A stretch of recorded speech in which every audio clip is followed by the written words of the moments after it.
Hang on. I just want to give people time to get in.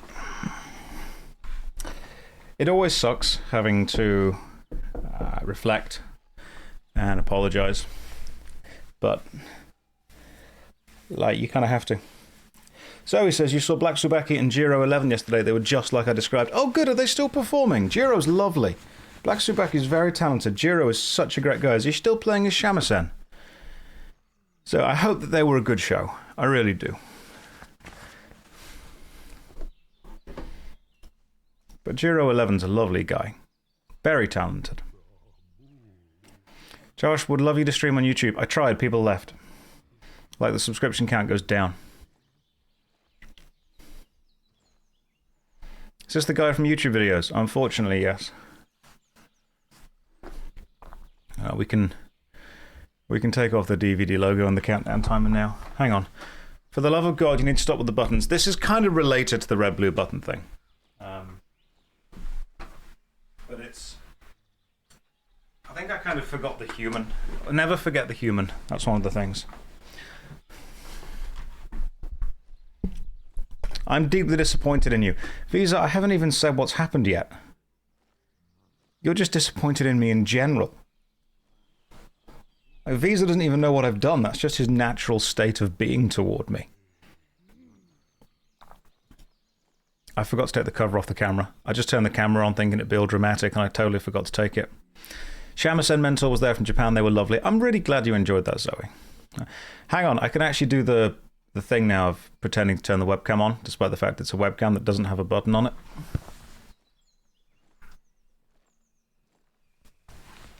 There we go. I would like to start this stream with an apology. I've got... I want to say... Well, it's not necessary. It's an apology and then it's an addendum. So, like, it's a thing I need to say and do, and then it's a thing that needs to follow on from that. And it is... Let me just turn the countdown timer off. Okay. It's an apology and then it's an addendum. I don't have a ukulele, so you'll just have to kind of go with what I've got. Right. So, we had a few days ago a long discussion about the whole red-blue button thing. And part of my job as a Twitch streamer is to moderate the chat to make sure that it's not going, too extreme and it's not too boring, to find that kind of sweet spot in the middle where it's entertaining enough but nobody's actually upset or hurt. And so I don't always get that right, which is why we've got the mods in the chat that help balance the chat. And sometimes they have to kind of rein me in and say, hey, stop talking about that. And sometimes they have to kind of push me and be like, you need to entertain more. So it's about walking that kind of knife edge of that. And we had the discussion on Twitch about the whole red-blue button thing, which people got invested in, which is fine. Entertainment, investment, and being willing to separate the hypothetical from the real is a really important thing. What then happened was that kind of spilled out over onto Twitter. And I posted about my ideas and my opinions. Because in my mind, I'll be completely straight up with you, I'll be completely honest. In my mind, all Twitter is marketing. It's not a social media site. It's an absolute cesspool. It's a hellscape of bottom of the barrel, screaming into the void, half-formed opinions. If you don't need to be on Twitter for work or for any kind of like official means, don't be. Honestly, that's my biggest advice would be to get off Twitter if you can. So I think a lot of people, when I say something on Twitter and they message me and they're like, hey, is this your actual opinion? I have to push back and say, look, to me, I don't necessarily see the tweets that I write as the words within them. I see them as the analytics that they generate. So I look at how many views has this got, how much, because the whole point of Twitter, and I'm trying to be completely candid with you, the whole point of any social media, if you are an online performer, is to funnel people toward a monetized site. So you post on Twitter in order to encourage people to go to YouTube or Twitch. You post on Instagram in order to encourage people to go to YouTube, Twitch, Patreon, or whatever kind of course you're trying to sell. That's the funnel. That's the through line. It is a marketing tool. That's all it's ever been, and that's what it kind of sets itself up as. So I use Twitter as a marketing tool. That's the important thing for me. And I think that if Twitter isn't improving your life, if Instagram isn't improving your life, get off social media. So to me, social media is about funneling the journey of the viewer toward a monetized site. And that might sound a little bit callous and a little bit heartless and a bit kind of business focused, but this is my job, so I need to take it seriously with what I'm doing. Unfortunately, what sometimes happens is that I forget that people very much emotionally invest and emotionally engage with any of the stuff that I put on social media. So when I put a tweet out, people aren't thinking, oh, it's just a marketing kind of billboard. They think it is my heart laid bare and people need to know this and people need to engage with it. And I think people have replaced social connections in their real life with parasocial connections through social media, and people often think that whenever a content creator posts something on social media, that is their true and honest and heartfelt belief, when sometimes it's actually just about trying to increase revenue, and it's about trying to increase viewership. That sounds horrible, it sounds analytical, it sounds mathematical, but that's kind of what it is. Now, in order for this to, because people message me basically saying, hey man, you're actually genuinely upsetting me now. And I think what happened was I'd forgot the human. So people messaged me with two very important points, and both of these points led to me doing one very important thing. The first point was that the messages that I had been putting on Twitter were actually genuinely upsetting people. And I realized that in all elements of performance, you never forget the human. The human is the important thing to remember, the person on the other side of the screen. So I'd forgotten the human, and that was on me. And the second one was, people were talking about the whole red blue button debate, and people were virtue signaling with what they would and wouldn't do, and I was saying, oh no, you wouldn't do that in real life. But then I remembered one very important thing. I am a blood donor, and I don't like needles. I hate needles. I hate sitting in the chair getting my blood taken. It is scary. It hurts, and I don't ideally want to do it. But that, to me, is something that I think actually makes the world better. Now, if you can donate blood, then I would recommend that you do.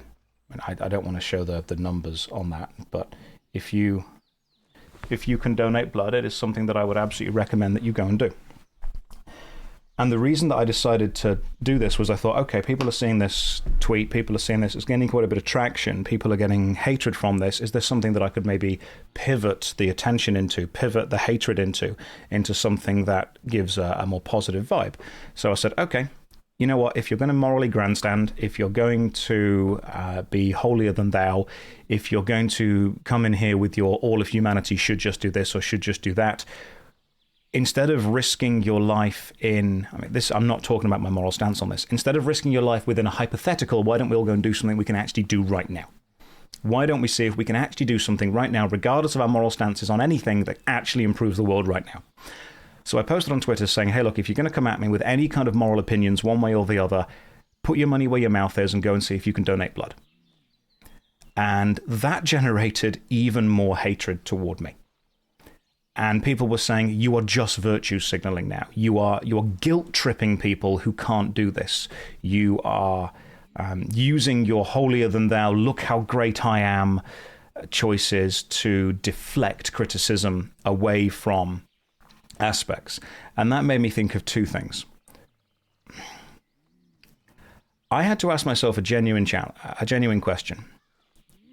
If I put a virtue signaling post on Twitter encouraging people to donate blood, people will hate me for doing it, as they did. You can see the tweets. Okay, so hang on. Let me just, to prove that I'm not just randomly making stuff up, I'll see if I can find one of them that was there. And then, okay, so someone posted, I like JoshStrifeHayes' videos, but it's been increasingly weird watching him get insecure over the red-blue button thing. And then there was a picture of me holding the blood donation card. And the other one was, after seeing that post, I think he's being a contrarian, but it doesn't look good. It's disappointing either way. He has the liberal with a chud characteristic vibe. I stopped watching him after these. I regret subscribing to the Clip channel.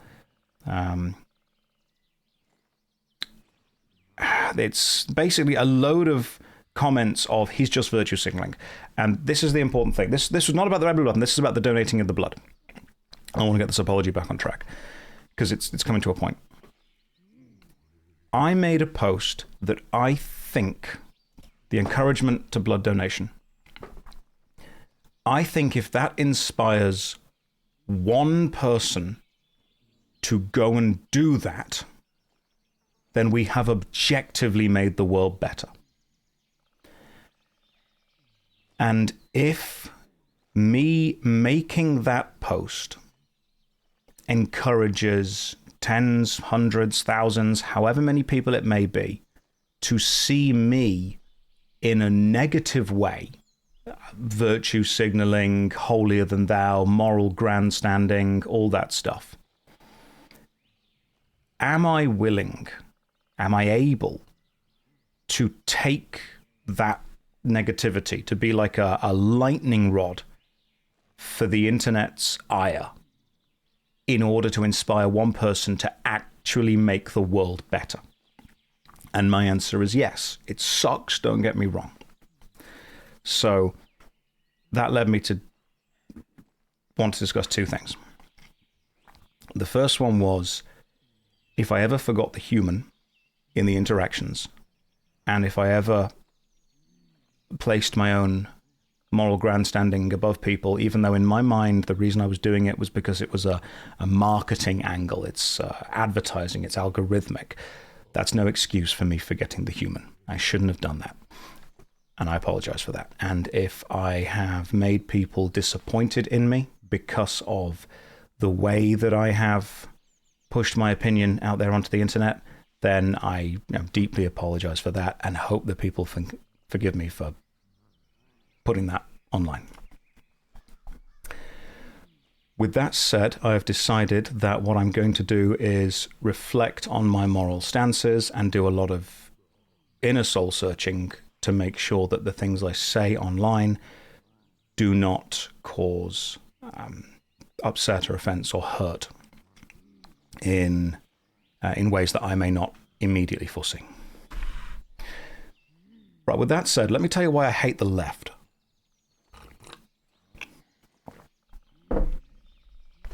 All right, Visa, there's the clip. Let's play Albion Online. Everyone shut the fuck up.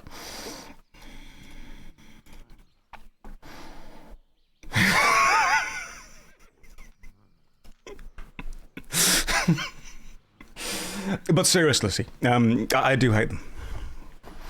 Let me explain why. Morning, everyone. Okay, right, let's... all right, do you want the actual clip? Do you want the genuine, real clip, okay? I am a leftist, all right? I swing very left on the spectrum.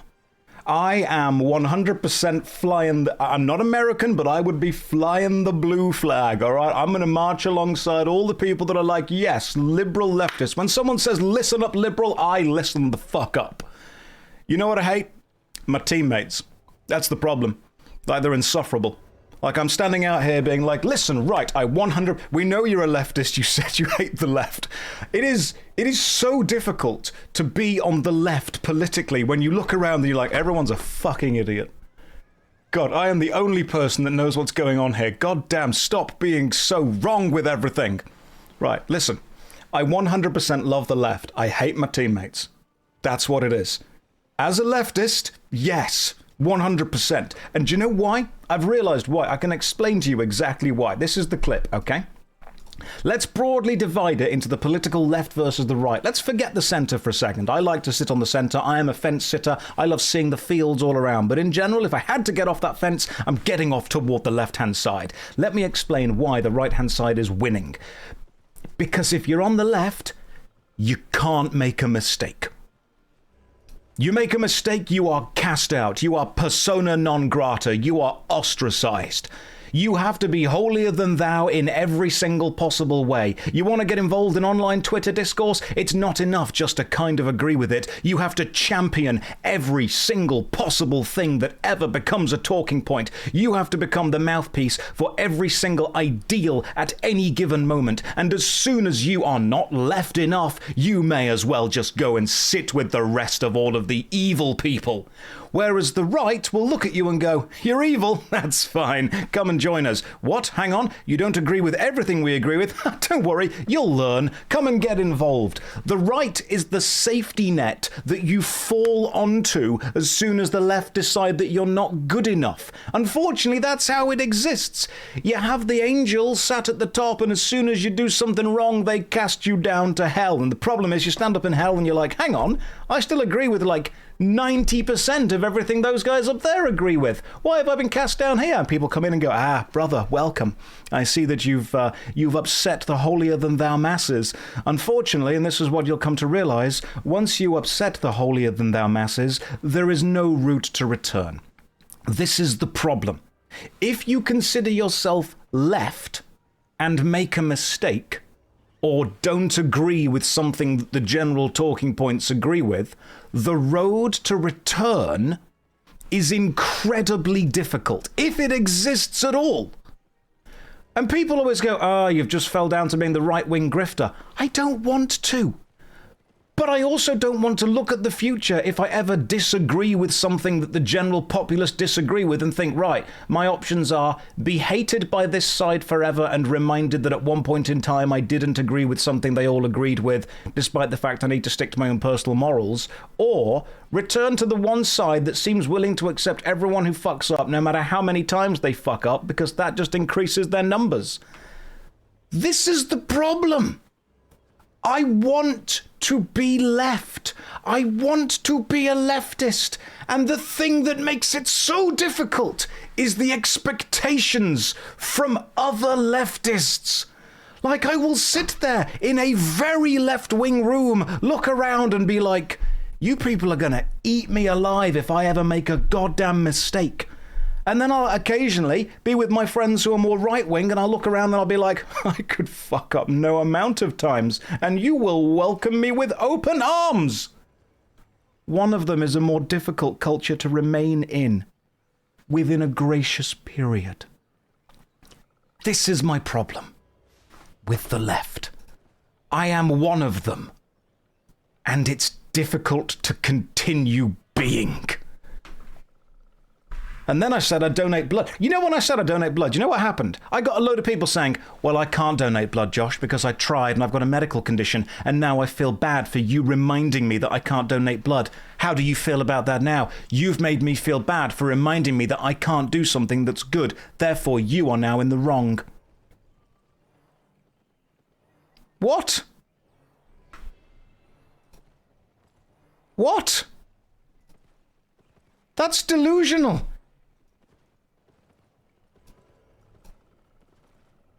I want to be on your side. I want to support you. I want to be an ally, but good God, you're insufferable. What did you miss, Mags? I hate the left. And I'm on the left, which makes this difficult.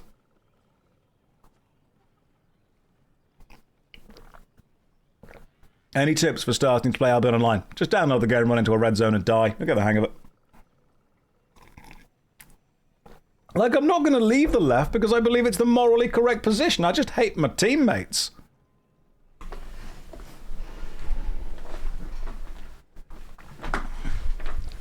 Exactly. Olaf, that's like me saying, I pet a puppy today, and someone's like, well, I have no hands. I can't pet a puppy. You made me feel bad. Apologise. What? What are you on about? Like, I need to have a safe space to say this. I don't agree with the right side politics, but I absolutely understand why the community's so bloody strong. Because you can make any number of mistakes and they'll just let you back in. I love and I agree with the left side politics. The problem is the community sucks, because as soon as you make a mistake, they're like, well, you need to leave forever. You're tainted. You're evil. Get out of here. We don't want you. If you make the return journey after a mistake difficult, people just aren't going to take it, are they? Anyway, that's the clip. That's the whole clip. That's where we are. I still give you a W. Sometimes I realize, and this is the important thing with Twitter, and I would like people to watch this instead. Twitter isn't real. Twitter, which is the website formerly known as Twitter, is where you post all of your thoughts and opinions. And basically, it's a massive marketing machine. It's a marketing campaign. And the amount of people that have messaged me saying like, oh, Josh, I don't agree with what you've become now. You keep saying these things. I'm like, what don't you agree with? They're like, oh, well, you've said this and said that. I'm like, hang on. I'm like 90% on your side with everything that you agree with in life. We are allies. And yet I'm not allied enough. This is a purity test to make this is a it's a constantly the in-group and the out-group is a fascinating concept, because the in-group of the left just keeps frickin' shrinking. And I'm sat there thinking, right, listen, I'm like on your side, but right now, because you've made it another purity test, another holier than thou test, I find myself on the outside of this. People go, everything in the world is bad with capitalism. And I'm sat there going, it's got some benefits. And they're like, no, get out. You're awful. Go and sit with the rest of all the evil people over there on Circle Redland. And I'm like, hang on, no. Listen, if you take the bullet point list of everything we agree with, we tick every single thing except this one thing here. And because I don't tick that, and I'm no longer in the tiny purity test in-group, you must cast me out and ostracize me. Well then, if that does happen, the majority of people are just going to go to whatever community accepts them. And you know what that is? It's normally the right. The left's biggest enemy is the bloody expectations of the left. And I say this as a leftist. Anyway, yeah, basically, I look around at my teammates politically and I'm like, you guys are all idiots. Because I think you forget that in order to win, people need to like you. Okay. The real test is white and gold or blue and black. Honestly, at this point, I'll just press the blue button. Because you know what? The choice is death. And that's what seemed quite appealing right now. Goddamn leftists. They ruined the left. Oh, God. That's what happened. Anyway. I am 100... People have messaged me being like, Josh, you've got chud energy. I'm like, what is that? What does that mean? I'm old. I'm middle-aged. What is chud energy? I don't understand what that is. Could someone please tell me what this is? There are people that literally think you're right-wing because you would press the red button. But if the blue button did what the red button did, you'd be in the clear. That is I honestly think that the red-blue button thing has basically been designed, and it's a genius design. It's been designed to enhance political theory of red versus blue, Republican versus Democrat. They've given the button that saves yourself to the party that want to push personal responsibility. And they've given the button that saves everyone else as the party that pushes kind of social cohesion. And believe it or not, I absolutely, completely, 100% agree that social safety nets should be in place. I agree with social security. I agree with a government-funded pension. I agree with a kind of socially funded medicine. I agree with that stuff. That's good. The NHS is frickin' brilliant. People that work for the NHS in the UK are heroes. The system is just underfunded. That's the problem. I don't disagree with social systems. I 100% agree with... People have said to me, oh, so pressing the red button means you don't want there to be social safety nets. No, I absolutely do. I think there should be social safety nets. Being a socialist doesn't make you a liberal. But I am both. I would love to be both. Why are we apologising today? Because I'm not left enough for the left. But also I've seen what's happening on the right and don't fancy going over there either. Also, today's really warm in the UK, which is why we're going for just a shirt. Anyway, I 100% agree that there should be social safety nets, and I think the red-blue button divide has basically been enhanced by the fact that red and blue are the colours of the Democratic and Republican Party, which people have taken to de facto mean pressing red as a vote for Republican and pressing blue as a vote for Democrat, despite the fact that if I was in America, I would vote for Democrat. I don't know anything about the whole things, but it seems to be that's the one that's pushing the whole social safety system, so let's go with that. I don't really care what you would or wouldn't vote for. I'm just saying that the colours have been set up to specifically appeal to people like that. That's what people have seen. People have seen red versus blue and thought that it applies to the political landscape of the time. Anyway, that's why I hate the left.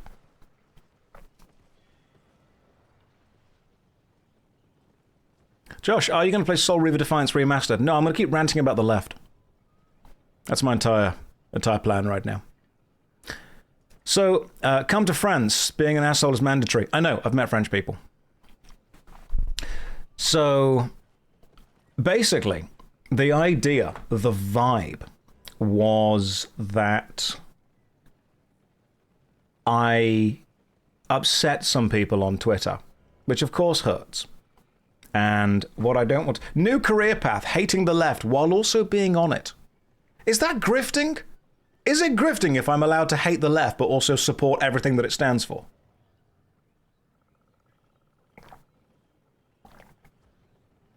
Is this going to be a clip? Yes, absolutely. Because I think that grifting is normally when you go into the right wing and then explaining why everything is awful. Whereas what I could do is I could look at a lot of right-wing commenters and go, you know, I agree with you and I still think you're an arsehole and you're not right about this, this, or this. But some parts of you do have merit. However, I'm going to still swing heavily left. That's my plan. That's my vibe. I'm going over here.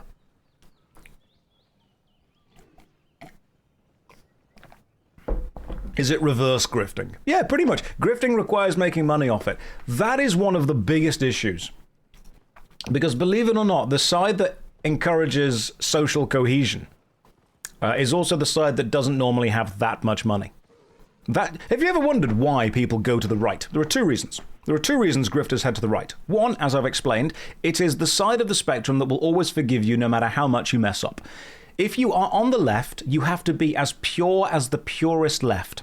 And as soon as you make any mistake or taint yourself in any way, you will be cast out. You are ostracized. You are persona non grata from the left as far as they are concerned, and you will not be allowed back in because you have failed their test. And therefore, you will go to whatever community then accepts you, which normally happens to be the right, because you can do whatever kind of shit you want, and they'll be like, yeah, come and join us. We need all the people we can get.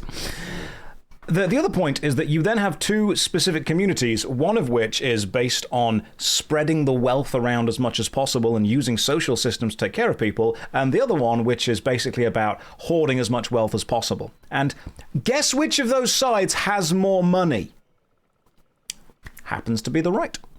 So, as a content creator, if you want to be able to, 1, make a load of mistakes and be forgiven about it, and 2, be rewarded by money, there's one side that kind of has the benefits of that. Unfortunately, I don't agree with the politics, so I'm staying on the left. Who sent Josh into preacher mode? Twitter. Unfortunately, Twitter. Oh, right, also, guys, don't carry the politics conversation into Discord. Just scream into a pillar like the rest of us do. Just scream into the void. I'd argue there's a lot of nuance on both sides, and this entire conversation is bad for the internet. I agree. Unfortunately, it gets Twitter views and Twitch views, so we kind of have to go with it. Twitter is the worst place on the internet. Twitter, the place formerly known as Twitter. Anyway, have we all You know what? Let's all just have a good scream into the void. Everyone just type "ah" right now. Let's have a good scream. Left, right, blue, yellow, what, green, I don't care, whatever. Just have a good old scream. There we go. That's what this stream is about. That's what we're going to send to the advertisers. We're going to be like, okay, advertisers, this is what you get when you advertise on my channel. Albion Online are probably watching this content right now being like, is it too late to cancel the contract with Josh? Do we need him in the Crucible? He's not going to win. Like, we could probably push him away now. Who's mad about current thing? I'm mad about current thing. I'm mad as hell about it. You don't believe in the correct way to scream is ooh. Oh, God, we've already got a divide. I'm going to put a poll up right now. Okay, guys, listen, some of you are screaming wrong, and if you're screaming wrong, you're going to be cast out. How do scream? We've got Hang on, I want to make sure that we're getting this correctly. And we've got ooh. Right, you have 3 minutes to vote right now. Don't say E, all right? We're not bringing in the divider. We're not bringing in the splitter. What you're doing there is vote splitting. Because if you bring in the E, what you're going to do is you're going to appeal to the people who are closest to the E, which is actually a benefit to the people who are further away from it. That's called vote splitting. It's a political thing. Don't do it. Right? We're not doing ooh. Who's typing Nordic O's? Stop it. We've got a couple of orcs in the chat screaming wah. Right, I think you'll find that R is the correct way to scream. Ooh screamers in absolute shambles right now. I mean, Hooked on a Feeling did say that the correct scream is ooh-ee-ooh-ah-ah, ting-tang, walla-walla, bing-bang, which is, if anything, the kumbaya lord of screaming. We all bring it together. Remember 5 minutes ago when the stream was just political ranting? And now it's an absolute shitfest. Today is definitely a Saturday.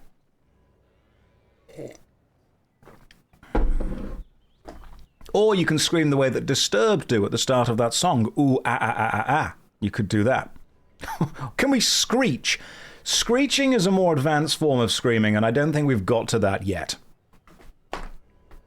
Why are we like this? Why are there 1,000 people here? Nomad Poncho wanted me to play a game with him. Hang on. Let me just see if I can still stream with Nomad. He might still be around that we can do that. And Nomad, you good to call?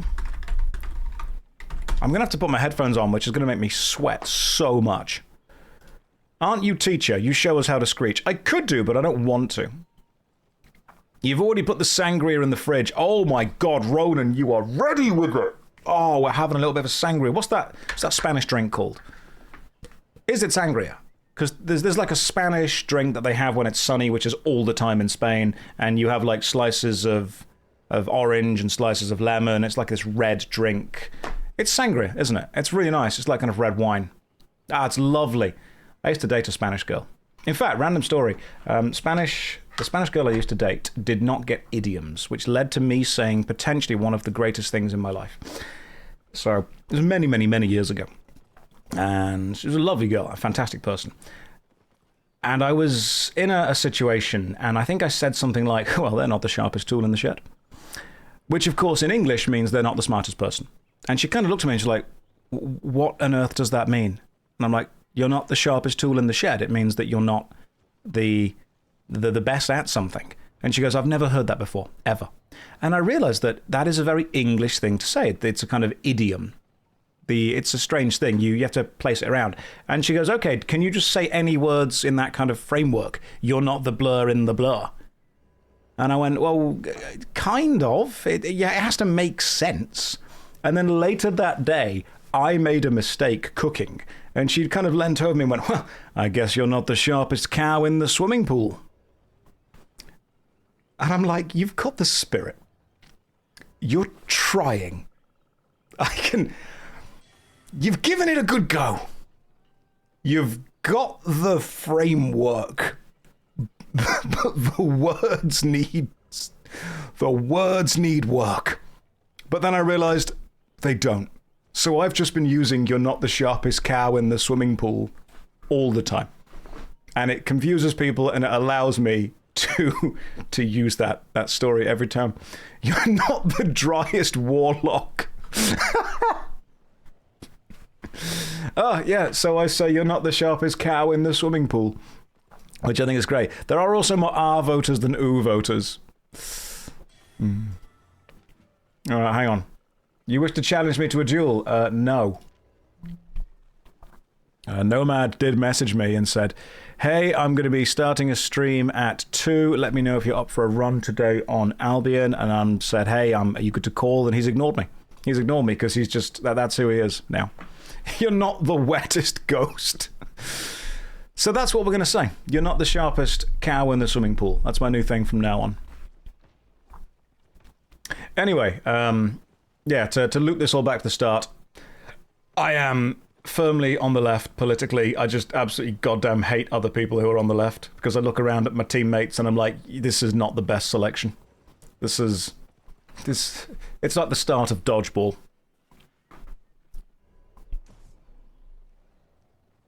So yeah, there we go. Now we have got. Why is Josh so hard right?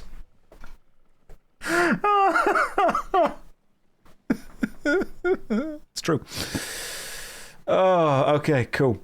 You're not the strifiest Josh in the MMO. I'm glad we've all got that out of our system. I'm glad that we're all on the same level now. I'm glad that we're all happy.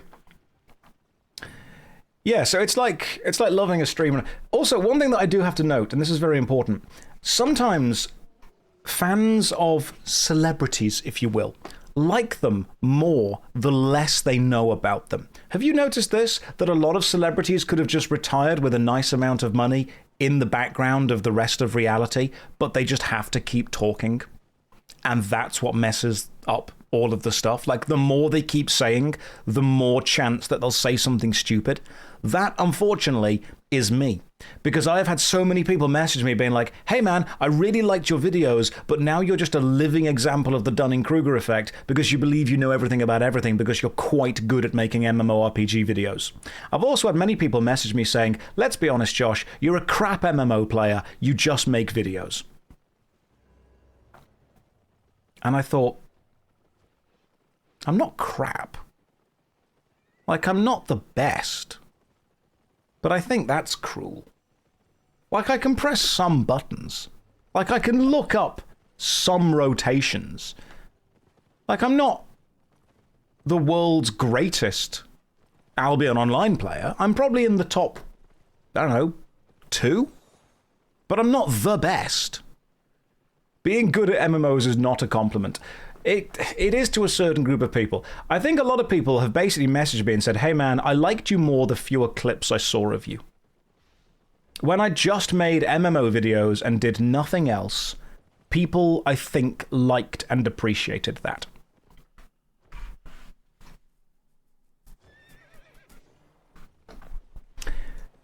I think people liked me more when they could just kind of project what they wanted me to think and feel onto me, as if I was a blank slate that just talked about video games and agreed with, in their head, whatever they wanted me to agree with at the time. And then whenever I come out and say, hey, I don't agree with what you think, but I respect your right to think it, they're like, well, you're basically dead to me now, you're awful, go and stand over there with the rest of the evil people. Ah, okay, right, gotcha. So I see, it was more of the blank slate that you wanted. You really like There Wasn't Any Good series. I love There Wasn't Any Good series. I love making it. Thank you very much for watching it. No matter what happens, you're the best second monitor creator. Some of you have got 2 monitors and you need something on them. Right, I'm going to buy... Hang on, I'll buy the loadout in a second. Let's go to purchase... What was my... Was it this is the loadout? Yeah, this is my dungeon hunting loadout. So I'm going to buy and equip my dungeon hunting loadout. Interesting. And then we've also got you. Take the item. Cool.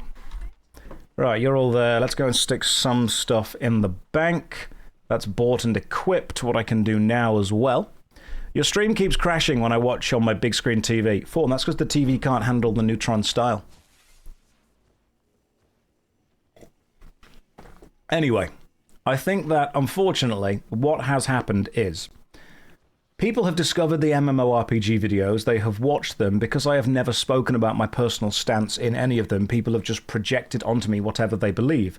Then I have started engaging with the community in a greater way, such as with Twitter, such as with Twitch, such as with Instagram, and people have come to realize that I am slightly more nuanced and slightly deeper than just a guy that sits there playing MMORPGs, and in some cases this has upset people because they have realized that I do not agree with everything they agree with.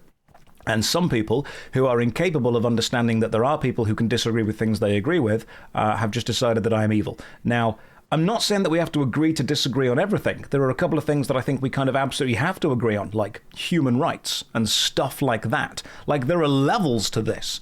Like, if someone says, hey, I think this incredibly heinous, awful, terrible, evil, just 100% malevolent thing toward half of humanity, I'm going to be like, I'm not agreeing to disagree. I'm just straight up disagreeing with that. There's no agreement here whatsoever. That's wrong. I don't want to be your friend.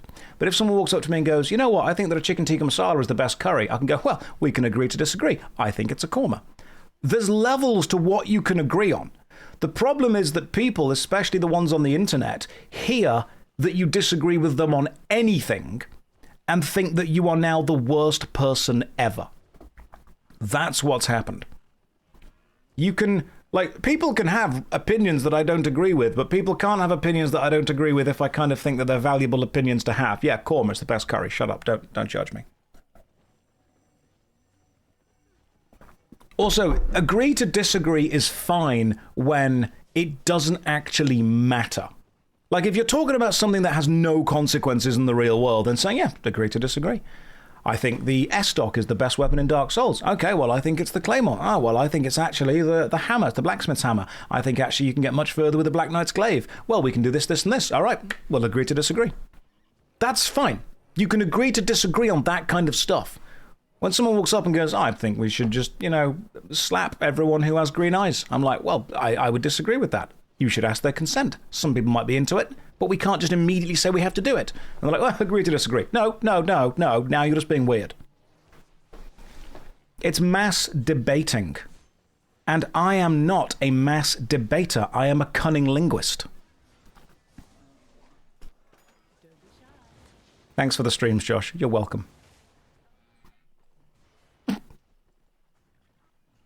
Agree to disagree. Josh can slap me, I have green eyes. There we have. Consent.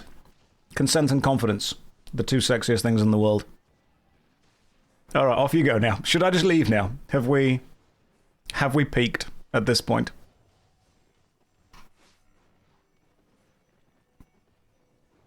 Josh, I was taking you seriously. You never quite know whether you're meant to take these streams seriously. Like, there's a half and half. Also, this room is incredibly warm. This shirt is going to be see-through by the end of this stream. Which, that's going to keep most of you around longer, actually. All right, let's just open this window, because right now I am sweating so much that if I were a warlock, I would have drowned.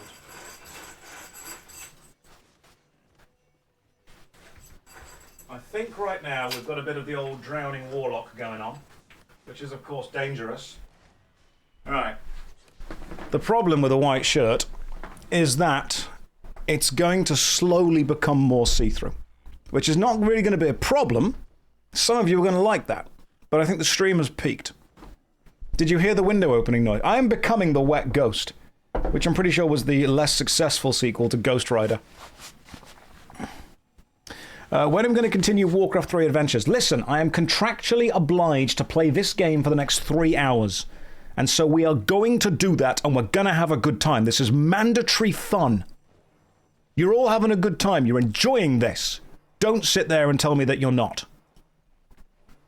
Oh my goodness. Right, okay, cool. I can do that thing where I style my hair now into a flick. Oh, but it's just going to get sweaty. This is not going to go well. Right, oh, we're going to have fun. This is enrichment. We're going to enjoy it. God. Right, let me get a solo map. Are you sweating? I am sweating. The Albion Online streams will continue until morale improves. Consumables. Hang on. Other. Where are the maps? Map. Random dungeons. Solo. Tier. Let's go with 6. And let's go with... Oh, can we get the nice enchantment ones? We can't. Can we get tier 4 enchantments? We probably could, but that's quite expensive. We'll go with these ones instead. We'll buy a couple of them. There we go. And then we'll just keep going with these ones, because they're much nicer. Okay, cool. We've got a couple of maps. Let's go and stick some stuff in the bank. After putting stuff in the bank, we can go and do some actual stuff. Why is everyone blue? Are they bullying you? So what's happened is there are so many people playing Albion Online right now that the game physically cannot load the amount of models it needs to load. So if I stand over here, you'll notice that most people coming into or going out of this area have their model loaded. But there are so many people at the market that if I go and stand over by the market, the game has to actually unload some of the models because it's loading every single model that's standing around the market. That is incredible. There are so many people playing this right now. And I think you should play this right now. Someone should type exclamation mark Albion. I'm guessing the apology video is over. No. No, what I'm doing right now is I'm saying things to give myself stuff to apologize for in the future. It's a loop. It's a self-sustaining ecosystem. I apologize for being a dick, but in the apology I say something dickish, which means next week I can then just apologize for saying the dickish thing, and in doing so, basically, this is the I'm sorry you're upset of apologies. Don't type Jortopede. This is content creation. This is the infinite money glitch. Dickish equals dick plus English. Yes.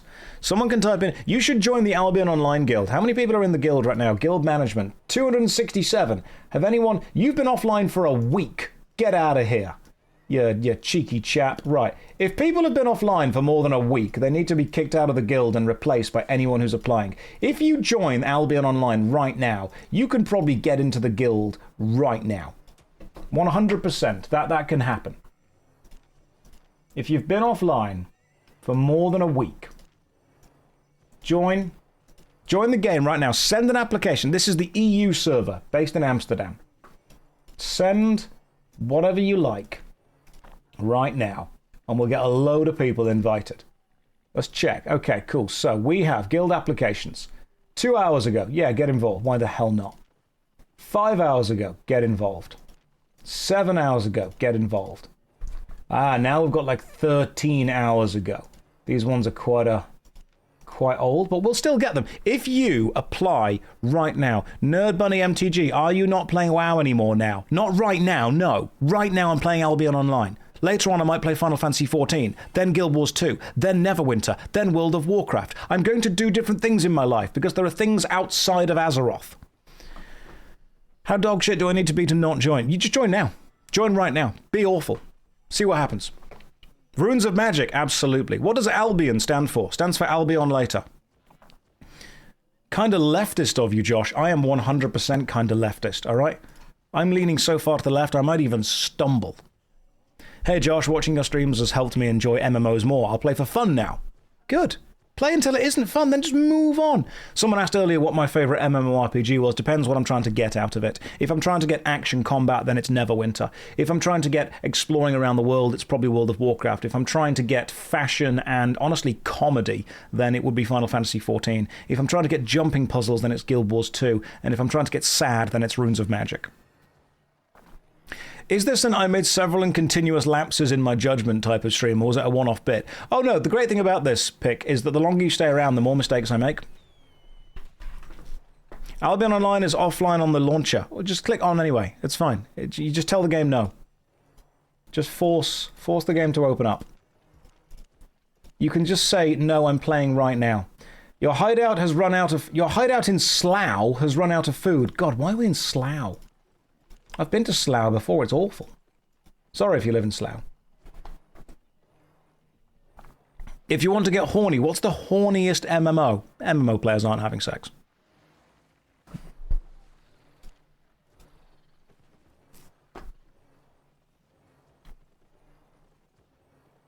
What has been your favourite class in WoW so far? Probably drama. I really enjoyed drama. No, the horniest MMO is... Yeah, it's probably Second Life, but you wouldn't want it to be. Like, it is, but you don't want that.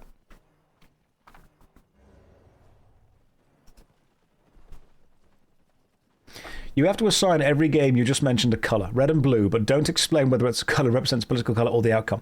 You're in a room. All of humanity is immediately teleported to a room, and in front of them are two MMORPGs. World of Warcraft or Final Fantasy XIV. And you have to choose one of them to play. If you choose World of Warcraft, that's fine. You can just play World of Warcraft. If you choose Final Fantasy XIV, that's fine. Unless over half of humanity also chooses Final Fantasy XIV, in which case you will all be forced to play as a Lalafell. Now that's a debate. Because some people might see playing as a Lalafell as being a benefit, and therefore vote for blue. Some people might want to play FF14 but not play as a Lalafell, but knowing that by voting for blue for FF14, it increases the chance they would be a Lalafell. What's worse, a gnome or a Lalafell? I think if you stack two gnomes and two Lalafells in a trench coat, the great thing is that for efficiency, you can then button the trench coat and burn them all at the same time.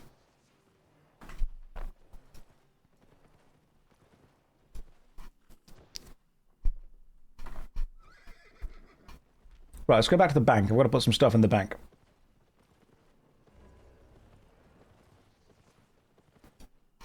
You guys are just over here making jokes. The cabbages are being kicked and you're making jokes. Okay, right, what do we... Let's just put some stuff away. And now we grab the maps, and now we can go. Right, cool. Where am I? Why am I in Limhurst? Is there... There we go. Deep root. Let's go to deep root. Or spindlewood. We could do that. Deep root and gold shimmer. So we want to be going bottom left to ferndell, and then bottom left to willow wood. Okay, cool. That's what we can do. It is serious stream. Please don't make jokes. What is the plan for today? Same thing we do every night, Pinky. Try to take over the world. Some of you will not get what I've just said. Some of you are like, I have no idea what you're on about, Josh. You saw the journal said you hadn't visited 2 royal cities, so you went to visit 1. No, I've visited 2 royal cities now. I'm sure I've done 2 royal cities. I think I have. There's a fly in the room. Content is about to happen. Hang on. That means I now need to put this down. Wait. Hang on, chaps. I've got to put that down so the fly can't go anywhere. Right. There's a fly in the room. Somewhere. I need a...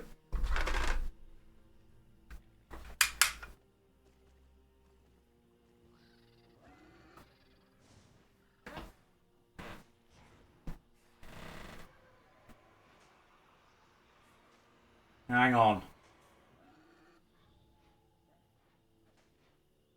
Okay. Okay. I think it's gone.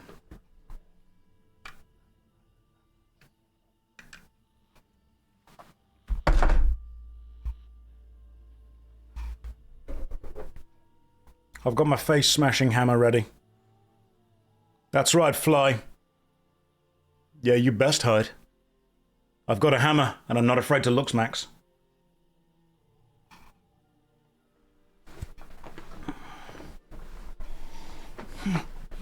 The Luxmaxers have got it wrong. What they're doing is they're sitting there gently tapping their face with a hammer. That's cowardly. What I do is I wake up in the morning and I smash myself in the face with a hammer really hard one time. Alright? Efficiency. They're there doing all the little gentle love taps. No, stand up, one massive great big smash, and then carry on. That's what you do. It's just much easier, to be honest. Yeah, then your bones grow back harder after you've been to the NHS store. Or the hospital, as other people call it.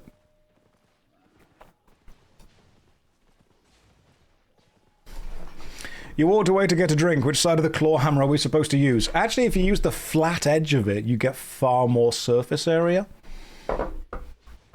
Some of you were like, are you wearing jeans while streaming? Of course I'm wearing jeans. I'm also wearing big fluffy socks, which, you know what, thinking about it, it's probably one of the reasons that I'm so bloody warm.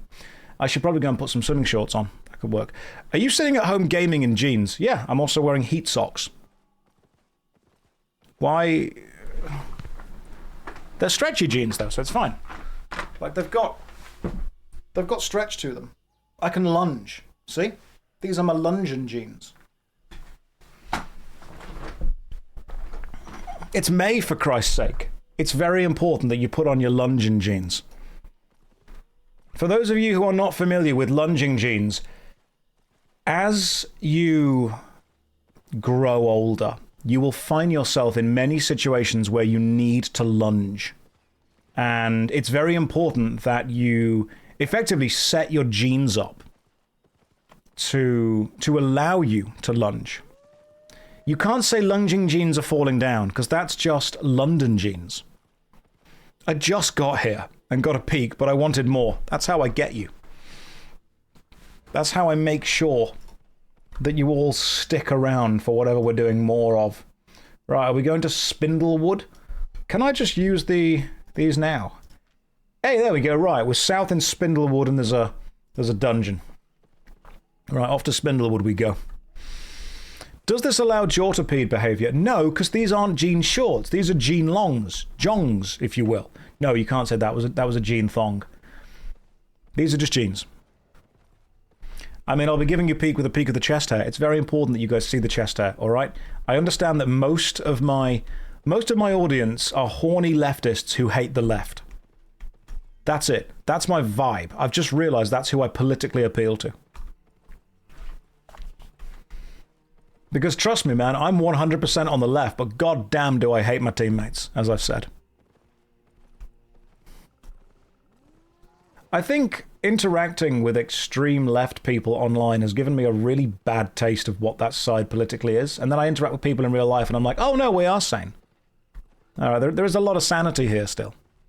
Don't worry, I hate me too. Fantastic. We'll all work together. They vote kick too fast. That's what it is, in order to make it more MMO based. There's just too much vote kicking going on. Josh, you're not supposed to taste them. But how else am I meant to support them? The game doesn't have a map on the main screen. Yeah, it's behind me.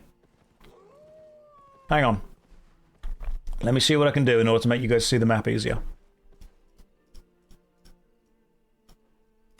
There you go. Map's there.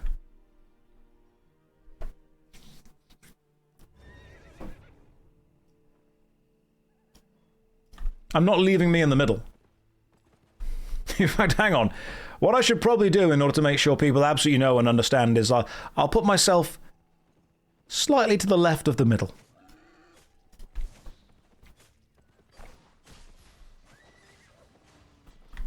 That way we all know. That way we all understand the vibes. Some of you see what I did there. Thank you very much. See? There we go. Yes! Oh, beautiful. How about small Josh in the avatar? That could work. Hang on.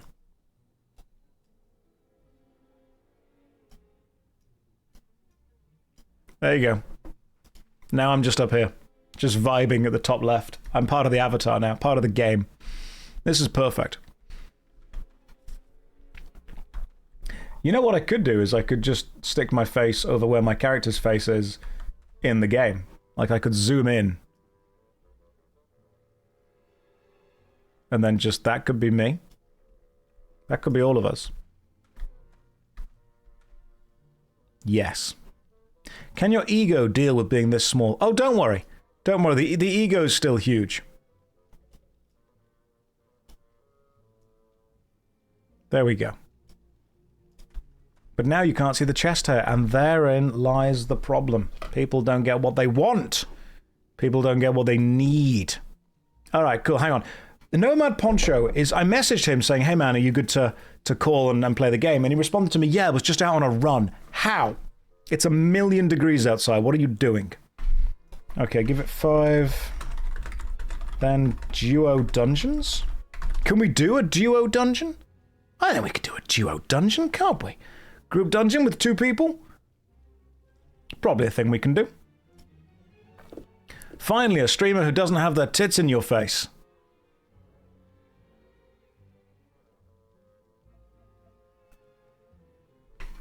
You sure you want to say that? Alright. I'm working on the thing where you make them bounce. You can actually see that, if I did that. You've got to kind of push your arms forward slightly.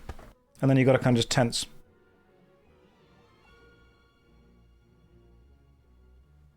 There we go. We're getting there. Kudos on that talent. This is awful. Don't you say this is awful. We're getting there. There's a level of bounce. That made you laugh out loud. Thank you. I'm doing the old pec dance. Yeah. Still pectoralis major, pectoralis minor. And if you're lucky, pectoralis euler. That is awesome. What did I come back to? Peak. Free the nipple. No. The nipple is contained. For now. IRL jiggle physics. That's what I'm going for. Johnny Bravo did indeed teach me well. My mama warned me about ladies like you. I was hoping she was right. It's such a great line. Oh, goodness. Duo Ava Road Dungeon, I think. PvE focus. Sounds brilliant. Right. So, Nomad will be on the call in a second. I'm ready when you are. Give me a call. Getting a drink. It is 1,000,000,000 degrees. Right, I'm going to do 2 things. 1, I'm going to go and get myself a nice big glass of gamer sups. 2, I'm going to put on some swimming shorts because it is so warm in this room. drinking, happy hour. No. We're going to go and grab a game of sups, and then I'm going to go and put some swimming shorts on. That's what's going to happen. Some swarts. Swimming shorts. I'm going to grab some swarts. If you lucky. Oh, is that what she says? God damn it. Take your socks off. I might do that. I might actually do that. If I take my socks off, some of you guys are going to be freaks with that, though. And you know what? Fair enough. Let your freak flag fly, as they say from the Shrek musical. But what I will do is put my slippers on, because we don't give out the grippers for free. All right, that's more of a tier 3 sub thing. Anyway, guys, it is Slutter Day, so here's a DVD logo. Take 5. And let's get the countdown timer on going. You've got 5 minutes, you little horn dogs. All right, see you in 5. Don't go anywhere. Or do. I'm not your dad. All right, I've got my Speedos on. You might not like it, but this is what peak performance looks and feels like. Okay, cool. What are we doing? That's my alarm to get back to work. Cool. Hope you're enjoying Albion. You started playing the game after watching your worst MMO ever. You've been playing it ever since. I'm glad you enjoyed it. Right, let's grab Nomad on a call and see what we can do. I am wearing Speedos. I'm not even lying. Okay, let me just do... Let me finish one dungeon. Then we can call. Cool. Shorts reveal? No, they're not Speedos as in like budgie smugglers. They're Speedos as in Speedo branded swimming shorts. I also need to change around where my button equip goes to. Hang on. Right. Let me... Speedo reveal? I mean... You might not like it.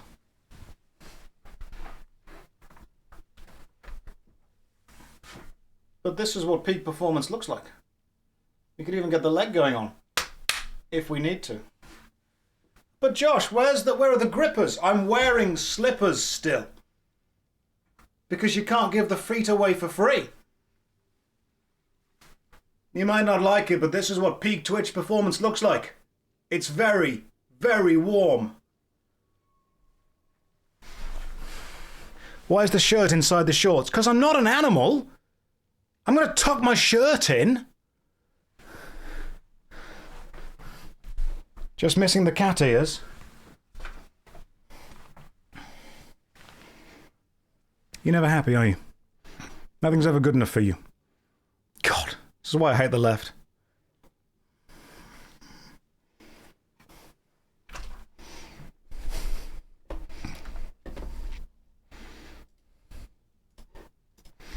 Okay, let me change around the game settings of the actual controls, the key bindings.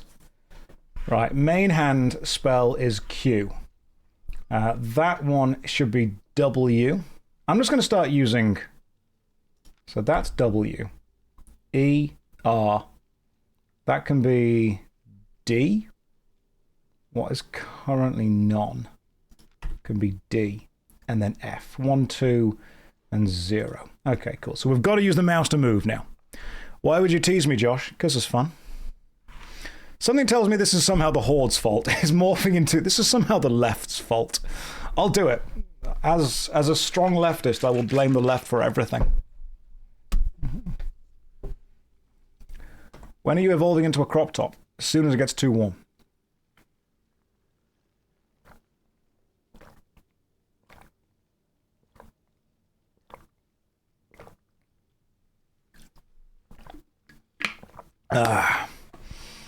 Just making sure. Why not alphabetical keybinds? Because I don't hate myself that much. Oh, hang on. Realised I'm breaking the law by not having the words ad and sponsored in the title. There we go. Alright, let's go. Here we go. Right, I've got to focus. Nope. God damn, okay. This is like a basic enemy. And he's taking way more to kill than I thought he would take. Oh, I've bit off more than I can chew here, lads. He's got a shield, that's why. Oh, god damn, okay, I just got loads of experience from that.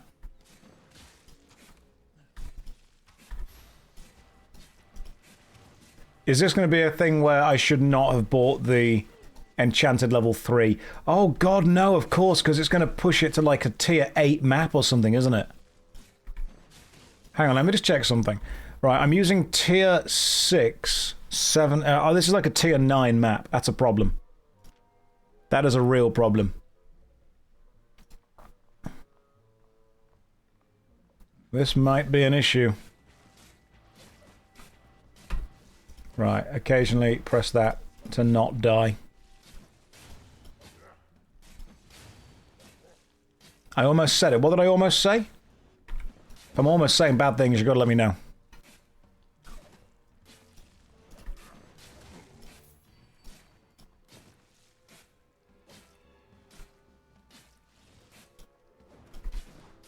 I'm not the sharpest cow in the swimming pool, guys. You've got to remember that. Oh my god, I nearly said 6-7. This is not Command & Conquer Renegade. Well done. That correct. You are learning. Tomorrow we'll do colours.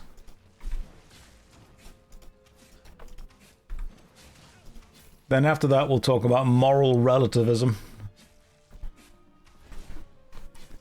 I just think that 6-7 is a good meme. Like, it's good memeing. It's good classic memeing. I've got to admit, though, I'm much more comfortable in these shorts. Much more comfortable. I think the slippers really complete the look. That's the important thing. Because if I was just wearing shorts and the feet were on display, that would be too much. Josh, you got the agility. I do have agility in real life. I can... I was about to say I can spread my legs much further. But I didn't say that because I thought that through in my head, and that's bad. What I should have said was, I have much more mobility in the lower half of my body now. That's what I should have said. And I did say that. I'm glad that none of you were here to hear me say the other thing. That would have been bad. Sometimes I need to have my ability to speak taken away from me. Because I've met me, and it never goes well.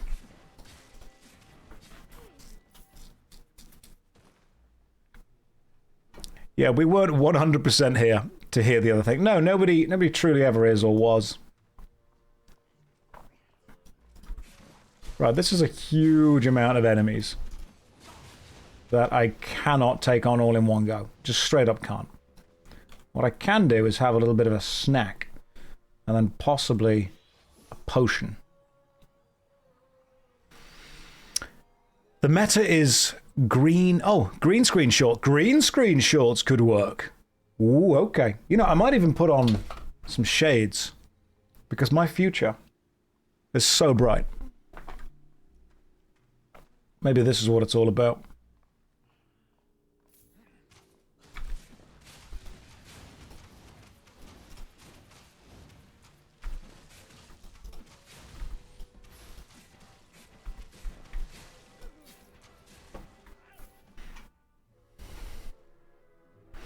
Sterling don't have a weaver. Can we build one on the Guild Island? You know what? We can. I would say the best thing to do to build a weaver on the Guild Island, genuinely, is go and ask Nomad Poncho if he's able to do that. I will ask him in a few moments, but if you go and ask him right now, let me know. Can I summarize the red-blue button thing? You weren't here. Of course I can. For who would I be if not a streamer who's able to do that? Let's do a poll in the chat.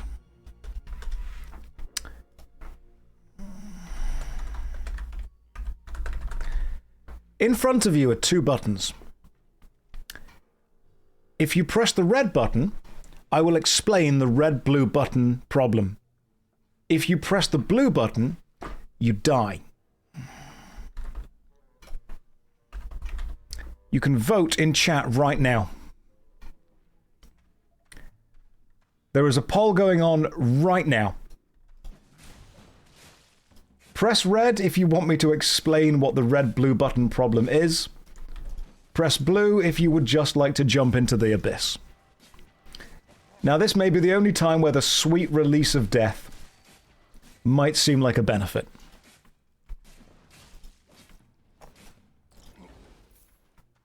If you press red, you have to engage with Twitter discourse. If you press blue, you can die. The problem is, if more than 50% of people press blue, you are forced to engage with Twitter discourse.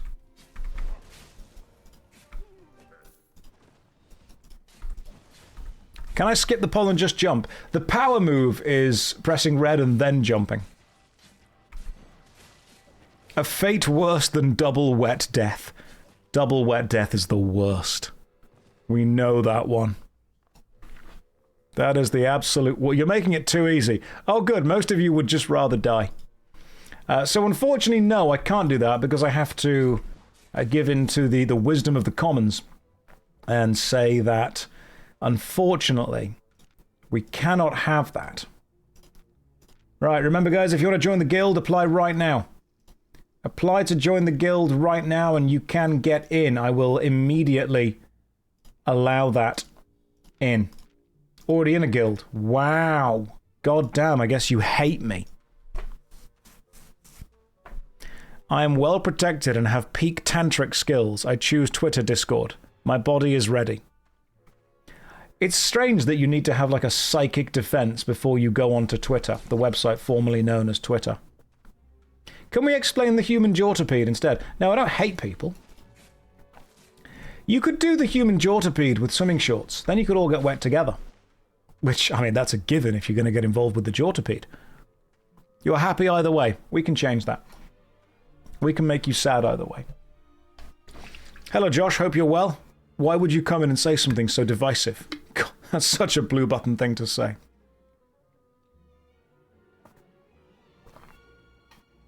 Anna says, I absolutely hate everything you just said. Please stop talking. Anna, imagine if this was the first stream you'd ever caught. Would you stay around? Someone put the mental image of the human jawtopede into your mind and you've been fundamentally, I'm guessing, different. You've been altered. Right, allow me to explain what the human jawtopede is. Because it's not as bad as everyone keeps saying. It's actually a little bit worse. Imagine, if you will, a pair of jorts. No, please don't. Vile Freak Jimmy, listen, you cannot have the name Vile Freak Jimmy and then push back against the human jawtopede. Hooked on a Feeding says, my toenails are curling up. That's actually part of the jawtopede. The people in the middle need to do that to maintain stability. Listen, here's what's happening. Imagine, if you will, that a human being, you in this case, is wearing a pair of jeans. Then you cut the jeans off just below the crotch and make them into shorts. These are jean shorts, thus jorts. You are wearing one pair of jorts with your left leg in the left jort hole and your right leg in the right jort hole, as Jod intended. Then imagine that you remove the jorts and you are given another pair of jorts. Imagine now that you place your left leg into the right jort hole of one pair and your right leg into the left jort hole of the other. You will then have a problem. Both of the jorts that you are wearing have a spare jort hole that a leg could go into. And also, your drotch is on display, which you can cover up by wearing a jong, which is a jean thong. Now imagine that you take somebody else, a willing, or in this case, unwilling volunteer. So you are standing there, and you are wearing one pair of shorts on one leg and one pair of shorts on the other, both of them having space for an additional leg. You take somebody else and you stick their right leg in the left jort hole, the right jort hole of your left pair of jorts, effectively taking a line of people who are all wearing jorts, and then you shift all of them by one leg, which means every one person is now connected to the person next to them via sharing the jort. Eventually, you will have a long line of people connected leg to leg by jorts. That is the human jawtopede. If you want to create the infinite never-ending Jortuboros, you take the two people at either end, loop it round, and make them step into the holes of each other. Then you walk around as a circle. What's the record length of the jawtopede? Currently 1. We've not yet found anyone else to get involved to the degree that we need them to. Are we still talking about the red-blue button? No. We are talking about something much worse. I think this is what happens when it gets warm in the UK. Everyone just starts talking absolute bollocks. The problem is that I'm middle class, which means that if it gets warm in the UK and we run out of fruity cider, I don't know what I'm going to do. I'm going to go to the shop and buy a feast, and then I'm going to complain that the solid chocolate in the middle is not as good as it used to be back in the 90s.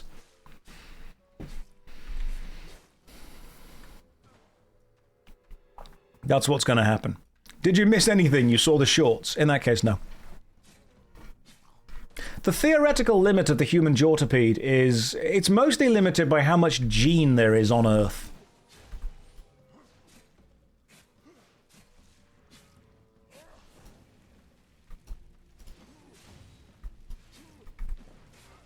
Like, once you've ran out of gene... What's the subject today? Inflation? Maybe not until we start talking about Sonic fan art. OC, do not steal. Yeah, that's a good point, Fall Free Jimmy. We won't know until we try. It's called denim. I think it's called gene.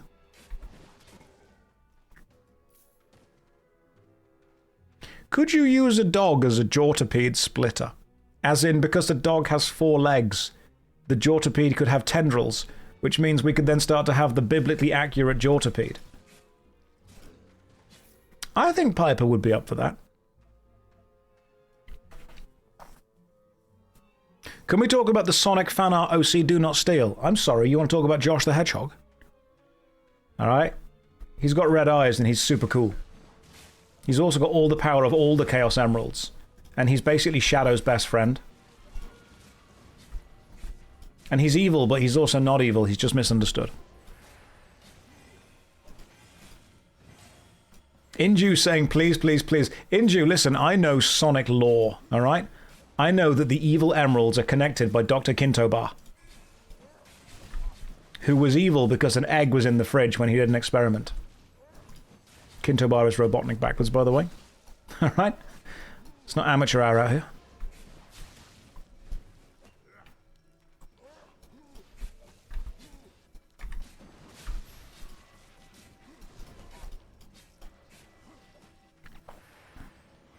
Are we creating the Jawtopus? We might be.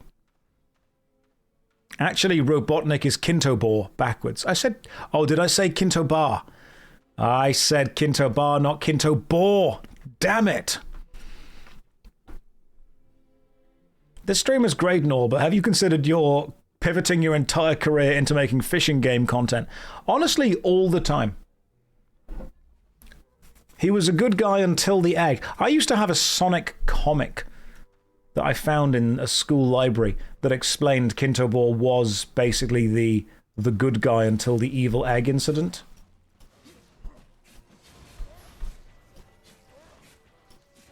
I need to kill this healer first. Because until the oh, that's a problem. Okay, these healers are an issue. I'm just going to run past them. That's my plan now. Right, you don't need to kill everything, remember?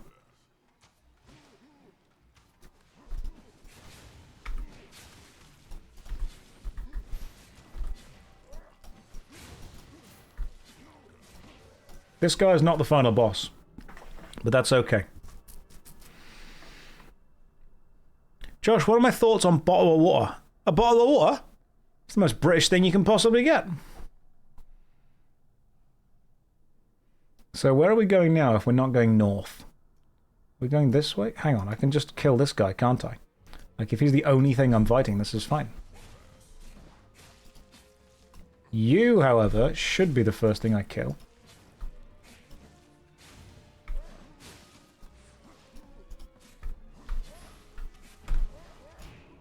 God damn, these guys are tough. PvP, please. I am PvPing against the chat. All of Twitch is live action PvP. If you skip more than 5 aggroed mobs, the chest won't open. I'm pretty sure if we turn the charm on.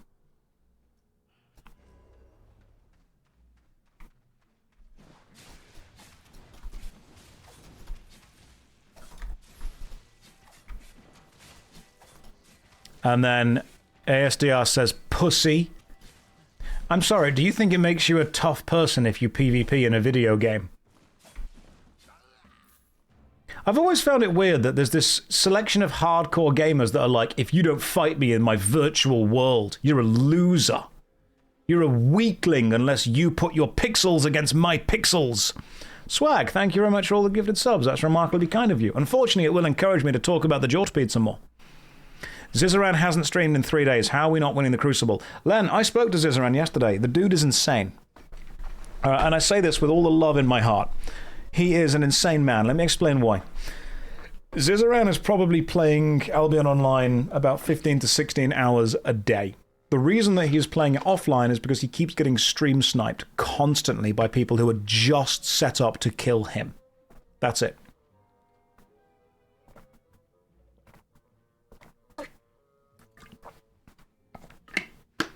He is absolutely...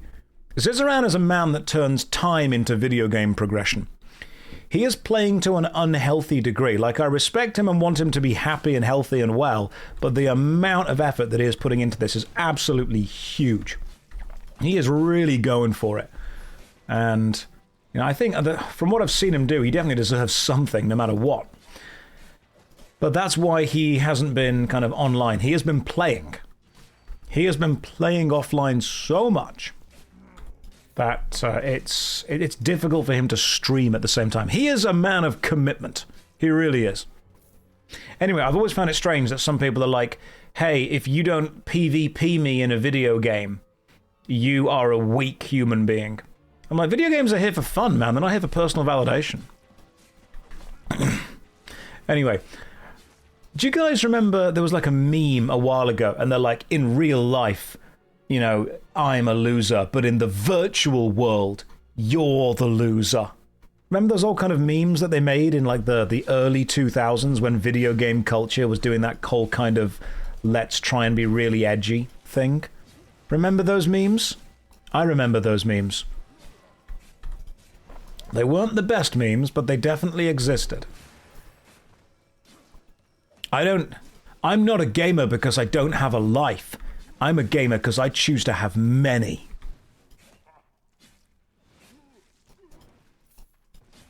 Yeah, in the virtual world, you're the loser. Remember that, guys.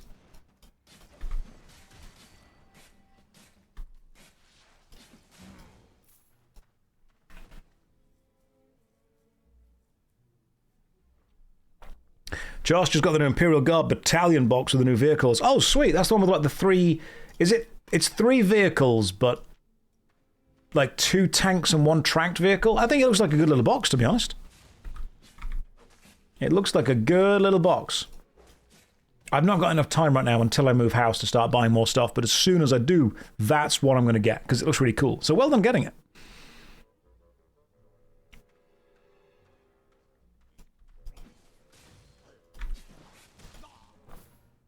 Yeah, the year 2000s was definitely kind of the early 2000s, an awkward year for gaming. It was an awkward time for gamers.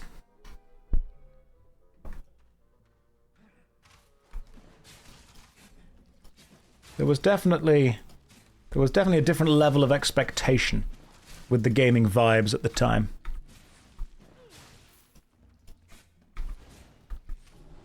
Oh, there we go. Now we've died. Oh, the gaming training to beat Goku shirts, whereas I just bought one of the orange Goku shirts.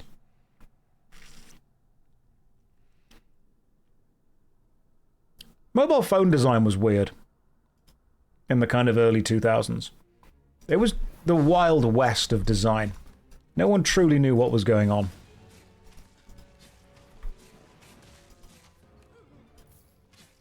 I think what I should probably do if I'm just fighting one-on-one is change the queue to something different. Because there's no point having this spin when instead we could go... Oh, Rending Rage, I can finally get that. Fantastic. Finally got something new. This is great.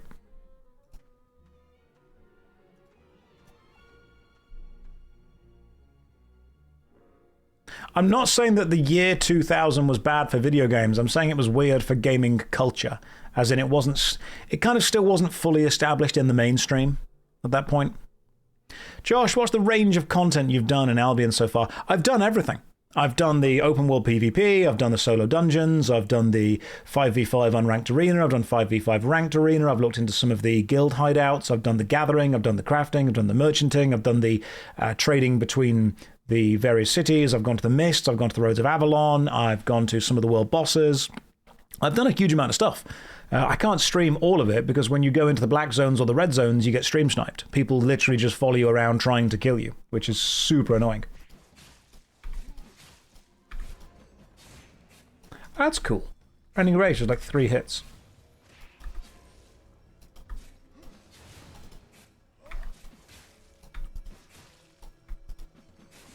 Ah, it's like a little triple jump thing. Okay. I'm picking up what you're putting down. Now let's try and hack this guy down.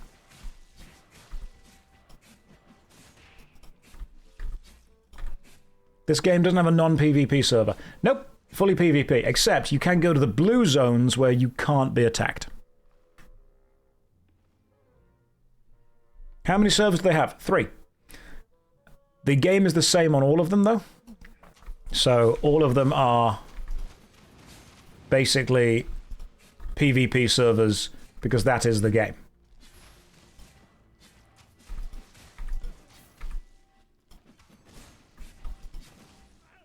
Oof, that was close.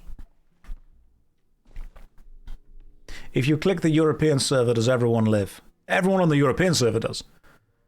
But if more than 50% of people click the European server, everyone on the American server dies. So, your choice.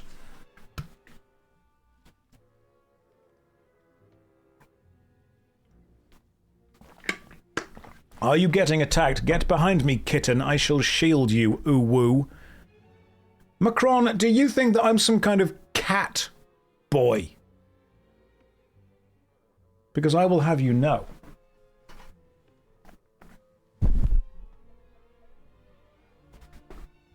I am a cat man.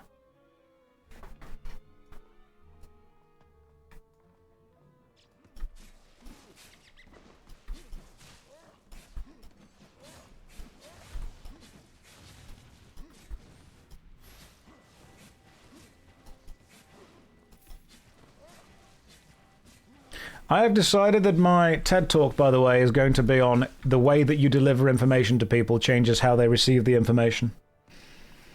My TED Talk is going to be... I'm doing a TEDx talk in a couple of months' time, and my TEDx talk is going to be on the idea that the delivery of information is more important than the information itself. And I can prove this with the notion that "forgive me, Father, for I have sinned" and "oh, Daddy, I've been naughty" mean the same thing, but they are delivered in remarkably different ways and therefore have different energies to them. Plus, I think it would be great to be able to say that exact phrase on a TED stage. Don't forget the cat ears. I couldn't if I tried.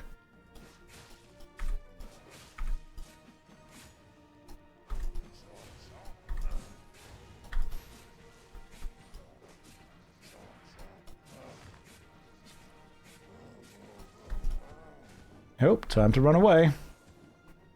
He does the weird spinny thing. Why is there a hype train for that? Don't hype train that.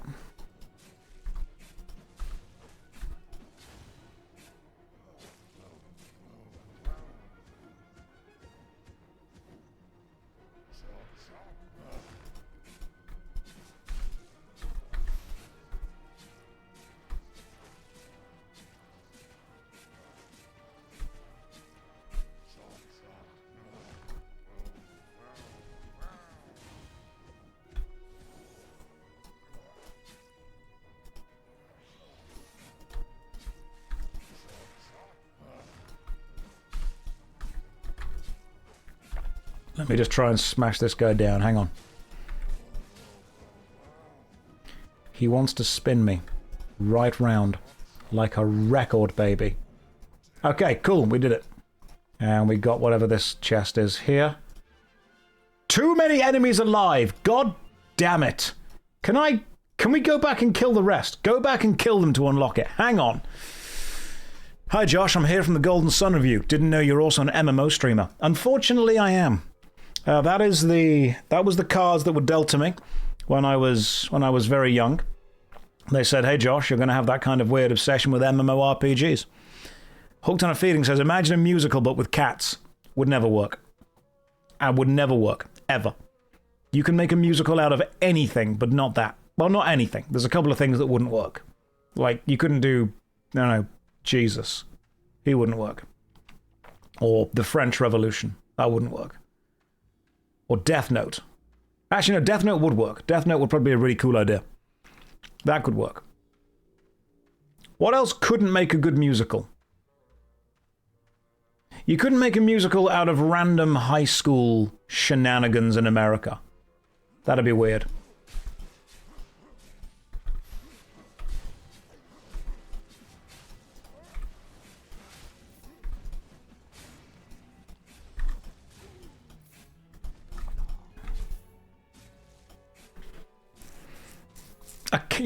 A cannibal barber.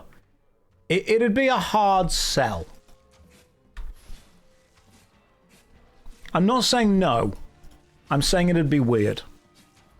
Silent Hill 2 when, says Fitch93. You're going to be amazed. Silent Hill 2 actually released a while ago. So you've already got that. So if you want to play Silent Hill 2, now is your chance, to be honest.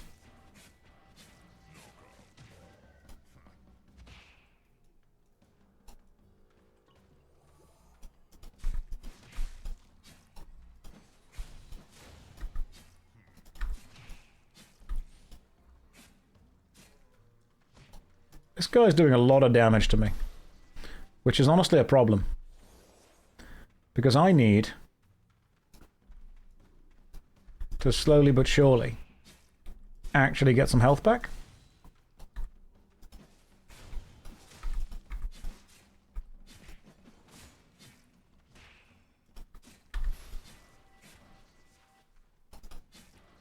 Now I know that my axe has a small amount of life leech to it, which I'm kind of relying on right now.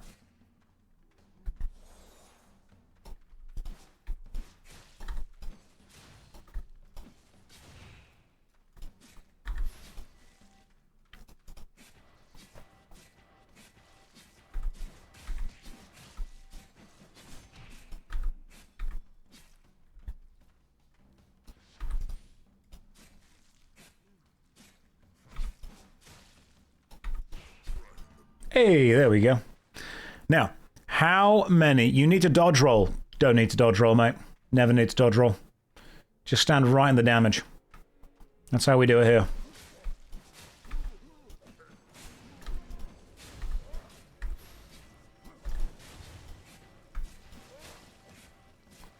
Problem is that the enemies keep healing. And if we can prevent them from doing that, we'll be okay. Just self-tank. I'm going to self-tank. The thing is, these guys actually cast spells at you, which means you need to spell tank, because magic is a different damage source from physical.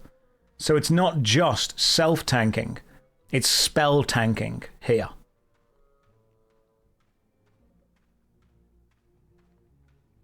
Which means that you can only defeat these guys with a really focused series of well-placed spanks. And then you win.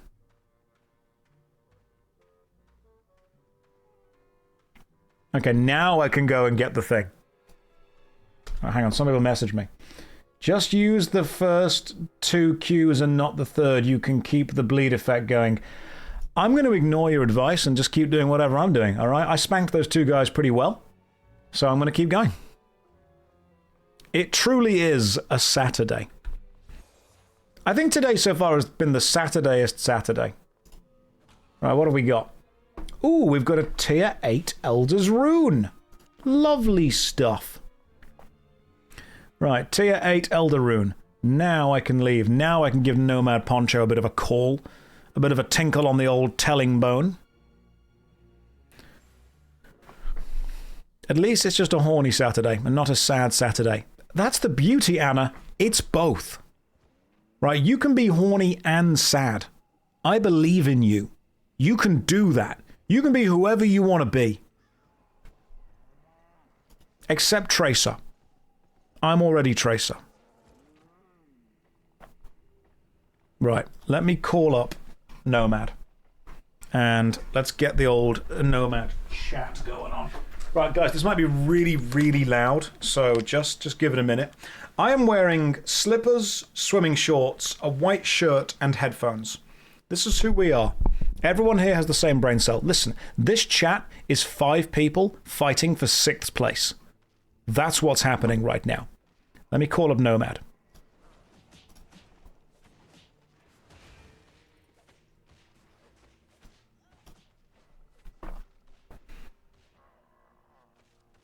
It's not your turn to use the brain cell yet either. It's not allowed. Should I get some headphones with little cat ears on them? I fear that could look good. That should work.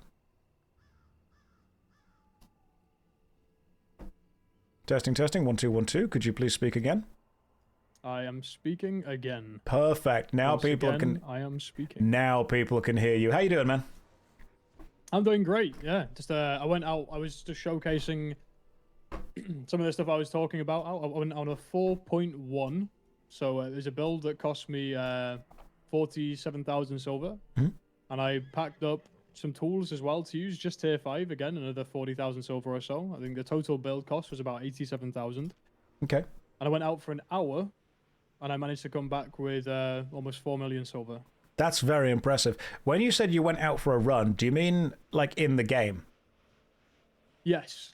Oh, thank God, because it's like 1,000,000 degrees outside right now. I thought you were being really healthy and going for an actual run. No, it is far too hot. The sun is powerful today. I'm not going anywhere near it. I didn't even... Out for a brief walk in the morning, and yeah, no. I had no idea what that big blue orb, that big orange orb in the sky was. Normally it's blue. I'm like, okay, that's great, that's fine, that's chilled. Then you open the window, massive yellow orb in the sky. Actually quite scary. I'm quite fortunate here because for some reason the internal temperature is just nice and low, like within this like new apartment. So it's really nice. Like I'm chilling right now. But I'm glad. I'm wearing swimming shorts. Yeah, see, that's the problem, is you're wearing anything, you know? Wow, I'm flattered. Thank you very much. Good. Buy me dinner first, my goodness. Oh, see, that's how you be sly, everyone on stream right now. That is how you do it. That's charisma right there. So what's the plan today? Right, well, I'm going to knock on the door real quick so we can get this whole thing set up. And then, yeah, the plan was to take you to Roads of Avalon. We'll go from Blackstone. Last time we did it in the Royal Continent. This time we'll go out from the Black Zone. So we're still going into the roads, so we have it a little bit more controlled in the sense that, you know, the roads has that limited access in and out. So as you're moving through, you're not dealing with these big, you know, 20-man plus whatever, like horrendous gang squads that you can find in the open world. Yeah, I can't get pounded by 20 guys at the same time. It's not going to work. Yeah, well, yeah. I mean, once you get a little bit more experience, you know, you can take 20 guys easy, right? You know, I'm a champ at this point, but we'll get you there. All right, we'll get you there. So if you would like to come to the Fort Sterling portal, and then we'll head out from there. Also, we'll probably do a little bit of tracking too. Yeah, tracking sounds fun. In the road. Am I bringing my PvE setup or am I bringing my PvP knives setup? I would bring your PvE setups. Which one we're using? Battle Axe for? Battle Axe and Torch. Yes, yeah. If you can bring that one. Yeah, let me just something similar but with spear right now. So. Let me just stick some stuff in the bank. People in my chat are saying you're very funny, by the way. It's true. You guys should go and follow Nomad Poncho. Excellent at Albion, and just nice guy. Nice guy all around. Fantastic. Let me just stick some stuff in the bank. I'm pretty amazing, guys. You know, I won't hide it. You know? That's the attitude, guys. You've got to be your own biggest cheerleader. I know I am. Charming, attractive, modest, dude. 3 of my best qualities, honestly. Okay. Humble too. Wow. Humble. Wow. He's probably the most humble person I've ever met. He's just better at it than other people. Right. Where am I going? Do you want me to meet you at Fort Sterling? Fort Sterling Port. Okay. Hang on. Oh, portal in the Outlands. Sure. On my way.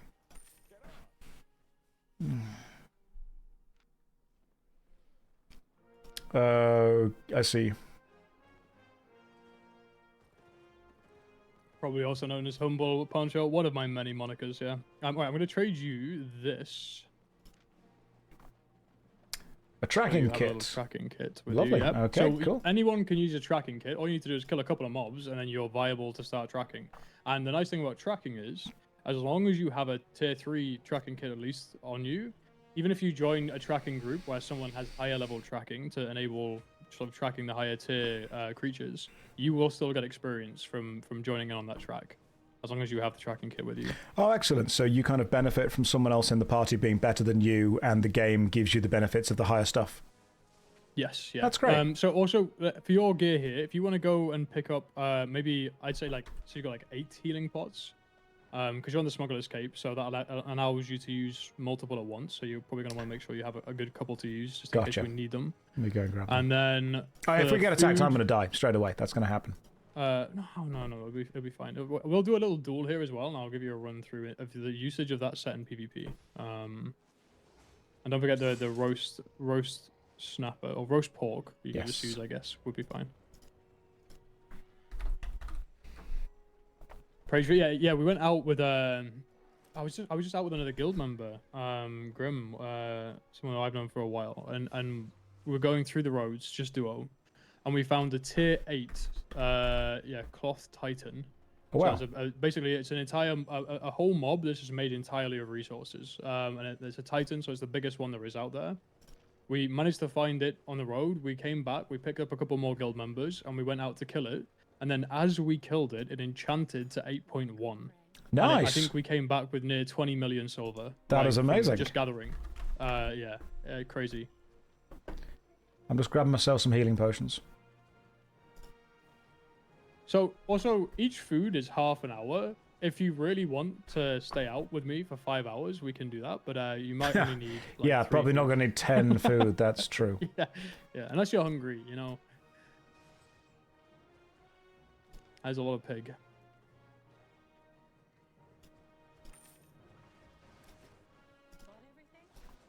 Right, what I'll do then is I'll eat one now and put the rest in the bank. I'd bring out 3 or so, just so we can make sure we have Gotcha. replacements or whatever if we need it. But yeah. 3 for rose run is usually what I'll head out with, because sometimes the roads can be a little bit, of a maze to navigate through. My bro eating the whole hog. My mount is next. If he tries to eat my precious little pig, then we'll have problems. I wouldn't dream of trying to eat your precious little pig. Oh, I missed before we got banned on Twitch. Remember those days? Remember when we were just having fun? We were just kind of laughing. Okay, cool. I've opened a silver bag. Right, I think I'm ready now. This is not a PvP setup at all. So we're going to be doing PvE stuff. And right, I will show you a PvP rotation with this build. So okay, just to cool. explain it down with you. So we can do a little dueling action right here. So yeah, your Q on your axes, you're running the 3rd one. So in general, for best DPS, and this counts for PvE too, you want to just be using the first 2 of the Q cast and then letting the 3rd expire. So if you try that on me now, and then to do 4 in a row. Okay, and then you let it expire, then you do it again. Yeah, so that's the best DPS. The 3rd one, when you cast it, if you go for all 3. It's a jump, isn't it? Yeah, it's a jump and it's a minor root. So that its main use for that is just for that sort of jump and root to try and hold someone still. Obviously, if you pop that to then run away. When someone uses their shoes, it really helps devalue their mobility. Oh, gotcha. Right? Okay. So, but for the most part, you're going to use those 2. Obviously, we talked before about your W is sort of increasing your auto attack damage, but it also gives you a general damage boost. The nice thing about that is that works with your Q dots as well. So if you were to cast your stacks on me, so if you do those first 2 Qs again, you'll see I have 2 blood pools on me, right? And then if by you cast pressing it again, then I have 3 on me. Okay. So it only stacks to 3, but this you can maintain this dot permanently on an opponent or on mobs. If you have that W active, once you've put the bleeds on, those bleeds will be boosted as well for their entire duration. So Brilliant. that's really nice. The last thing is your E, the Blood Banded ability. That's Same way with sort of the recast on your Qs. That one, you can just use the first part of it just for damage. So if you're just trying to damage, it's just that first one you use, you wait for the recast to end, and then you throw it again sooner. The second part of it, though, gives you a heal. The main thing with that is with those 3 bleed dots you saw, you want to try and make sure, like with the daggers, where you have the 3 stacks on that yourself, all the bleed dots are on the enemy before I do the second throw. Because the first throw does damage based on the amount of bleeds you have on your opponent as well. Gotcha. So if you have 3 bleeds on them and then you throw your axe, it does more damage. Okay. And the same thing for the self heal as well. You'll get more self heal if you throw it on 3. So if we do get into trouble, the first thing to do is get 3 bleeds on the opponent and then go from there. Yeah. Okay. Now, your helmet is good at removing things like bleeds from you, because that's what the Guardian helmet does. It purges damage over time. So it's a good little burst shield that you have just to protect yourself. But the utility of that is you can remove, fire dots, axe bleeds, curse dots and stuff. Especially curse, it's a big one. If you have like the curse stacks on you, in general, you can just hold it, and I can maybe like try and call for it in combat to help out, just if we need it. But chances are, the mercenary jacket. If we get attacked, chances are we're probably going to die anyway. But we'll just pop everything we've got, and I'm going to go for the panic option, which is if I don't know what I'm doing, then the enemy can't counter it. I mean, the drunken fist sort of style. I like. Yeah, exactly. So, the big thing is use your cooldowns. Yeah, use your cooldowns. Like when we start a fight, like you've got a smuggler's cape on. If we do start a fight with players, feel free just to drink your health pot. Like as soon as you start taking damage, to sort of counter the damage you're receiving. Yes. And then after that, you'll have your mercenary jacket you can use. And then by the time that's sort of finished, you should be able to use your second healing pot. So you should have a lot of healing to work through. Cool. Can you hide the screen perhaps to make this a little safer, Ooh, okay, yeah, you guys don't get to see where we're going. Ooh, the screen is hidden. Put it up. Okay, perfect. And then what we're gonna do is we'll go up here and then drink this soup. Drink the coward soup. The coward soup, and then we're gonna head out. And then if you just follow the pings I put on the map for a brief moment. I'm going to follow so many pings. We're going to go all over there. Gotcha. The invis should take us all the way through, and we're going to zone from this. We're just going to move out of this zone completely. Okay. And then we'll get over there and we'll... Are we going to avoid the massive red dot on the map? Well, we're currently in this like coward soup. We can't be seen at all. Love it. So we can ride through the blob. Hell yeah. With the power of coward soup. What happens if my horse didn't drink the soup? Does the enemy just see a horse with no rider? Well, I think the thing is you drink that much soup that it ends up saturating through to your mount as well. So you're wet. Gotcha, which means that, in that case, do you need to drink the soup, or do you just need to kind of rub it on you? You just kind of ride around in it. Okay, brilliant. You just swim in it. It looks like you're drinking it, but you actually just kind of pour it down. Oh, like those kind of, like those morning routine looks maxing things. Someone just slams their face straight into it. Exactly. Okay. Do you think anyone's ever... Or a shower, perhaps. Do you think anyone's ever been lost in the soup? I think that's how the soup is made, personally. Is anyone in the Twitch chat of either streams confused? Does anyone in the Twitch chat of either streams sometimes wish that the streams remain separate and then get very, very impressed? Right, I'm on the second map. Okay, as am I. We're going to head up to that. Gotcha. So just start kind of riding up there. On my way. No, this all makes perfect sense. Min-maxing dumb questions. I'm not confused. You're wet, but no one can see you. Also, there's a horse. Spot on. That is the exact sounds like they're following situation. Yeah, like you've got it so far. Right, now I can be attacked. Yes. I'm no longer invisible. Yeah. So you want to cut down this way with me. Yep. Well, I say yep. I'm on the wrong side of the river. Keep going up, and then right. You should be able to find a little water crossing up there. Ah, there we go. Recreating that scene from the first Mummy film. Being on the wrong side of the river. What a great film. You've seen The Mummy, haven't you, Nomad? I have. Good. I have. Good. If you said no, I was immediately about to stop the stream and hunt you down. Oh, there's tracks here for a Hellfire Imp track. We'll keep moving past. We can get into this little road, and then you can switch our screens. Magister says the screen is black. Yes, the screen is black because unfortunately so many people are stream sniping and hunting me down that whenever I'm traveling to a dangerous place, I have to keep the stream black until I get to somewhere safe. Then and only then. There's a golem track. Cool. Then and only then am I able to turn the screen back on so you guys see where I actually am. Unfortunately, whenever I try and stream being in a dangerous place, people just stream snipe, which is... it makes it difficult to do any level of PvP stuff. Alright, then and then as soon as we're inside, switch back over. Right, okay, so now we're in and I can turn the game back on. Cool. Yes. And we'll just start doing it. So we're going to be aiming mostly for these green chests. Okie dokie. And then, yeah, we'll do some tracks, and if we see any gathering, we can get some more points there. I did a competition over the weekend to get some of the guild members to get in here and do stuff. Excellent. Which was great, and I've been taking out guild members to do it. So it is a PvP area, obviously, but it's kind of like a little bit of a more of an instance, smaller scale environment. So. Guys, when Nomad said that he's been taking out guild members to do it, he means that he's been encouraging people to do the content, not that he's been sitting there with a sniper. I thought you were going in a different direction with taking guild members out to do it. I honestly... Hey, if you want to take someone out, give them a nice little bit of a dinner, treat them to a pot noodle, a walk along the beach in McDonald's, which is technically a restaurant.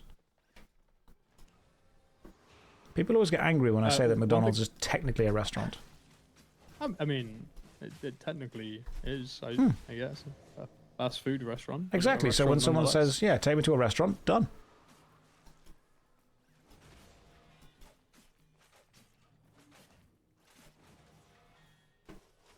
This is grade A dating advice, by the way, guys. Most of you might not know this, but no. Many of you probably shouldn't know this. It's an information hazard because knowing it means you can never unknow it, and now your dating life has changed forever. Josh, please never take me to a restaurant. Try and keep your mount up with you as well, just in case we have people come in, so we can kind of instantly mount up. Gotcha. Okay.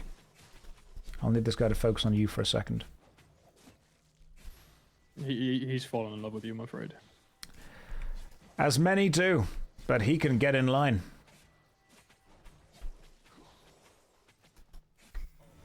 There we go. Alright, what's in this chest? Hey, Torchmaster. Cool. Torchmaster for me, at least. And a Clarent Blade. I'm going to take all of it.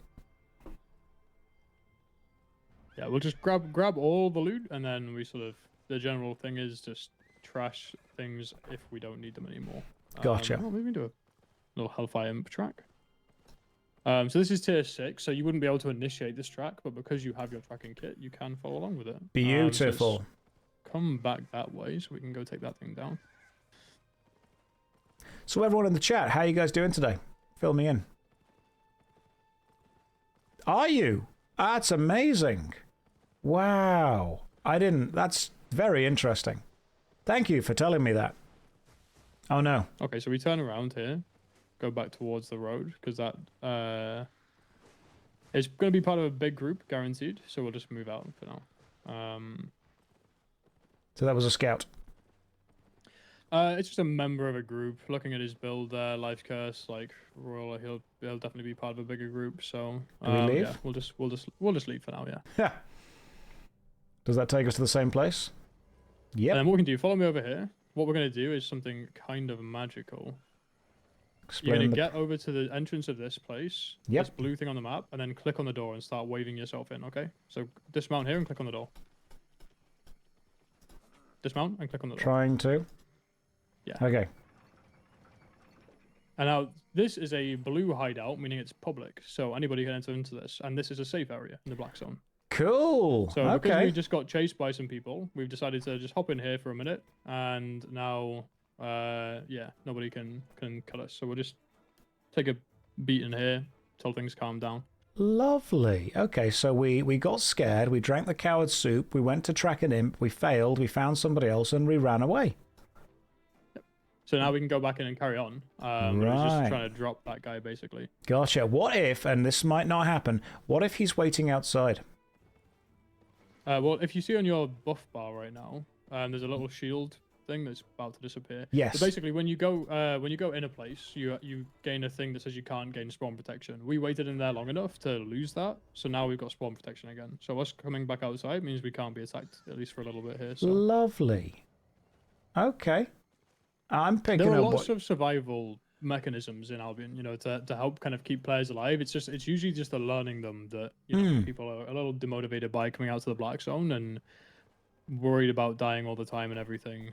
Once you start to pick up on the things that are out here to help keep you safe as a player, it gets a lot easier to navigate around without dying. So staying in the blue zones is kind of like pushing the red button. But pushing the... I didn't even get the button conversation from yesterday. I arrived late for that, unfortunately, so... I will leave forever. Instantly. Some people in chat may not understand how clever what I've just said is. Stop, no, not again, not again, not again. I'll explain it to you sometime, but you won't like it. Should we lure this enemy back into the center of this area, just so it's not going to... Closer to our mounts would be good, I think, for sure. Yeah, chat, you guys are all third wheeling, by the way. This is a date between myself and Nomad, and we have to have the conversation, we have to chat, and you have to tell us how the date's going. I like that. The Hellfire Imp flees because it's exhausted. The Stockholm Syndrome is real. Yeah, you guys are all watching. You guys are chilling out. Ask Nomad if a ghost is wet. We'll ask that in a second.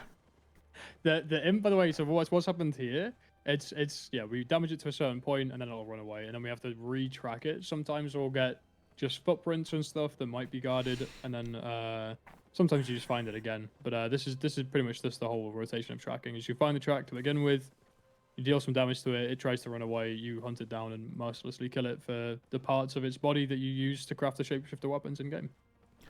That sounds lovely. The way you've explained it is beautiful. Are ghosts wet? So, a common thing with ghosts is the idea of ectoplasm that is left behind. Now, anything leaving any kind of plasm behind, I would assume wouldn't be dry. He's thought about this. I would say, to be on to err on the side of caution, ghosts are, at the very least, moist. Oh, this date's going so well. Chat, what do we think? Are we thinking that this is so far correct? Because I think it is so far. Yeah, it's not called ectodust, is it? Exactly. Fantastic. I'm really glad that you've thought about this. Some people are saying they try not to think at all. That's also true. Are we... I wish. Does the imp not appear again? Possibility. It's further south. You see the circle. Ah, yes, I see. I like the fact that there was a moment of a pause and you went, so... That was lovely. You've thought about this.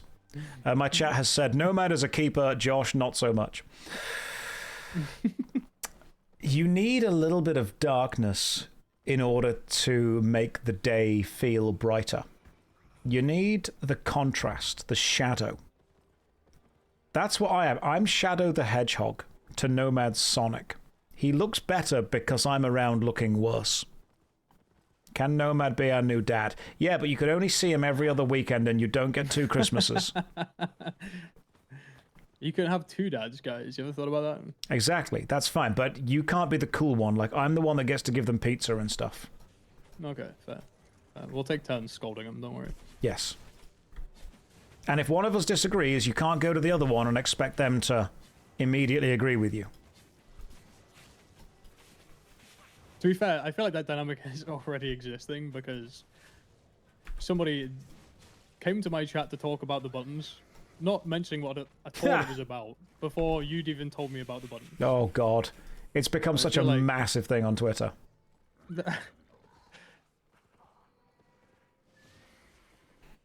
Two dads is 200% more dads than I have. Well, look at that.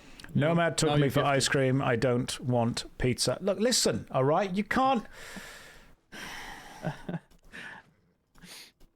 That's very blue button behavior right there.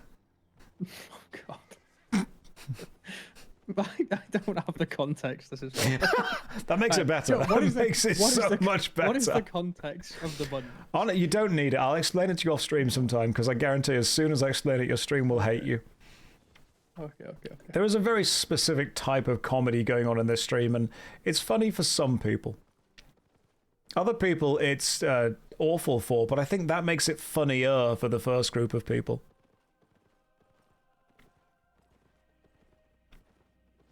Nomad bought me a new PS5. What's your offer, Daddy Josh? See, this is going to be one of the dangerous things now because we're not going to be able to verify what the other has promised the children. Yeah, because we're not talking to each other, obviously. Yeah, so all these things are going to be coming out, and we're just going to fall into this horrible cycle of one-upman shit, which is worse because then chat gets what they want, and we can't have that. We can't be having that. We need to be united. We need to be united together in some kind of union. Now, what you can't do, chat, if Nomad and I are both going to be your internet dads, you can't be playing us against each other. You can't be saying, well, they said this and they said that. We're not doing he said, okay?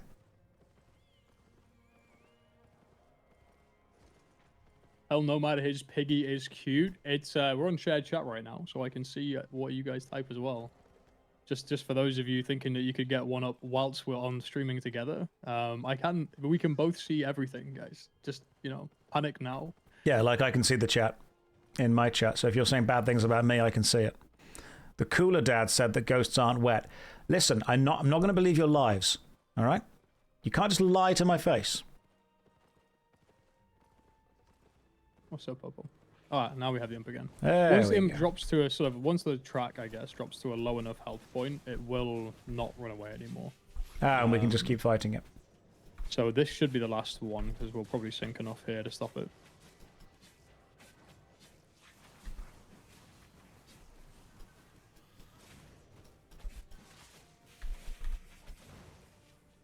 Oh, is it too far away from where it was? Hey, there we go. Nice. And what does that drop? So some of the components and the rare animal remains, they're used as a bit of a mix. So some of the stuff is used for crafting the actual shapeshifter staff. So like the stuff that drops, you use to make the shapeshifter staff the Hellspawn, which is basically the same thing as the imp. Has a lot of similar abilities to what you see the mob doing. And then some of it is used as reagents and alchemy for crafting potions. Cool. So I haven't got a hot button to get off my horse, so I have to manually click it every time. That's why I'm sometimes struggling to get off the horse.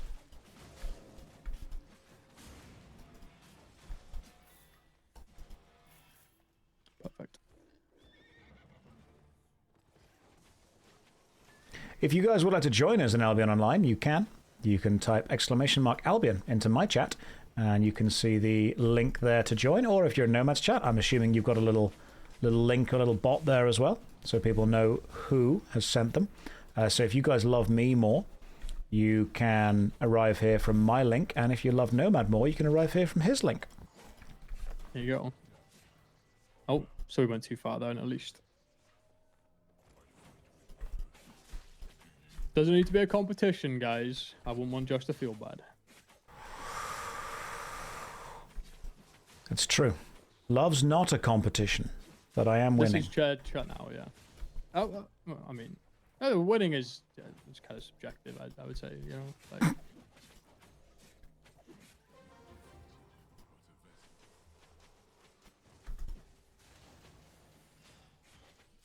Yeah, you know what? Let's be fair. There are no winners here. Just 1,500 losers. That's the best way to put it. True.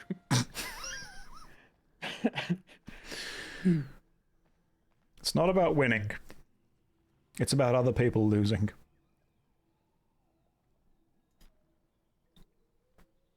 Oh, somebody asked about once you hit tier 5 gear, what do you do now in Crypto Dungeons? I would just explore different areas of content in the game. Honestly, just see what you enjoy doing. Try out different forms of content in the game. You know, use the journal. Check through the journal. See what objectives are there. The journal's a really nice feature. You can go through and have a look and just see, you know what, I haven't done any of this yet. I'll go try that out. I've been following the journal for quite a while. Rewards for doing it. It's really good. Yeah. Yeah. It didn't have it before. I think it's just a great way. I think a lot of players got lost in Albion after the sort of beginning stage of the tutorial, where it's like, okay, well, here's all my quests for telling me what to do, and now I've been dumped into the world and haven't got a clue what to do next. So there's obviously, and like when you have a pre-existing MMO with all these different forms of content in, how to introduce players to those different forms of content is really difficult. I think the journal was a really good solution of that, of sort of rewarding players for trying out different aspects of the game. And you get loads of rewards for following the journal. I mean, for example, I've got 64 outstanding rewards that I've not done yet.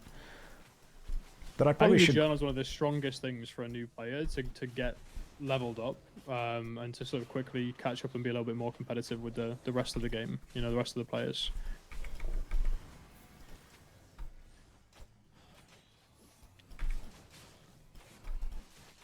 New here, just saw some WoW YouTube videos. Do you switch from game to game, or do you stop one and go to the other? Just curious if there'd be more WoW stuff.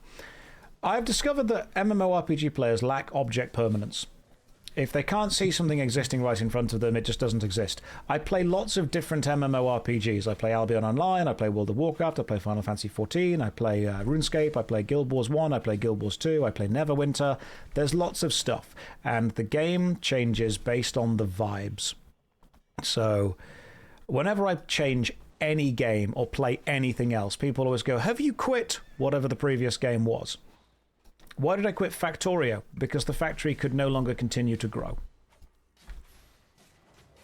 Oh, Nomad, do you know about the joke about registered losers from Warframe?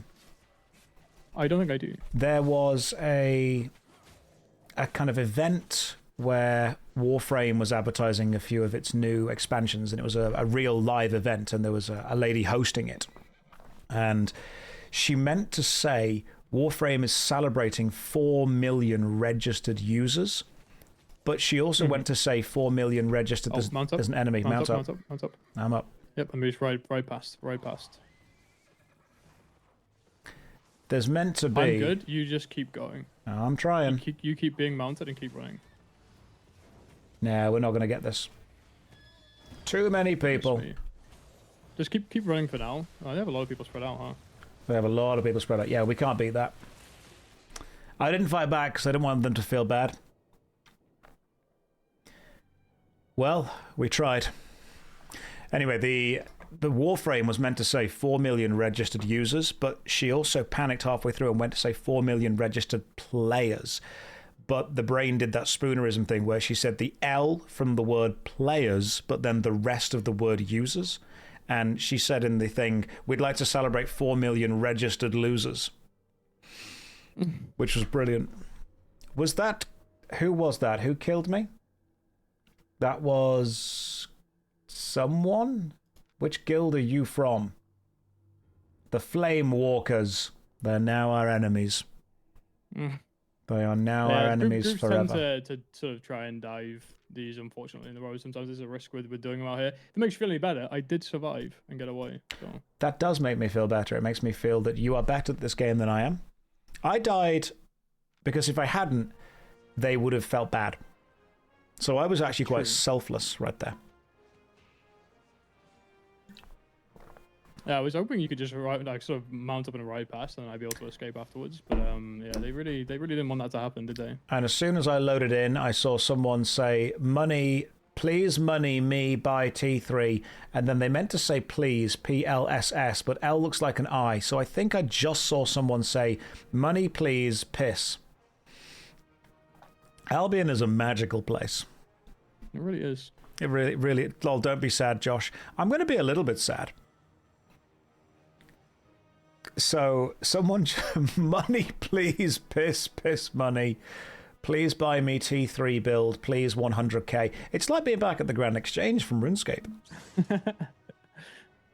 The irony is that if that guy just went out and smacked some treasures or did something, like he'd be absolutely fine. Like, oh shit, I can't fast travel back. I forgot because we went into that hideout.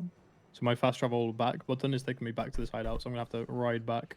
I'll be back there shortly. So for those of you who are watching and interesting, when you die in PvP, you lose everything. Everything you were wearing, everything you were carrying, so that's now all their stuff. What's with the good old item, please? They just want things. They need things and want things. Remember, guys, if you die in Albion Online, you actually die in real life. I would have been dead many times over if that were the case. I do not play smart. But what you can do is you can go to the marketplace. You can open the loadouts tab, which is where you can save specific builds that you've had before. You can select the loadout that you want, and then you can just rebuy everything from that loadout immediately. By the way, somebody earlier said, and I was going to respond to it, but we got into some stuff there. And as if there is a story to Albion, there is a background, there is basic lore, but I do like Josh's answer from the other day that I caught after raiding into you, which was, the way you put it was that there isn't a story, not like in other MMOs, but the players themselves are the ones writing the story. Exactly. I do think that's super accurate. The main like end game of this game, when it comes down to big ZBZ guilds and political alliances and everything, like, that is this sort of woven story that keeps going. These relationships are often so strong that they follow to other games. You know, when there's been other full loot games, however temporary, titles, things like Myth of Empires, Last Oasis, like any kind of games where you've had this sort of full loot element that people tend to jump over and play as well. Those same guilds, those same alliances go over there, and the hilarious thing is they carry those same political biases with them, and they'll notice these other guilds, and they'll recognize them from their name in Albion, and they'll, you know, treat them the exact same way, the enemies, the friends, everything, and it's yeah, it is quite incredible, to be fair. So I'm making a video. Unbelievably toxic. Yeah, absolutely. I'm making a video on Albion Online, my experience in the Crucible in general, and I think I say two things about it. The game is not a story that the player plays through. The game is the container for the stories of the players. The players make their own stories, they form guilds, form friendships, they go out. The world does not necessarily move on without them. They are the world. The world can only move on with them. The world is the boundary that they tell their story within. And when someone said to me, and this is what I'm describing, Albion Online does have lore, it does have world building, in the same way that if you stand in Limsa Lominsa in Final Fantasy XIV and overhear some Lalafell erotic roleplay, that's world building. It just doesn't really matter. And it might objectively make your experience worse. So you can run through Limsa Lominsa and listen to everyone and think, wow, the world's being really fleshed out. Or you can ignore that and go and do whatever you want to do anyway, which is what I would encourage you doing. I think it's a really good example, like with the way, I think that there was a point in Albion where I kind of almost got frustrated at the idea that Albion was a sandbox. Because I mean, you used to be able to do really cool things with like furniture, but it was a classic, this is why we can't have nice things. I used to build little like mob camps in areas in the red zone and the black zone, and I would station them as if I was a mob, you know, or with my guild. Yeah. We'd sit and we'd hold these camps. We did it at one point in faction warfare, where we decorated one of the faction outposts with training dummies and a tent and like a little chessboard and stuff. And we had guys like animating skills on the training dummies, and we turned it into like this whole little encampment. And as people came to fight to try and take over the outpost, we were defending it, and we held it that long that we eventually got traveling merchants that were coming to buy the gear that we were getting from the players we were killing, and then going off to sell that. And it was such a fun time, but obviously then people kind of abused that to make it really difficult for people to play by spamming furniture in really obnoxious ways, and they had to get rid of it. But I think the sandbox element more comes from what the players actually choose to do. And I think I played Mortal Online 2. I don't know. Did you ever play Mortal Online 2? I'm familiar with Mortal Online 1 and 2.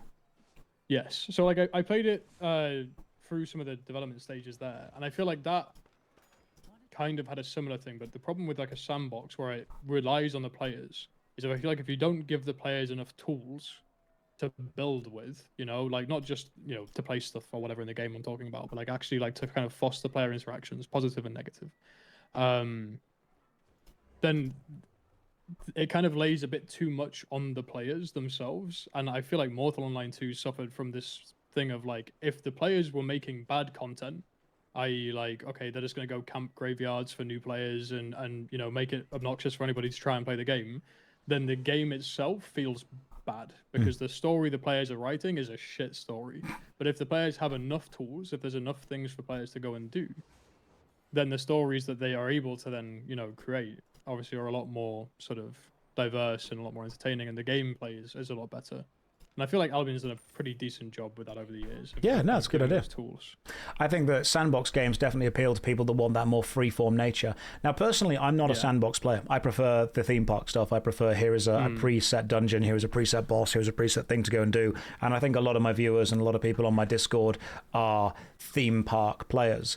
But I think the sandbox games should exist because not every game needs to be made for me. Every game needs to be focused on the players that it wants to have. And what I see a lot of is I see sandbox players demanding that theme park games accommodate them, and I see theme park players demanding that sandbox games accommodate them, when it's okay to have the focus of what the game is appeal to the people that want to play it the most. I feel like I kind of have this theory about why modern MMOs keep failing, and my thing with it is I truly believe that the problem is because they keep trying to cater to as wide of an audience as possible and then kind of end up pleasing nobody. I agree. A game for everyone is a game for no one.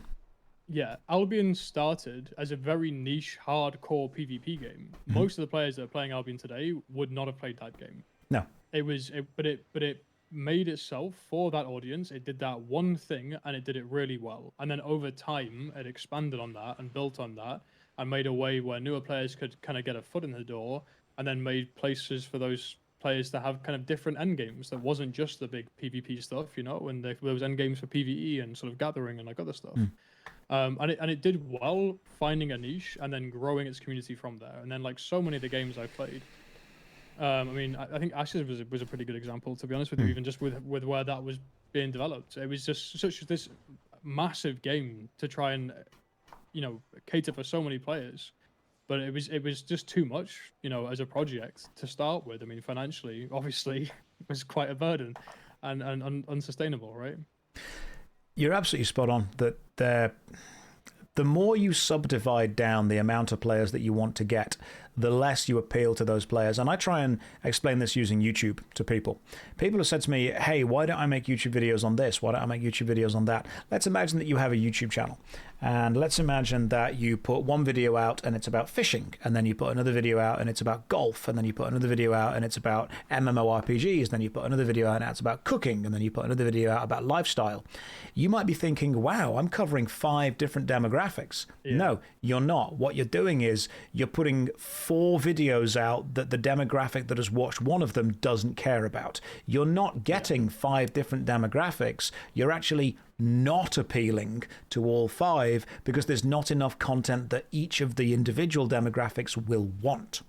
So if someone follows you for your golf content and then realizes that actually only 20% of your content is golf, they're not going to want to be there anymore. You're actually increasing the amount of people that you're not serving by trying to serve them. So whenever I'm talking to people about designing a video game, I say, okay, if you add a little bit of everything to this, you are not getting every demographic. You're actually showing that you're not focusing on any specific demographic. Yeah. I think that's what I want to see more of. I want to see, like, I feel like if we're gonna get any new MMOs that actually stick in our lifetime, it's got to be one that focuses on just a group of players and just caters to them really well. Exactly. And this is the game. This is what it gives you. Can do something different, you know, and we could have multiple. Yeah. But instead, we just have a bunch of failed projects. It's why people say, you know, oh, I don't want to play Final Fantasy 14 because there's no PvP in it. Well, there is a PvP zone, but people don't care about it. It's not focused. FF14 is a theme park RPG with MMORPG components, and what it's not going to do is twist itself and contort itself to appeal to a hardcore PvP crowd, because that's not the crowd it wants to have. The same way that Albion Online is not going to contort itself to appeal to the more casual, narrative-focused theme park PvE players. While that content is there, it's not the focus, and I'm glad that it isn't. Yeah. I mean, and that's the thing. It's, I think, like, when people have talked about quests and everything, Albion had some kind of quest stuff, I guess, very early on. But it was all still open world stuff. There used to be faction representatives from like the different mob factions, so like the undead and the keepers and stuff. And they would give you these kind of limited daily quests of like, hey, go kill a bunch of the heretics, we hate them, and we'll give you some rewards. But they got rid of all that stuff in favor of just putting things down. And I think that's maybe for long-term players. Like, I've been playing since 2015, right? Since the early access. On and off, because obviously, like, you know, mental fortitude and all that stuff, taking a beating in a game when you play one thing for too long. So obviously I've jumped around to different games too. But interesting I think comment. Overall, like, sorry, carry on, you first. End game, I think you do need a reason to want to play. You need something to pursue. And I think the point that I've arrived at, it's just community. You know, it's having a group of people to play with, to kind of foster in a new generation of players and stuff, and the next group of people that are going to be playing and stuff, and helping them out. You know, and I really enjoy that at this point. I think I stopped caring a long time ago about being like super competitive and, you know, wanting to be like a really good player in the game and prove. I think I've proved myself many times over before. Like, I don't care about that anymore. I just want to have a good time. Confident. Someone in the chat, Pickhead, just said Atomic Shrimp makes the kind of variety YouTube content, and you feel like it's peak YouTube since it's whatever he feels like making without trying to have broad appeal. Pick, if you have a large enough fan base, if you have a large enough viewer base, you can ultimately make whatever content you want, because people will then be there to watch you instead of the content specifically. But very, very few content creators have that kind of appeal. When you are treating YouTube or Twitch or any kind of content creation as a career and as a job, one of the most important things to do is to niche down and ask yourself, who are you appealing to? Who is your audience? Who are you focused on? It's almost as if you ran a shop in an actual physical city somewhere and you sold everything. You sold insurance, you sold cars, you sold clothes, you sold food, you sold shoes, you sold holidays. Nobody is going to that shop because it doesn't specialize in any individual thing that they want. You might think, oh my God, we're appealing to every single customer in the world, but you're not, because there is a great appeal in content creation when you know that you are getting one thing really well. It is possible, once you are famous enough, to do whatever the hell you want. But until you are famous enough to do whatever the hell you want, niching down and becoming known for being good at something is better than being known for being average at everything. Because if you're average at everything, nobody has any specific reason to watch the content you are creating, unless you are incredibly funny. And then you're not just average at everything, you're focusing on comedy, which would be something like Video Game Donkey. Donkey is like, okay, I'm going to make really funny videos about video games. That's the focus. It's very important when building a community early on within content creation that you become the guy or the girl for something specific. And then once you're known, you can start to branch out. That's just my advice anyway. Nomad, would you like to do some more PvP stuff, or do you want to get geared up for a 5v5 arena? I do love me the arena. Let's try and do one more road thing and see if we can manage it, and then yeah, we'll just, if you want to take the gear you're in now, we can just go in that, to be honest. Yeah, why not? Let's go. Let me grab another horse. I think oh no, I've got a horse. I'll get this for you. Bolognian beef stew. Bring you a couple of these out. Let's swap to that food because I'll heal you once you're out of combat. Oh, thank you. Between killing mobs. And then what I'll do as well is I'm going to grab a shield, I think. And that'll help me maintain aggro over the things that we're fighting. Antix says, hey Josh, why does it seem like YouTubers are generally bad at stealth games? Do you mean while playing them live, or do you mean making videos about them? If you mean while playing them live, it is because streaming naturally has to divert your attention between the game you are playing and the audience interaction that you are talking to and making sure that you're entertaining as well. See, normally when any entertainer is trying to do something, they know the thing that they are doing so well, they know it off by heart, that they don't need to put too much effort into it. The more you understand something, the less effort you need to put in, the less mental kind of focus it takes. When you are playing a video game for the first time, you are learning the process of playing that video game. So it takes a huge amount of mental focus and mental effort. If you are also trying to stream and entertain at the same time, then you are splitting that focus and you are being good at neither of them. You are not engaging with the audience enough to entertain, and you're not engaging with the game enough to learn it, which is why I actually don't like learning new games on stream. Yeah, I felt that in particular, I think, just take this again. I felt that in particular, I think, when I jumped over to play Arcade, just because I fancied it. You know, I was just streaming like through as a hobby and stuff, so it didn't really matter. But Albion, like I've had times where I've been jumped doing like mobs and stuff. Ping the map where you need me to go, mate. Over there. Got it. And I've ended up killing the person that jumped on me just mid conversation, like carrying on the conversation, talking to chat, you know, like just because it's second nature. But then like going through and playing something like Arcade and trying to figure that out and everything else, I was unable to pay attention to chat and play the game at the same time. And this is why people sometimes say to me, people say, oh my God, streamers are so bad at games. Often it's because the requirement, the mental energy required to focus and be good at the game does not also serve a good stream, because you are splitting what you are doing so much. Right now, I'm focusing entirely on the game to dodge the enemies, which means I can't be reading the chat, so I'm not responding to anything that's being written in the chat, which to me doesn't feel good. I want to be able to read the chat, I want to be able to respond, but until we get to where I need to be, I just straight up can't. And now I can.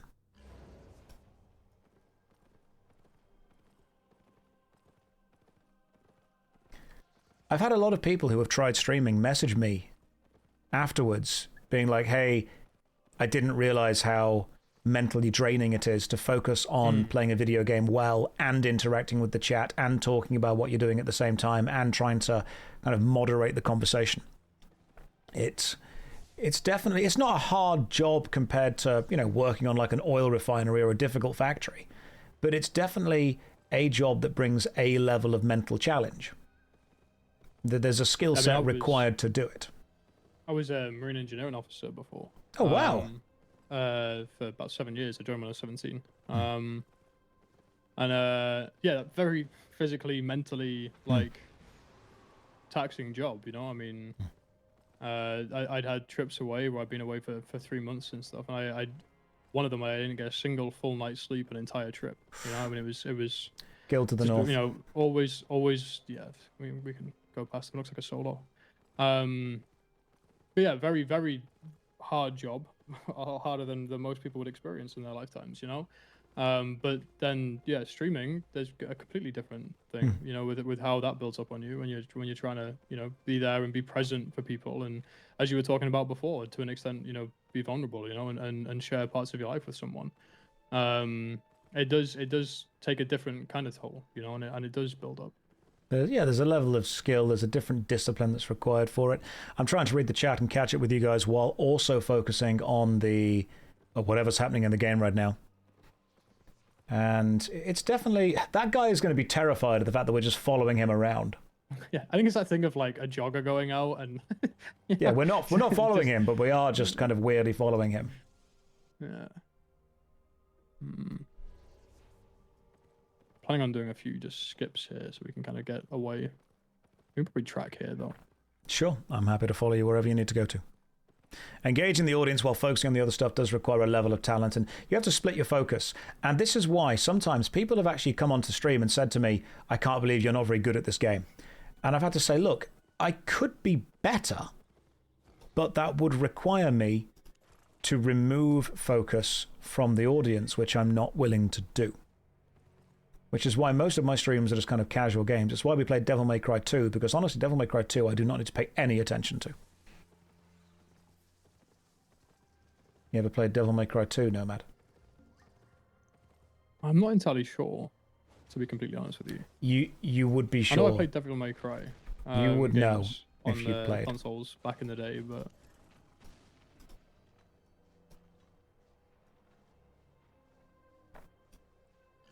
Alright, there's a bear we can go to up there. I'm following you. Is it annoying when people backseat the stream? I think I'd be annoyed by that.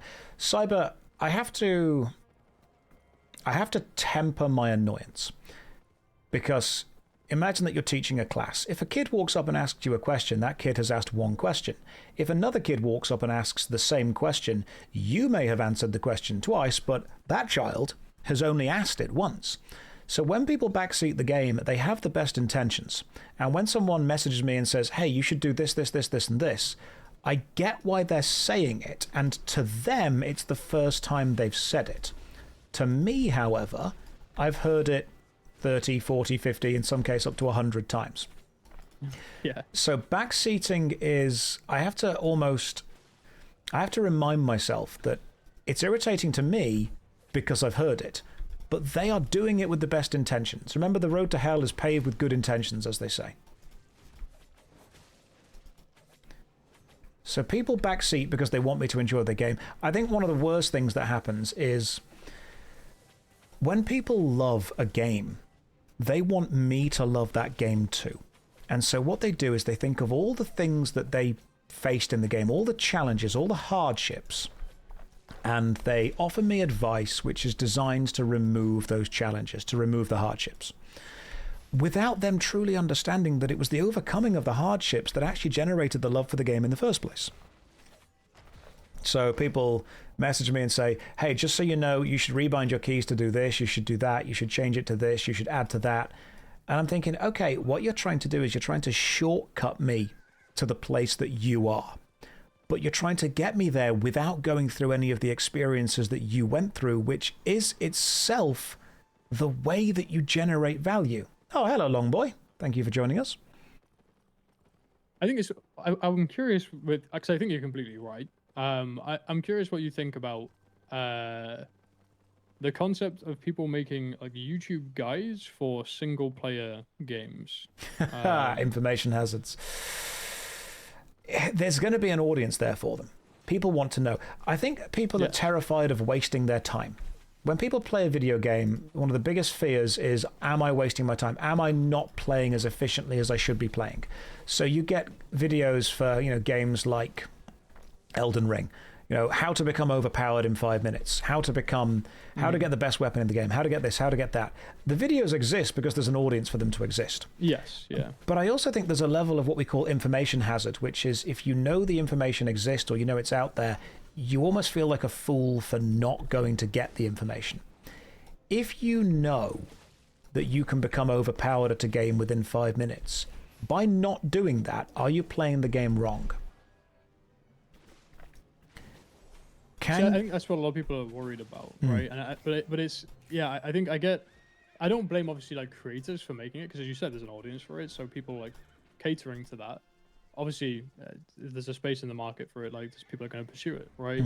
I think I'm in general like I wish players wouldn't be so quick to it. I think a great example from like one of my gaming experiences was playing The Witcher 3, and I made some errors of judgment based on like not having enough information or just on the limited information I had that made complete world changes, and I was left with that feeling of remorse. I'd screwed that up. I didn't do that right. Like I made a mistake, and that had a huge impact on the actual world and the continued narrative and stuff. But that was my experience. Yeah, that was your story. That was something that became mine, and I thoroughly enjoyed that. I ended that game with my own experience, and then like I think it was Dragon's Dogma 2, I believe, when it came out, and I just saw so many guys come up, don't make these 10 mistakes. Yeah, don't make do sure this. You do this stuff. Don't have this story. Go over here and get this first. And I thought like I understand that some people want that information, but then I thought like it's just such a sense of loss to be like you're cheating yourself out of your story to just kind of, like you said, like do a play-by-play, a follow-through of somebody else's. Did you ever read those old choose-your-own-adventure books? where you could turn to this page for this and this page for that. Yeah, yeah. Imagine a YouTube video being like, make sure you don't make mistakes, and it's just a list of all the correct choices to turn to those, the way to beat the book. I'm like, sometimes beating the book is not as important as experiencing. And I think I managed to distill this into a lovely sentence a couple of months ago, where I said that we've reached a point where we are prioritizing the experience points over the point of the experience. Yeah. And when I realized that's what people were doing, people want to play a game, but they don't want to play a game wrong, despite the fact that playing wrong sometimes creates the best experience.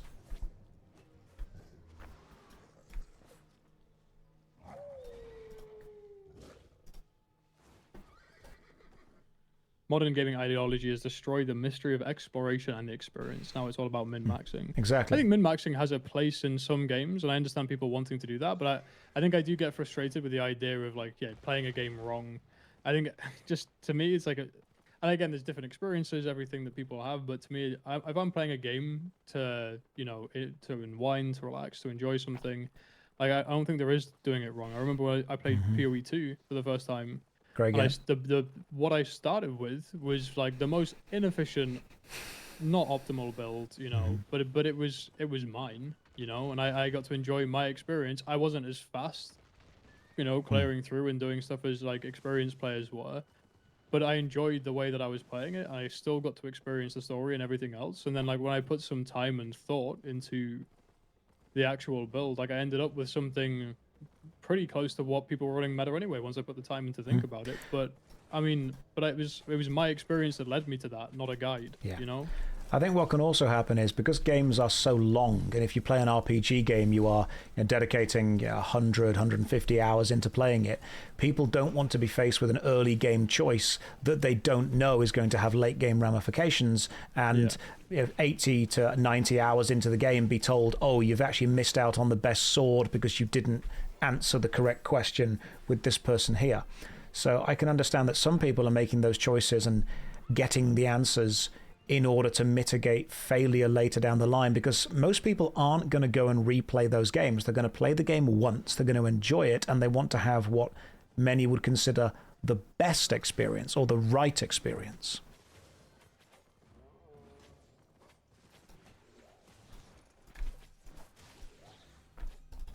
I mean, people are too competitive these days and transfer that mentality to single player games as well. Yeah, I think it was I don't know. I do wonder if, like, how much of it was impact from, like, content creators and stuff, and like the influence of people trying to be good at something, trying to do something well in order to advance, as a creator and stuff, and people being able to perceive that. I do think that trying to e-sport every game has actually been quite detrimental to casual gaming.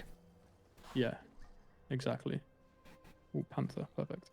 People play a video game and the first thing they hear is, you must be good at this. You must be good at this. You can't not be good at this.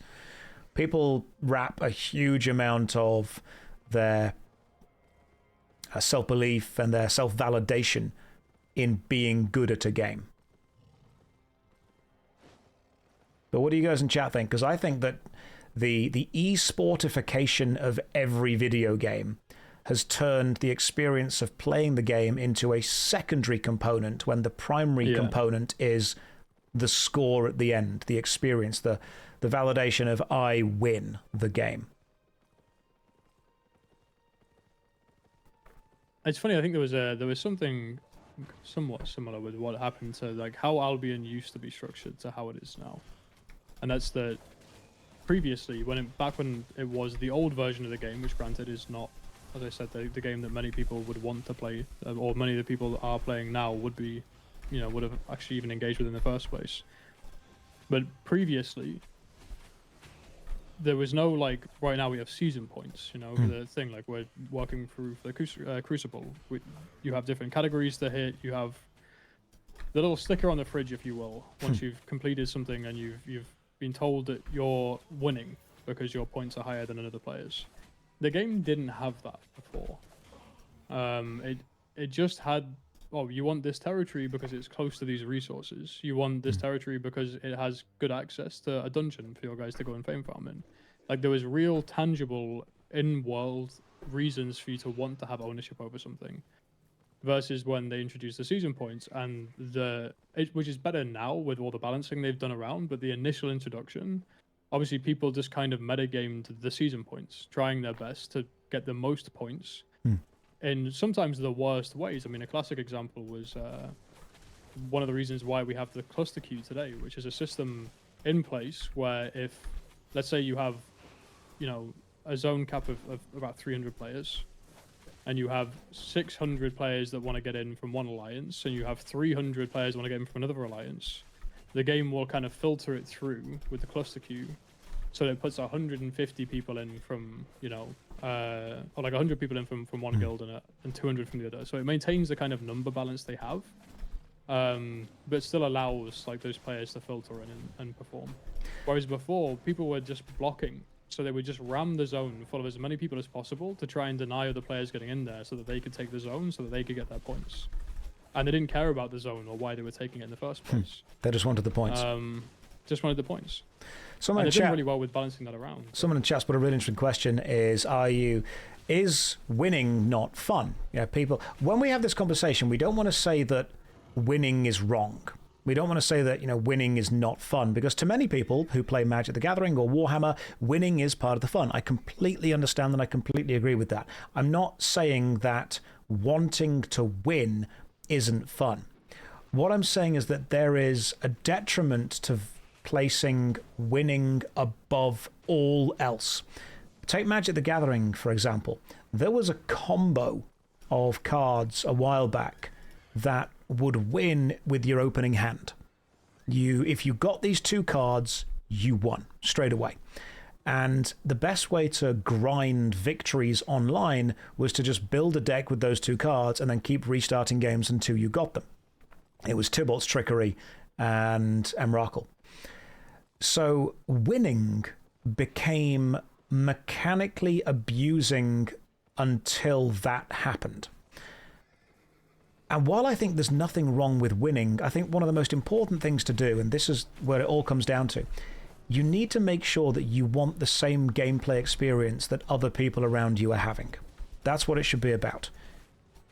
If you want the same gameplay experience that they do, you will find a fun game. If winning is all that matters to you, then find someone else where winning is all that matters to them. Because if that's the experience you want to have, you're not wrong for wanting to have it.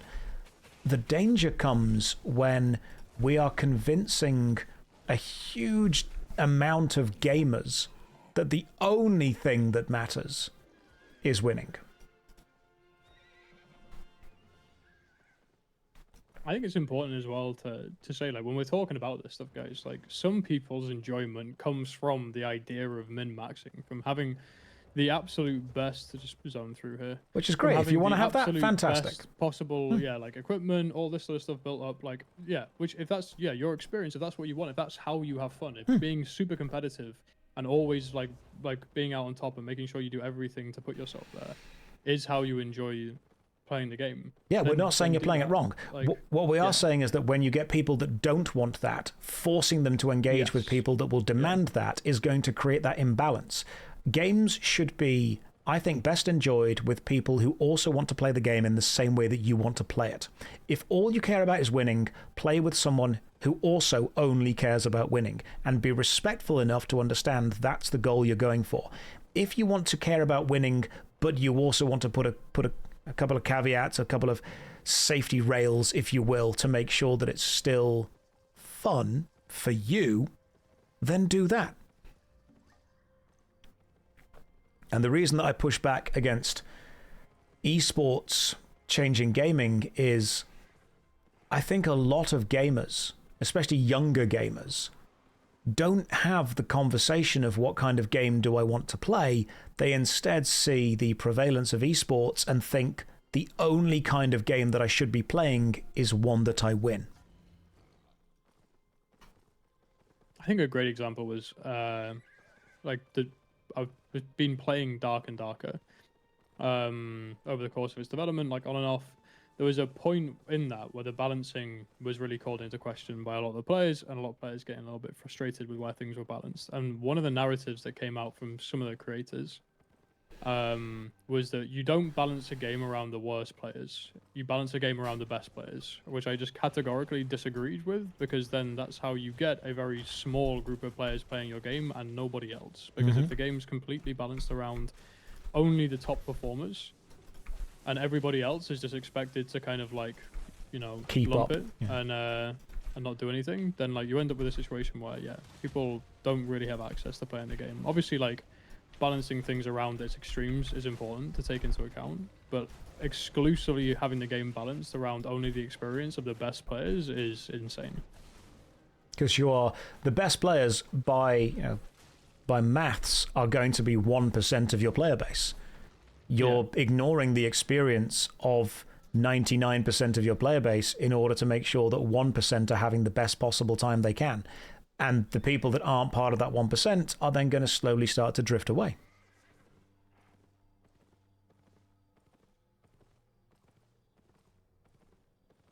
But those 1%, those deeply enfranchised players, they do have more time in the game. They do have more hours. They might even have a much deeper understanding of the mechanics than potentially the devs themselves. So we're not saying ignore their input. We're saying understand that their input is going to apply to a very small amount of people. I had a very fun experience in Albion when I was doing playtesting. There was a particular individual, or there's a couple of people. One of them was a solo player who predominantly just played alone and stuff, and there was discussions going on around a particular point of balance that had come up, right? The playtest Discord they just have for the developers to have direct contact with, you know, players that play a lot, and a particular experience with some areas to be able to provide feedback on sort of upcoming updates. Okay. And this guy had given his take, said why he thought the way that he did about something, and gave a suggestion over, and was told by another player from a different area of content, I'd say much more of a sweaty player, you know, that he didn't deserve to give his opinion on this because he doesn't know what he's talking about. He hasn't played the game long enough to know.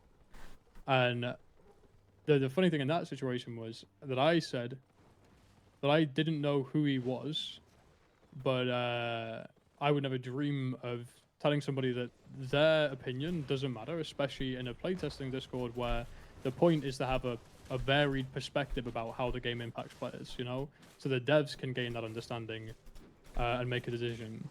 And the guy got so upset that I said I didn't know who he was, that he reported me through for harassment.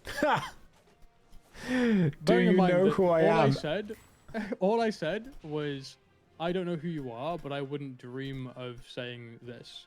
That was it. That was all I said, which was just meant genuinely. Like, I'm not sure who you are, but like, but he was that upset about the concept that I didn't know who he was in the game that he reported me through, which was hilarious. And you know what? On reflection, I'm sorry that I reported you for that. I shouldn't have done that. That was... No, I completely understand. I've had so many people mess me being like, hey, Josh, you've only played this game for 100 hours. Your input on it is worth less than nothing. You shouldn't be talking about this with any level of authority. You know, I've played this game for 1,000 hours, therefore everything I say is gospel. And it sounds crazy, but these people are often, they don't have a lot else going on in life. Yeah. Which means that they very much cling to whatever small amount of understanding and power and reputation and authority they do have.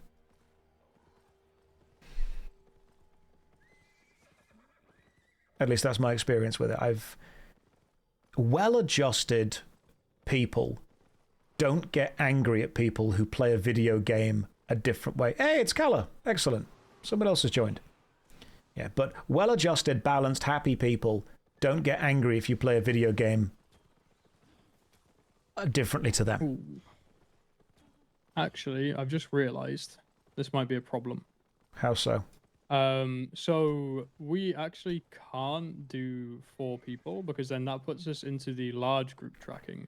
Ah, okay, gotcha. And we don't have a healer for that, or a specific tank. So we've had to drop Cal, so Cal can still physically be with us, but not part of the actual thing.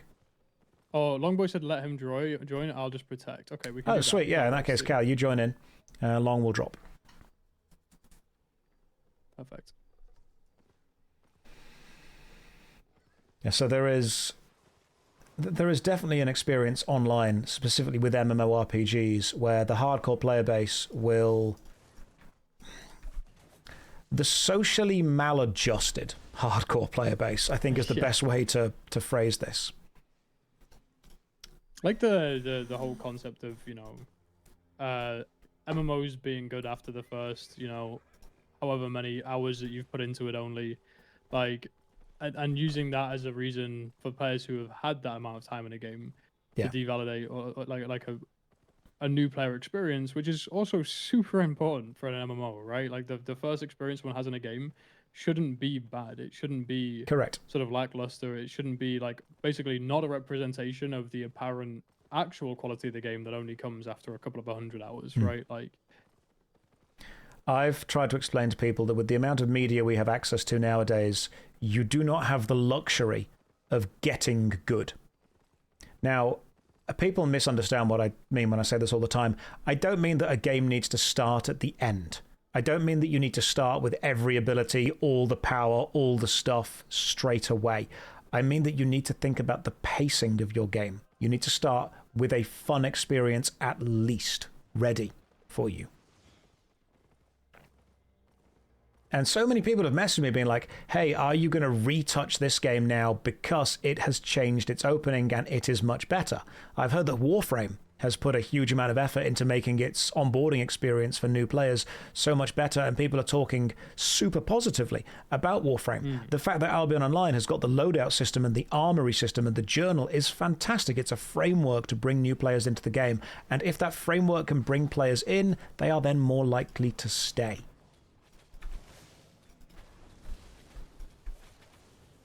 Yeah, I think it's one of the things, like, a lot of players to begin with were really against them improving sort of loot in the yellow zones, the idea behind like hardcore expeditions, which isn't PvP content, you know, being so rewarding. You know, just the idea of players that would otherwise have been their targets in the open world being allowed to play somewhere separate in the game where they weren't vulnerable to them was upsetting to a lot of the PvP players. But then also not realizing that creating a good ladder like that to enable people to get comfortable with the game so they can catch up. So if they choose to later, can then explore further into the full loot areas of the game, you know, and competently actually approach them. But that is nothing but a good thing. But yeah, a lot of players early on just were not happy with that because they couldn't understand why that was necessary. We have a lot of hardcore players who they would much rather watch the game that they love die as long as it remains focused on them than see it succeed in a way that doesn't focus on them. And I think that's a remarkably selfish way of looking at game design. The conscious decision that you must remain exactly as you are because that's what you want, even if it kills the thing. Yeah. Because I guarantee if they were actually in charge of the business that created the game, that is the last thing they would think about. Because video games are products, they are a business. And if that business is not appealing to enough customers, as much as the customers that it has might think it's noble to simply let it die and remain pure, that's also, I think, remarkably childish as a way to think about it. Yeah, I'm reminded of it at a time I jumped on to play Atlas. Had a big update, Atlas being the weird kind of it's like the pirate game, wasn't it? Mod for Ark, yeah. But I jumped on to play that. And I was taking a break from streaming myself at the time, and I was playing with another creator though, and there was a group of players that were just like horrifically, very large group, sort of horrifically stream sniping every creator that was trying to play it, to sync them, and you know, and to basically hinder their gameplay and advancement. That was sort of camping around the newer player areas, and that's not going to create a fun experience. Yeah, I spoke to one of them. I said, just like genuine question. I was like, why do it? Like, why not let people get a foot into the game and then actually start fighting people like in over later objectives where you can then have sort of sustainable content. And the guy said, look, this is our game. This is how we've always played it, and we're not going to change that for people who are just started now, and I just thought, crazy. And then you wonder why the game dies. Yeah, which it did was a thing, right? The game fizzled out very shortly after because no one could get a foot in the door. Everyone got fed up, and that was it. Yeah, I've spoken to so many people and I've had exactly the same story. I've said, why do you treat new players like this? And their response is, because the game lets us, that's what I want to do, that's what they found fun. They don't want competition. They don't want a fair fight. They want a one-way war. They want to ruffle stomp people, as we say. They want to win. That's valuing winning above all else. And then people have even said to me, if we do this, new players only stay if they are hardcore enough. They only stay if they pass our test. They prove that they're good enough for the game. And what that ends up creating is a game that's full of people that need to prove they want to play it by hating it for so long and sucking at it and being killed and almost passing the test that they're worthy. And I've had to say to old people, look, you're creating an awful experience for new players and then wondering why your game dies. You're asking players to wade through a pool of toxicity to get to the good gameplay, and then you're making the pool of toxicity ever deeper and ever more expansive because you are the one that enjoys filling the pool of toxicity up, and then wondering why your game has no players. If you make your game an awful experience for people, they're just going to move on. Anyone in chat, feel free to let me know if you've experienced this before. Have you ever tried to play a game and realized the player base are actively against you playing the game?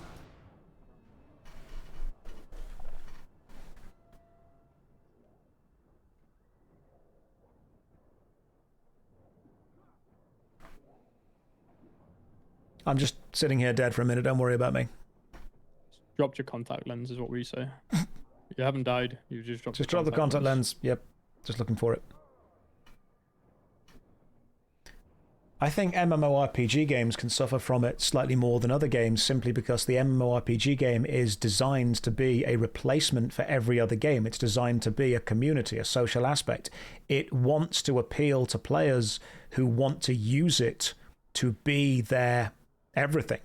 So you give people a community, you give people a level of authority, you give them a level of ownership and power, and people like that. People want to feel that they fit in with whatever society or community they're in. And then when you say to them, hey, that society is now going to change, it's, we're going to allow other people in.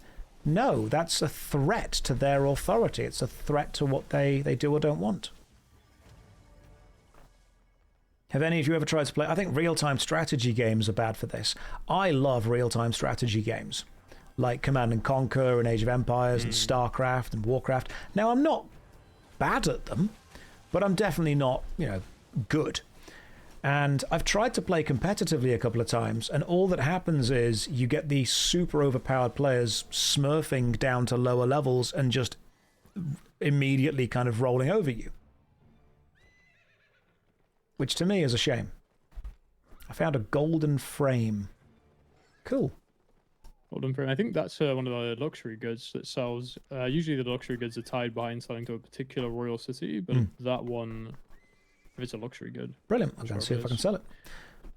But yeah, so we're talking about the idea of wanting people to bring in. That's what I think the Crucible has actually been quite nice for. We've brought people into this game who would not have played this game before, and we've given them that kind of support.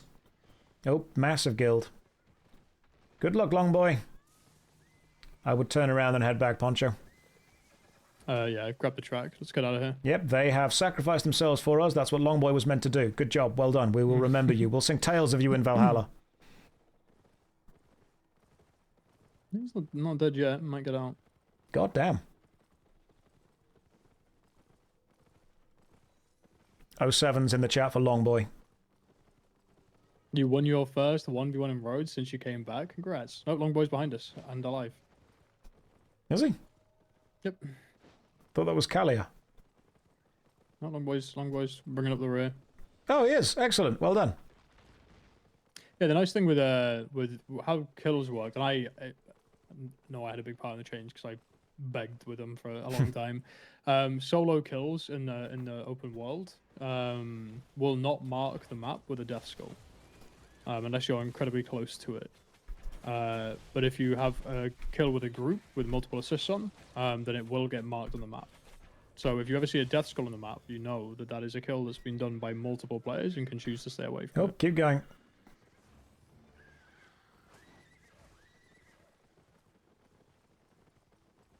Trying to work out if this is a scout. Yes. He's the tank for their group. It's PvE. It looks like I would say they're probably doing tracking. Okay. Just keep writing. I have Mammy. Please don't kill. We will not kill. Can other people see the stuff that you type? Yes. Okay, brilliant.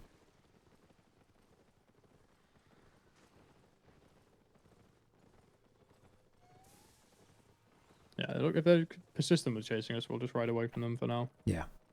Now, to link this back to what we were talking about earlier, I do think that the MMORPG genre unfortunately attracts a disproportionate number of players who are willing to harm the experience of others in order to gain the fun they need from the game without understanding that that is not a sustainable gameplay style. Sometimes you do need to build up a new player to become a worthy challenge for you. Instead of, it's almost like whenever I teach someone to play Magic, and this is going to be a secret that I tell you guys, whenever I teach someone to play Magic the Gathering or I teach someone to play Warhammer, I try to lose. Because if the very first experience they have of a game is me winning, people are much, statistically, less likely to want to play it again. If you are teaching someone to play something, try to have them win the first thing. And if they enjoy it and play it again, then you have them lose. Because then you can say, okay, look, you won the first one, you lost the second one, here's why. And then you can get into the actual statistics and the choices and the ideas. That is one of the psychological ways to get people to, continue doing the same thing. It's a tactic.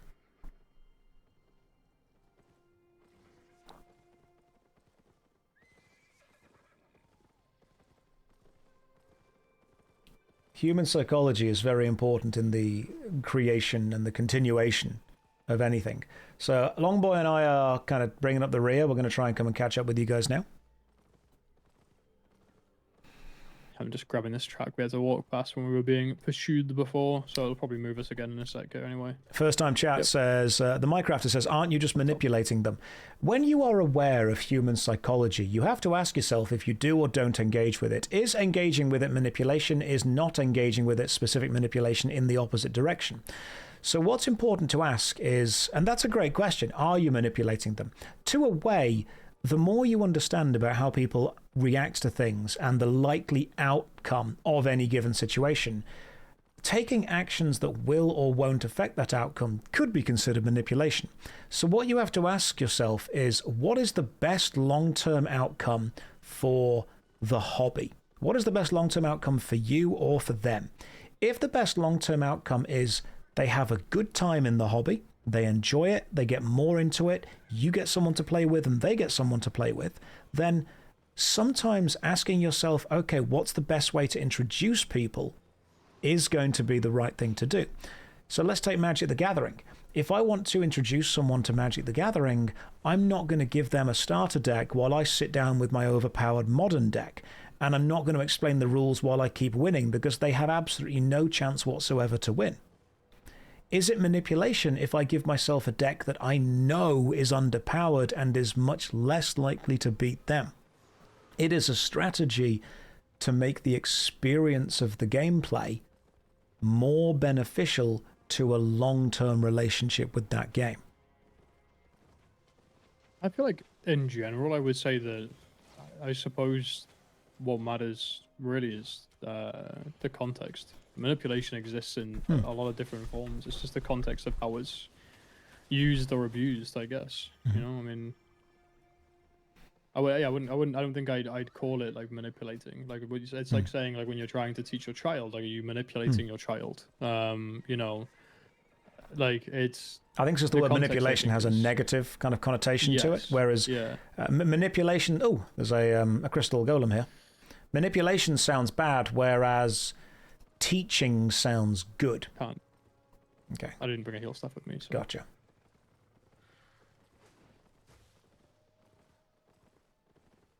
So if you have to ask, right, I'm going to attempt to teach this person how to do this, and I understand the most beneficial teaching method involves them succeeding early on, then failing, then succeeding, then being given the authority to change around some parameters that will bring success or failure, that's what you're going to want to focus on.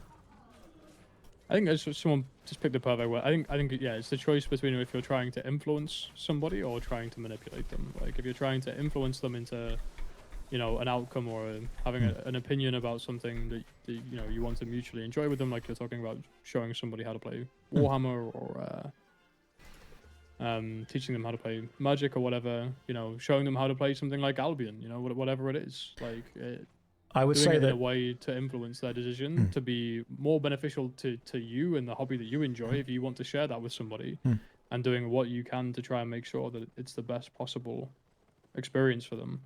I think, yeah, part of a mature focus is you are trying to create an environment that is the most fun and the most beneficial for that person in order to encourage them to stay within the environment for longer if it gets less fun. So let's take MMORPG games. If what you want to do is kill a brand new player as soon as they start playing, nothing's going to stop you doing that. You can do that if you want to. That's going to give you a short-term boost. It's going to give you that hit of dopamine if you really need that.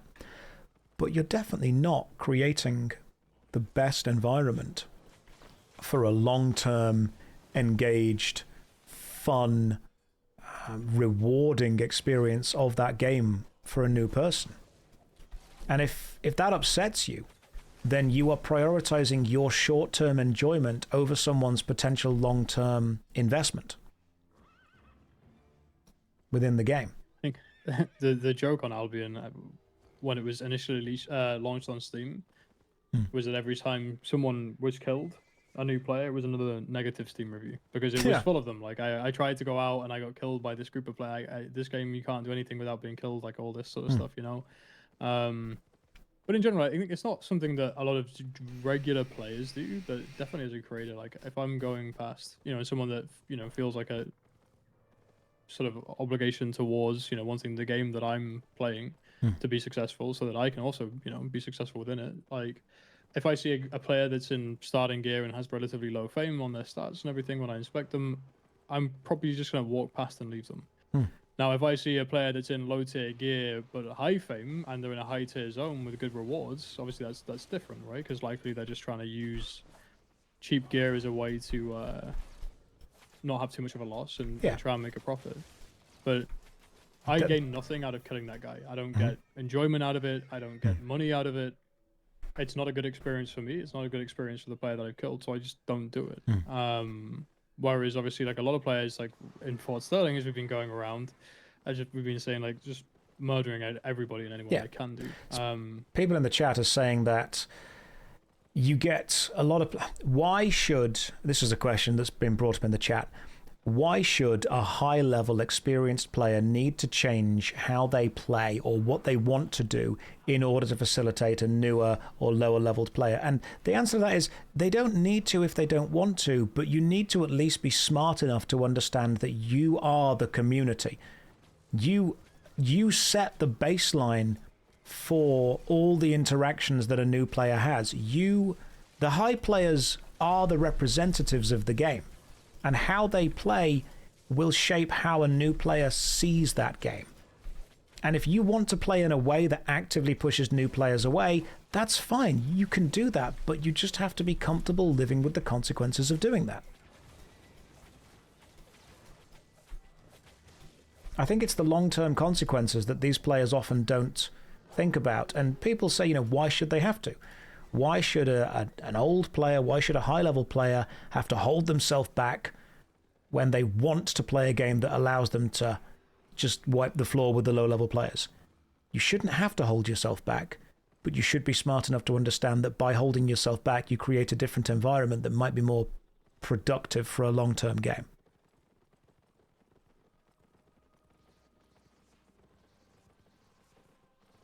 We might have to change direction. It depends where this guy goes. Okay, is he following us? Kind of. We'll just keep riding down to him for now, but then I think if Longboy just keeps chasing him, I don't know what he's just said. That's a lot of B's and a lot of P's. Keep chasing him, Longboy. Longboy, keep chasing him. The rest of you come back. No, he's following around us. I don't know what he's saying. There's some letters, there's some symbols. Definitely some symbols. I've seen this in Counter-Strike.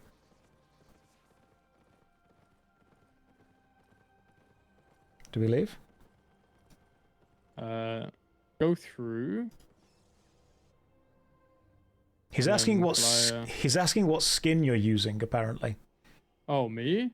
I don't know. One of us. I'm guessing. Let me try and respond to him. I don't have a say chat thing up.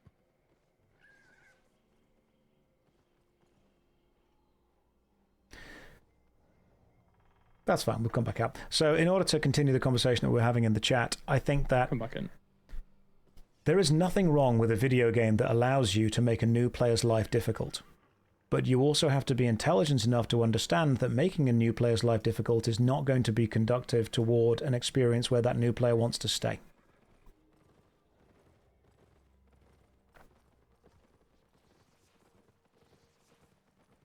I also personally, and this is just my own personal thing, I don't find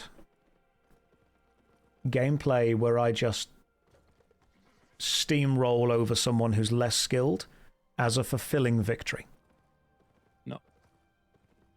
But I think a lot of people do, right, is the thing. I think there's a lot of players that do gain a lot of enjoyment over just the dopamine of a winning. Yeah. Absolutely. So you give them better armor, better weapons, give them more skill, give them less chance to lose, and to them the most important thing is beating somebody else. Some of the things I often say about Albion is that there's never really a fair fight. People talk about like fair fights. It's always like someone's going to have more item power, or somebody's going to have more experience, or somebody's going to have more players with them. Like it doesn't matter, but like this game appeals to people who don't want a fair fight. I mean, I'm not saying Albion's bad. I like Albion. I think it appeals to people who want to be able to make the game unfair in their favor. And there are a huge amount of people that want that game. I think the most honest way to say this is Albion is not a game designed for me. I can find elements of it to love, and I like the art style, and I've enjoyed the Crucible, but this is not a game designed with my specific gameplay style in mind. And as we were talking about before, it's one of those things, like, that's okay. Yeah, that is okay. That should exist. Like, games don't need to please everybody. They shouldn't. I mean, we've seen time and time again how that fails. Yeah, just... One of the things that's been nice with this is that, you've managed to bring this to a lot of eyes and stuff. A lot of people within your community that have been playing and enjoyed it for what it is. And some of your guys won't have. And that's okay. I mean, that's kind of the point through of a sponsorship, really. It's right. Yeah. It's just the eyes to transfer. Absolutely. And you're not going to gain all of them. That'd be insane, right? And it's been good for that. I think. I think we've had a great time through in the lots of Strife. I think a lot of the different guild members have enjoyed going out for various forms of content. It's been fun. People in the chat, have you ever tried to experience a game and you have held yourself back on purpose in order to give a new player a better experience because that's more likely to turn that new player into a long-term player?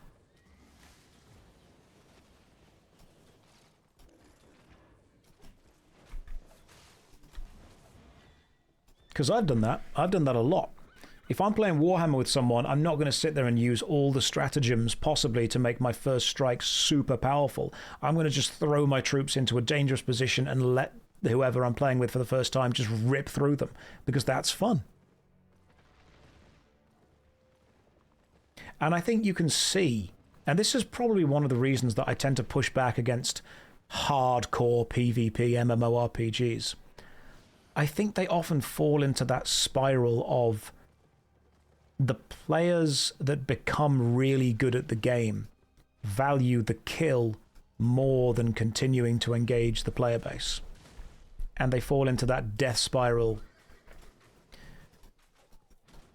where new players are discouraged from playing the game instead of encouraged to play the game. I saw it quite a lot with Mortal Online. I know you mentioned playing Mortal 2 earlier. Mortal 1, it was very much a game that was not friendly to new players. Neither mechanically nor community-based. I think it's just something about it, like, that I find, like, you said, being smart enough to recognize, but, like, when you have players that are complaining about how the game's dying whilst actively killing the game, that, you know, like it's dying because new players don't enjoy the experience. And the thing with the sandbox game is, if a theme park game dies because new players don't enjoy the experience, it's on the developers to change around what the theme park offers. If a sandbox game is dying because new players aren't enjoying the experience, the whole point of a sandbox game is players have the power. So in that scenario, it's actually on the players to change around how a new player experiences their game. Theme park brings a safety net that the developers are responsible for a new player's experience, whereas sandbox, I think, places a level of responsibility for a new player's experience on the player base. Some people in the chat might think that's unfair of me to say, but I think one of the unique selling points of the sandbox is you can interact with it in so many different ways. You give the players that level of freedom that theme parks don't have. But in that case, you're also placing the ingratiating period of new players on the player base's shoulders as well. I mean, Bruce, I'm not saying that game devs have no influence over how sandbox games work. I completely understand that there is a level. I mean, you've got in Mortal Online, what's the opening area that you start in? Mortal Online 2 both start you in a haven, I think it's called, a safer zone where you can learn.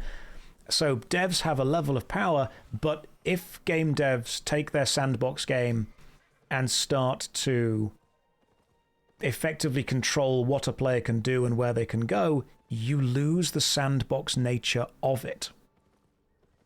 If you want to appeal to sandbox players, you've got to let them, just like a real sandbox would be, throw sand in a new player's face if they want to.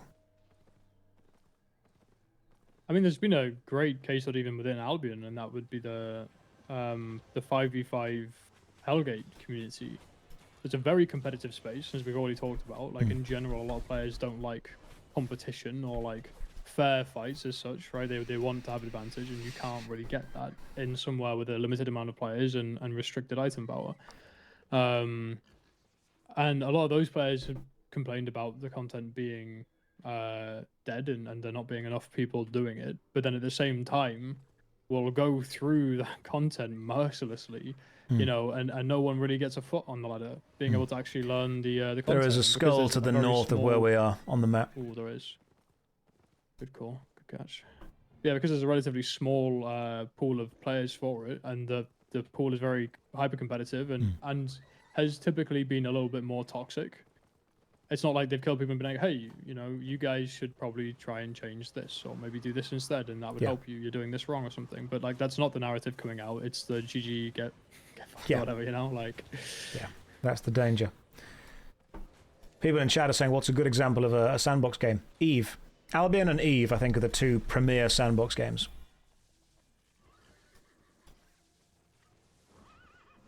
And the benefit of playing in a sandbox is you can throw sand around. The danger is that you might get sand thrown at you.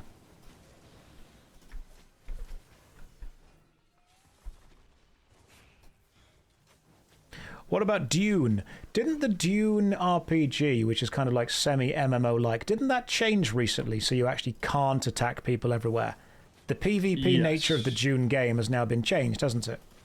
Yeah, so the way that works, because I did jump on that for a good bit, the Deep North, which was like the kind of permanent end game, if you will, it was always refreshing and changing, and then you kind of had the south area where it was a little bit more friendly to people just doing whatever, because there was no PvP there. Players felt like they couldn't get out there and kind of gain the progression because of the PvP, so they basically pushed into that Deep North. Get mounted. We're up. It's okay, we can go past. Yeah, so they changed that to allow players access to that kind of refreshing endgame without having to PvP, which was definitely like I think, relatively unpopular through a lot of the PvP players, but then obviously the players that just want to enjoy the game. I don't know if it was a great solution. Because the people who want to do hardcore PvP and the people that want to play the game casually are a very different group of players, and trying to appeal to both of them is going to give neither of them. I think they should have done what V-Rising did and just have the different settings for servers. So you have like the PvE, PvP, and then like the soft PvP where, you know, you have inventory loot but not your gear kind of thing. I think that would have maybe made more sense for them to pursue. I think, trying to please both player bases just really ended up... neither. Yeah, once again landing themselves in a situation of, no one being happy. I think that's a danger that comes from making an MMORPG saying that we're going to get everyone playing our game. Everyone does not want to play the same game. Find a game that people really love. So Mark Rosewater, who works on Magic the Gathering, he had a really interesting talk. I've watched his talk a couple of times. And he talks about designing a card. And he says whenever he designs a new Magic the Gathering card, they put it out to play testing. They sometimes ask people for emotional feedback on the card. Not mechanical, but emotional.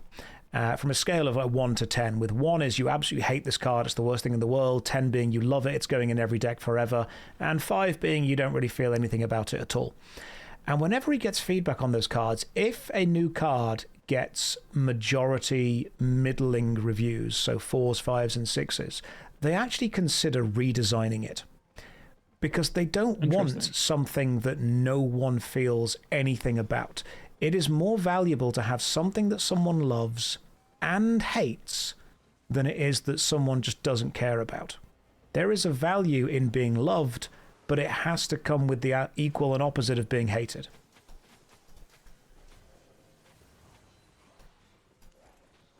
And what I sometimes find is that a lot of new MMOs are trying to have an element of people that love them without being willing to risk the element of people that hate them.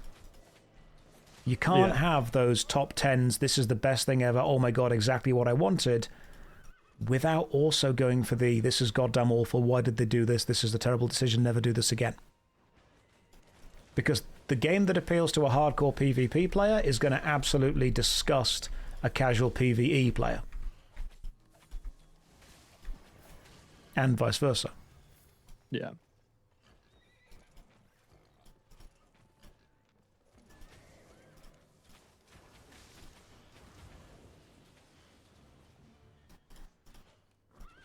Yeah, I think there's been multiple times over the course of Albion's development where players have had this sort of notion that Albion's dead, Albion's dying, and the way, obviously the numbers very much counter that opinion, right? But the way that I've always kind of put it is that like Albion has never died. It's just people's version of the game that has. Yes. You know, what for the hardcore PvPers that liked it when there was no cooldown on dismounting. So as long as you were on a faster mount than somebody else, you could instantly dismount on them and start using all of your weapon abilities to dismount that player and kill them. And all those players that enjoyed riding around on dire wolves and running people down quit the game. Some of them even came back when it released on Steam to leave negative reviews just to say how bad the game was because they were still that upset by it. Because it's no longer the game they got used to. Yes. But it's, you know, but it was still possible to gank. It is still possible to gank. People do it every day, right? As many people have probably experienced there in the Crucible, right? But for those players, it was just an unforgivable like removal of the state of the game that they had sort of grown to enjoy. People in chat are saying, shouldn't it be the game's responsibility to make sure players of certain skill gets matched? So, video games and kind of matchmaking has for a long time tried to find a way to match players of certain skill levels. And there are two systems that come to mind. One is players attempting to mitigate this, and two was the Dark Souls soul level. If you have a system where the game is trying to match people of similar skill levels, similar item levels, similar this, similar that, you open yourself up to smurfing, which is where a high-level, highly skilled player attempts... This is a cool biome, not been here before. A high-skilled player attempts to find the bare minimum they can get away with that will still pair them up with lower level, easier to kill players. And that's when you get like Dark Souls 1, Dark Souls 2, Dark Souls 3, invasion twinking, where you get someone that has the best possible weapon within a bracket. People find out what the brackets are and then try and manipulate them. Another issue with that is if you do it based on game time, how long they have played the game for, then what if they've played the game for a long time but they're not very good at it? You then get paired up with people who have played the game for a hell of a long time who are fantastic, which means you're just always going to lose. Games have tried to make equal matches for a long time. And as soon as a game system tries to balance matches, people that just want to get into unbalanced matches will try and find a way to manipulate that system. There's a guild chasing me, just so you know. Let's keep moving for now. We should be fine. I heard 2 at least on out, so... Yeah.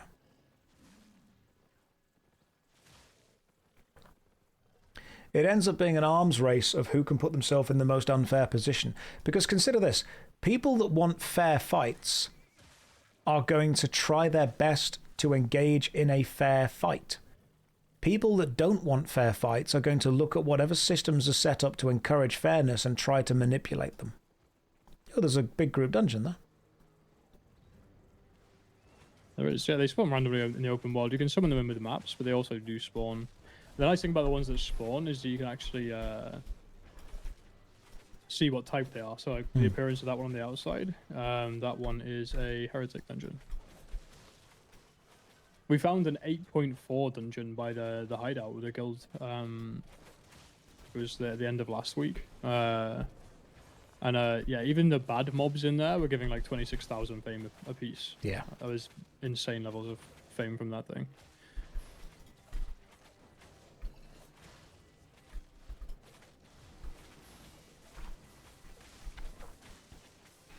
People in the chat are saying that there must be a solution to this. There is a solution to almost any problem. The problem is that as soon as you find one solution, the problem changes. And the problem then becomes, how do you find a way to mitigate the people who are deliberately circumventing your solution? And then how do you find a way to deliberately that? I mean, consider this. If you drive on English roads, there are speed cameras, which means motorists started getting speed camera detectors, which means they started making speed cameras that would specifically not be detected by that, which means we then started to get speed camera detectors for speed cameras with detectors. So then they started making speed cameras that don't get detected. So then the police started using special speed traps. So then you had a speed trap detector. So then they had to create a speed trap detector for the police. It's the race, it's the arms race of who has the upper hand. And ultimately, if what the content is a competition or a conflict between two players, the only way it will ever actually be 100% balanced is if both those players are willing to communicate before the conflict happens.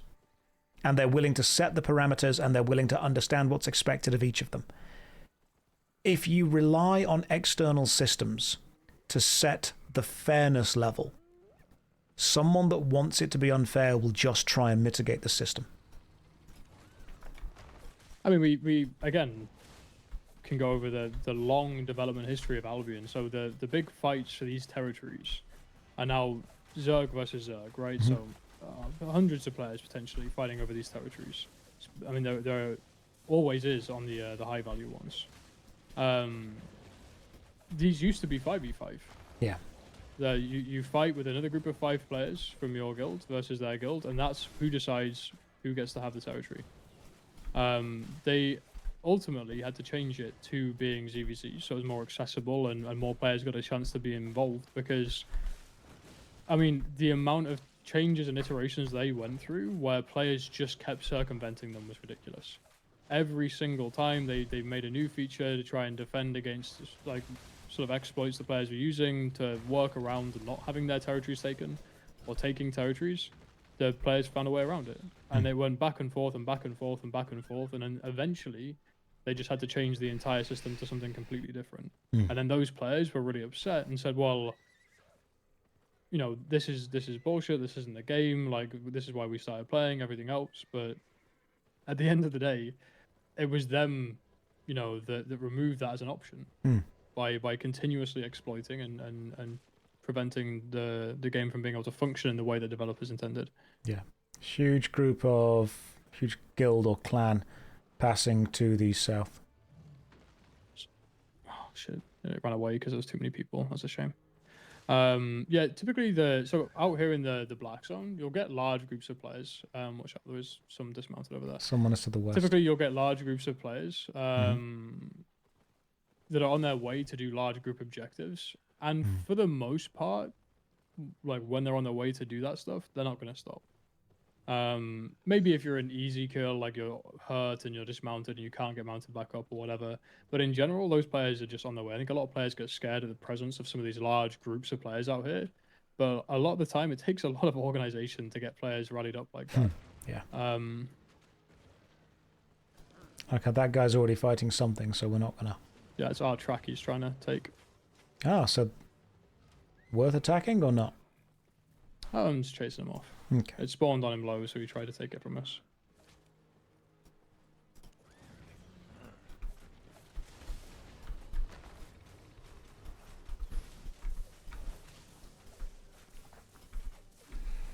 Yeah, people in the chat are bringing up some good points, and anytime we talk about advice, people always... I've often said this, when you talk about generalities, people ask for specifics, and when you talk about specifics, people relate it to generalities. If you say, we should consider this solution, people say, well, what about this exact specific thing that solution wouldn't work for? And I go, okay, cool. Well, let's talk about this exact specific thing. And then someone else goes, well, a general solution would be this. You can't bounce from general to specific to general to specific, because all you'll then do is just start bouncing around forever and no solution will be found. The only thing that you can really do is say, what experience do you want the players to have? And then you build into trying to facilitate and encourage that. There will be people who want fair fights. Ultimately, the man that wants a fair fight is going to find a way to make the fight fair. And a person that wants an unfair fight is going to find a way to make the fight unfair.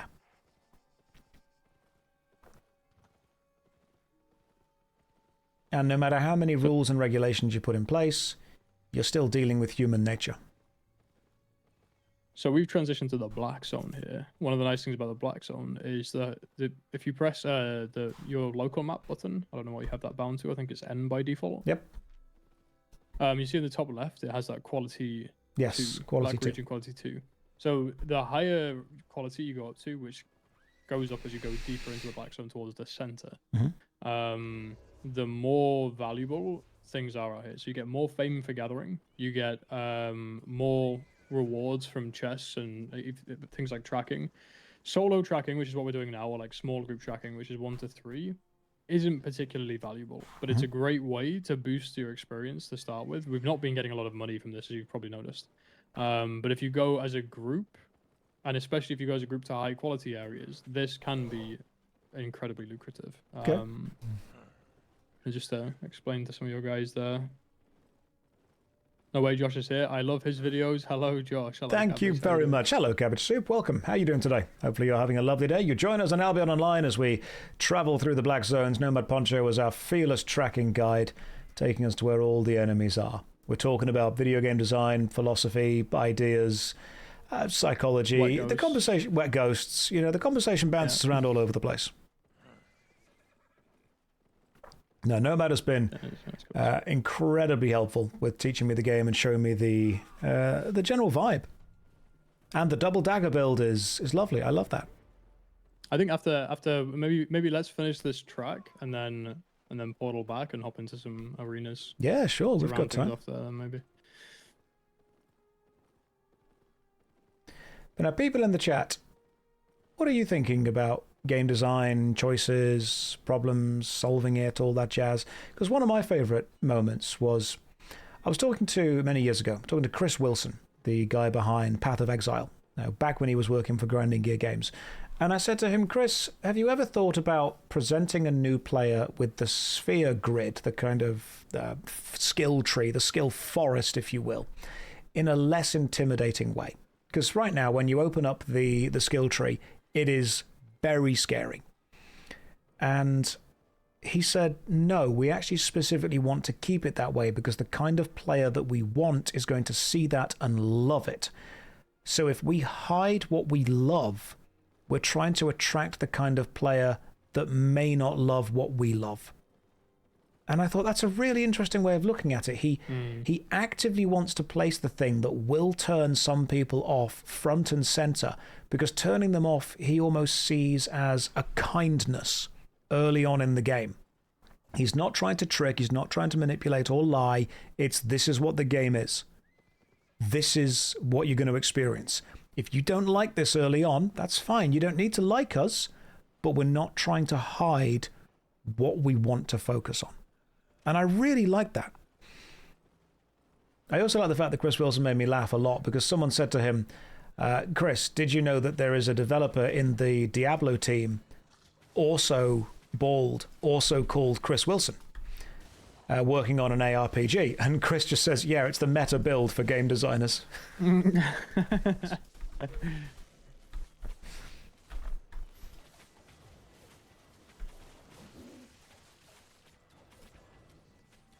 So he's very comfortable in himself. One of my life goals is to play Magic the Gathering against Chris Wilson and win.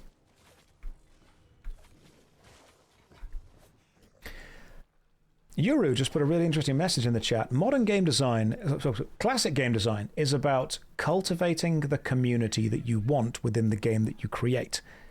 But I think modern design has almost looked at, let's remove the community and just appeal to a blank, generic everyone. When you replace community with algorithmic demographics, that's when it starts to feel soulless. I don't know if you guys in chat understand what I mean when I say that, but instead of saying, you know, we want to appeal to people who want a bloody, violent, hardcore, fast-paced first-person shooter, when they say we want to appeal to people that fall within this demographic and this is mathematically and algorithmically what these people like, that's when you start to feel soulless.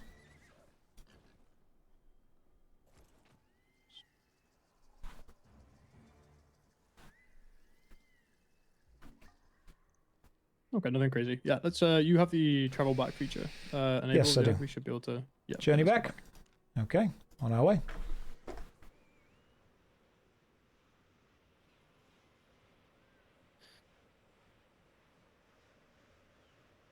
National Geographic, Albion Online. Yeah, we've traveled a lot of different areas. We've seen around. We've done stuff. We've seen what's going on. So I would say we get the dagger build going on, and after the dagger build, we possibly. I'm going to grab a cup of tea in a second. Right, where do we travel back to? Fort Sterling, because that's where my bank is.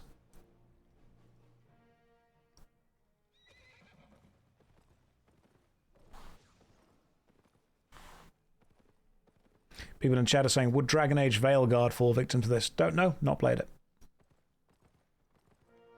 I also haven't played it. I played the. I really loved the original Dragon Age. Oh, the first one, Origins was great. Origins was really good fun.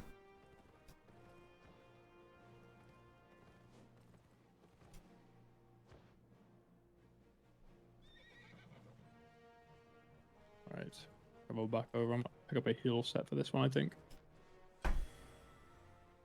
Let's see if I can find where my dagger set is. I think it might be in the guild bank, so I might have to jump back over there. Let me jump over to the guild bank. I'm also going to have a cup of tea as well, I think, but I'll wait for you to get sorted. Yeah, I mean, it is incredibly warm outside, so I think a cup of tea is the important thing.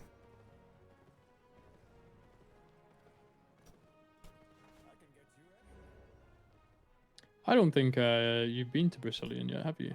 No. Brazilian is a city So there's the mists in the game, which so the little blue wisps that you see around that you can enter into. If you get enough standing in there by just performing various activities, clearing some of the camps, killing some of the mobs, everything, you gain enough reputation. You get a new city that unlocks itself. You find a portal to it in the Roads of Avalon or in the mists themselves. From what I understand, it's far easier to find that entrance from the yellow zone, the non-full loop PvP area. Okay. But it's an entire city that has instant access to the mists, both the solo mists and the 2v2 variants, and a portal that takes you immediately into the Roads of Avalon. Which is a great way to head straight out into the roads, because it gives you travel back cheaper if you go travel back from within a road. But also it just throws you into like a random portal, so it's a really nice little explorative kind of place to live in. And it's a nice way as well if you're playing with different players that have different black zone locks, so you can't play together in the black zone. A really nice way for you to be able to kind of meet up and head out into the black zone together. That's a clever idea. I will need to go to the auction house and purchase the PvP sex. I believe I lost it when I tried to do PvP in a corrupted dungeon and died. So okay. I'll need to go do that. Could you do me a favor, Ashley? Would you be able to make a loadout with the dagger setup that you suggested for me? And then I can share it in chat. Yeah, that'd be great. Thank you. The double daggers with whatever the hood was that gave you. You told me the build. You know the build. Yeah. Right, I'm going to go and grab a cup of tea, guys. I'm back in 5. I'll leave you with Nomad Poncho. And when we come back, we will do some arena PvP. I'm going to have to stand up now, which some of you may discover that I'm wearing swimming shorts and have been the entire time. That's how warm it is. Some of you don't believe me, do you? I've got Speedos on right now.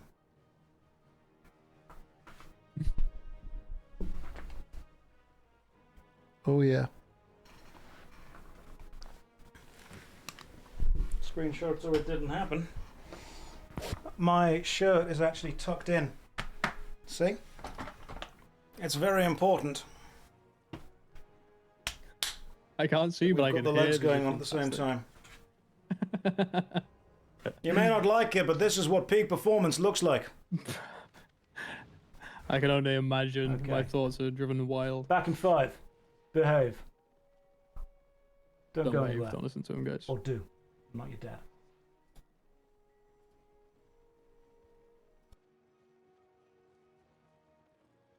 Instantly demonetized. Feels like I'm on a phone line right now, dude. It's crazy. I'm standing up. I'm wearing swim shorts. How are you guys all doing anyway? Do you know what? Josh is getting a cup of tea. Legs like an anemic chicken leg. I will calf raise you. Never mind, he's still here. He's still... The chicken boy is still hanging around.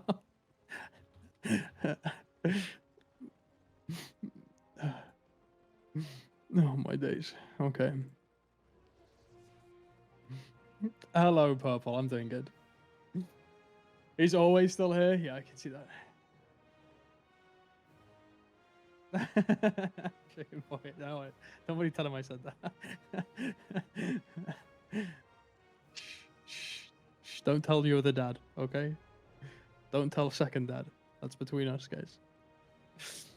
How are you handling babysitting duty? Great. Honestly, it's been an absolute pleasure to play with Josh and you guys as well that have jumped in on the Crucible. I've had a blast. Honestly, I'd say it's probably reignited a lot of my sort of interest for running a community. I did it on the EU server launch like a couple of years back, I guess. Had a lot of fun with it, but I definitely got overwhelmed by politics and very bored of it. But I'm going to be booting it up again for anyone that wants to kind of jump in after the Crucible. We've got some big plans set up for my guild when we go back over to it. So I'm looking forward to being able to kind of continue it on, you know.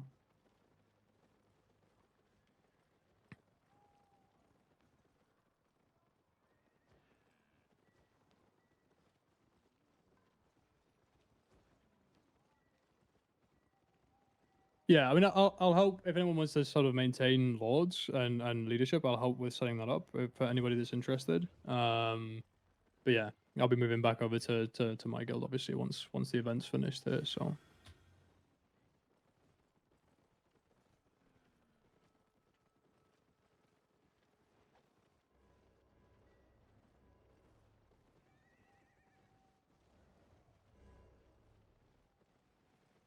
We'll be settling in Limhurst is the plan. Limhurst Black Zone, I think, out of all the Black Zones, has just been the most approachable and varied to a variety of content. Yeah, I think Limhurst was the plan.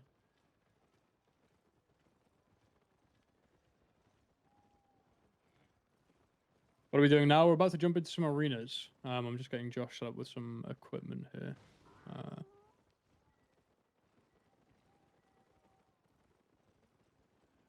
Oh, one sec, Jack. I'm in the middle of building a loadout, and it'll screw it up if I try and close the window now.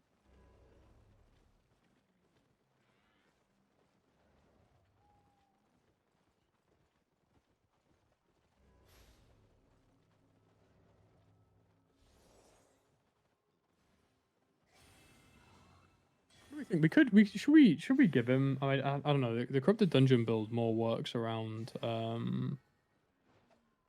kind of want to give him the corrupted dungeon build too.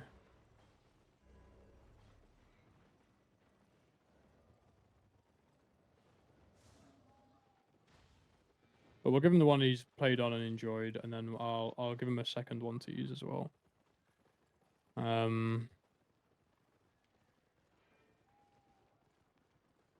Put a bunch of spare resistances in the pocket too, so he comes in with enough. All right. Nomad. Buttons. Corrupted. We'll make the loadout for him. Actually, I think I already have that on our IP. We do. Okay, perfect.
All right, I'm back. Sorry, I decided that I hated my mental health, and so I read Twitter for a bit. Which is... no one should ever do that to themselves, to be honest. It's... At this point, it's just self-harm. Let me... No more logo for you. You don't get it anymore. Why? Why? Sometimes I feel that people's opinions matter. Someone once messaged me saying, Josh, why are you letting one person upset you when you have nearly 1 million subscribers? It's because every single one of those million is important. And has to love me. Why don't they? Why are people questioning my decisions? Why am I not adored? I hate that. Did anyone get to explain to Josh some of the problems with the idea of a temp world in Albion? It's a cool idea, but it would take so much work. Yeah, Zedmore, of course it would take work. That's the point. Like, you can start a temporary server that people join, play, and then leave. Yes, it would take work, but it's been done by RuneScape and World of Warcraft and other games. Like, yeah, I'm sure that it would be a difficult work, but I've got faith that the Albion people could do it. I will say that on my initial design brief for the Crucible, my suggestion was to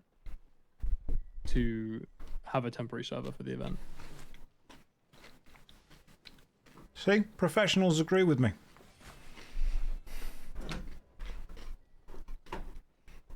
Right, I am ready to purchase the dagger build. I've sent you the builds in party chat. Thank you very much. Check that, you should see them. Yours is the Josh Strife daggers, and then my corrupted dungeon build, I've also shared with you there. Beautiful. Thank you very much. I'm going to save this as daggers.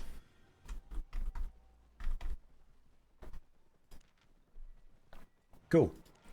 So that's saved. Now I can go and purchase it straight away.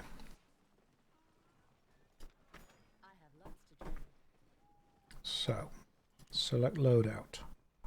Daggers. Beautiful. Oh, we're going up to the Grandmasters, are we? Very interesting. Thought I'd give you a shiny one, you know. Oh, appreciate it. Oh, I don't have enough silver. I'm going to have to sell some of my gold. When you're looking at nice in these arenas, you know. Gotta look all shiny. Yeah. Plus, you know, gives me a high chance to win. True. I always said this when people ask me these inane questions like, why am I not buying things in a way that makes sense financially in Albion? Why am I matching colors of my gear and stuff? Like, why? All these questions. The answer is always the same. If I look good, I feel good, and if I feel good, I play good. Yeah. That's why I'm wearing a lovely pretty princess dress and my cone hat. It's Exactly. It inspires me to want to win. Right, now remember guys, the specific build of this is Q to get the Assassin's Spirit going on, F, W, E. Not quite Fweck. That was the different one. That was the mace. We're not fwacking anymore. We're not fwacking anymore. We're Q, F, W, E. Quifying. Thing. Yeah. So we're quifying. I think I'm ready. I'm just getting pretty, and then I'll. You're already pretty. Oh, true. Let's go. Let's go. Zedmore says, Albion's systems are fueled by years of crafting. The world is too big for a 2-week... Okay, so here's what I would do, Zedmore. Imagine a temporary world. Imagine that instead of being the Royal Continent and the Black Zones, it is 5 starting zones and then 3 or 4 Black Zones. That's it. And the starting zones have all of the stuff you need up to tier 4, and the Black Zones have tier 5 and tier 6. And then when you start, there is also an increased fame gain. So let's say 5 times faster than normal.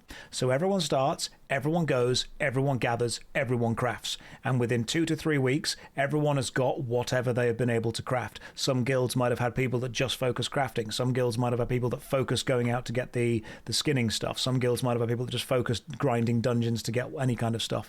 Will it be learning point dollars? Don't worry about that yet. Then, after 2 or 3 weeks, all the guilds have to fight together.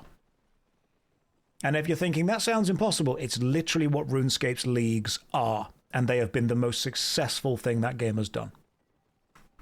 I will say as well, they had, during the EU launch, during all the new server launches that they did, the Black Zone was restricted to only one area. So they just grayed out the rest of the map and disabled access to it. So it's very possible for them just to use the existing map and then just like limit the play space to a set area for a temporary server. And then when it comes down to things like you're talking about, like all the crafting and everything else, very possible, guys, to go through and put like advanced like, you know, experience gain and all this sort of stuff, so you can push the server faster.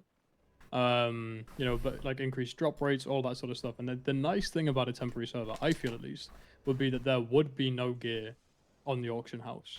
There wouldn't be any, like, you know, veteran players carrying points with high tier gear and already spec'd up characters. It would be a fresh start where the economy side of your guild for the Crucible would really matter, right? Because you would have players that want to do the crafting and economy side of the game genuinely feel valuable for that, because they're pumping out the gear that your guild is going to use to push you to success. Because right now, consider this. There are no Crucible points for crafting. Gathering, yes. Combat, yes. Crafting, nothing. Right, and that's and there can't really be in this set server because people would have access to hordes of resources that they could use. The best thing, yeah, if crafting were a point, what you would do is just spend a load of gold, get a load of silver, purchase all of the rare resources from everything, and just craft. Which means people that message me before the Crucible started saying, "Hey, can I just be a crafter?" I'm like, yeah, you can, but that's not actually going to benefit the guild in any way, which is a shame. Like when the EU server launched, we had so many people that were like crafting for us and stuff, and it felt great, you know, because it was a fresh server. There was nothing on the auction house. It mattered.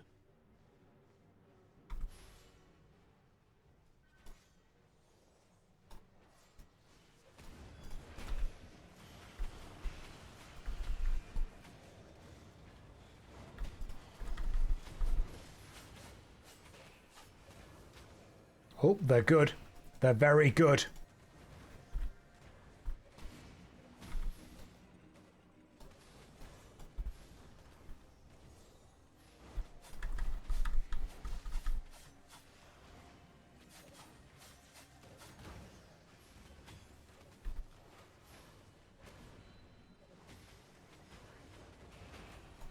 They are very good. Hang on, guys. We're just focusing right now. We're focusing in.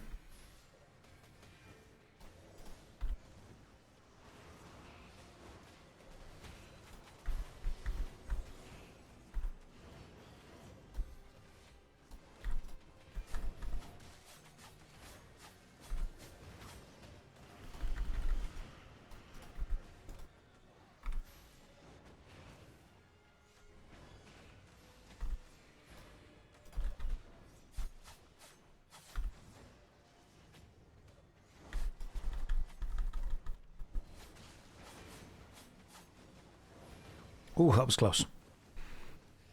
So one of the reasons that I say that I would really like the whole fresh start server thing is because I believe it would give a chance for the entirety of the game to be relevant. And to me, having every aspect of the game be relevant is one of the ways that we can really build up, you know, what the game can and can be.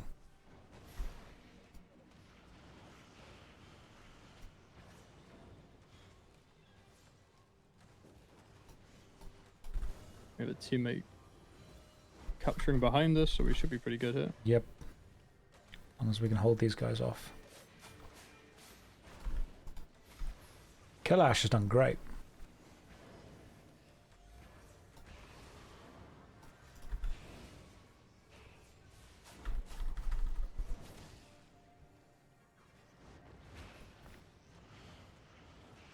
So a lot of people have messaged me saying, hey, you know, temporary servers would not work.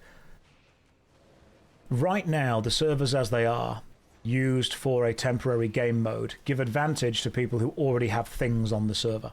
And that's ideally what we want to start mitigating.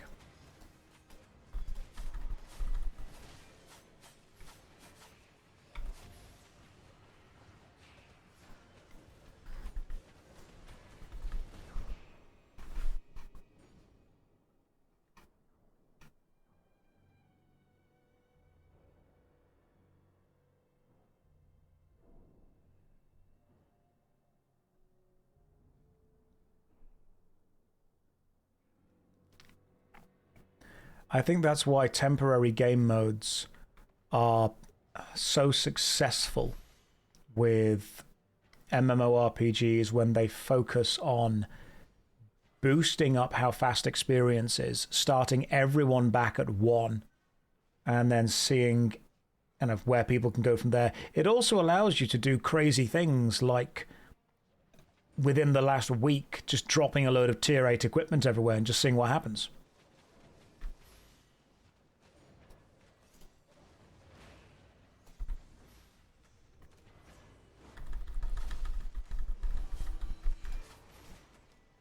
Haha, take that, Daniel.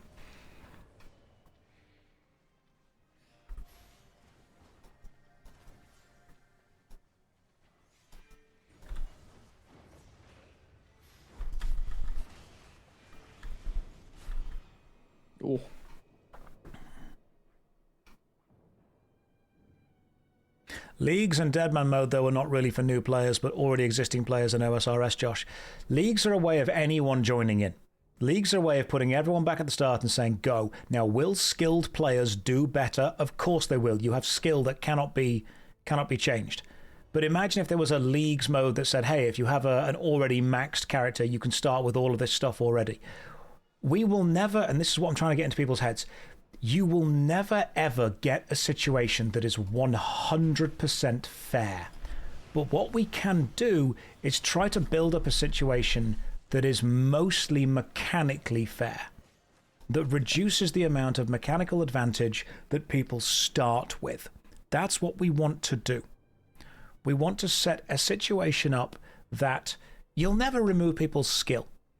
But if everyone can at least start from a level playing field, where it goes to after that, that's up to the people that are playing.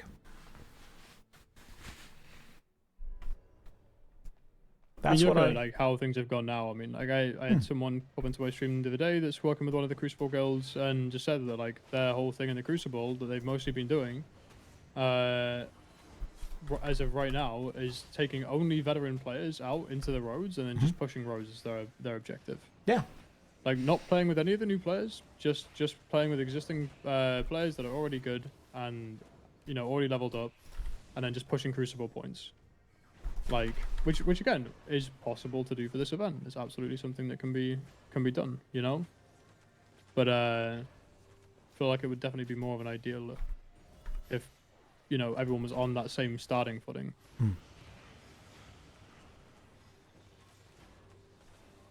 I think that we have... Hey, there we go. Right, you won. Nice. I died the most. That's important.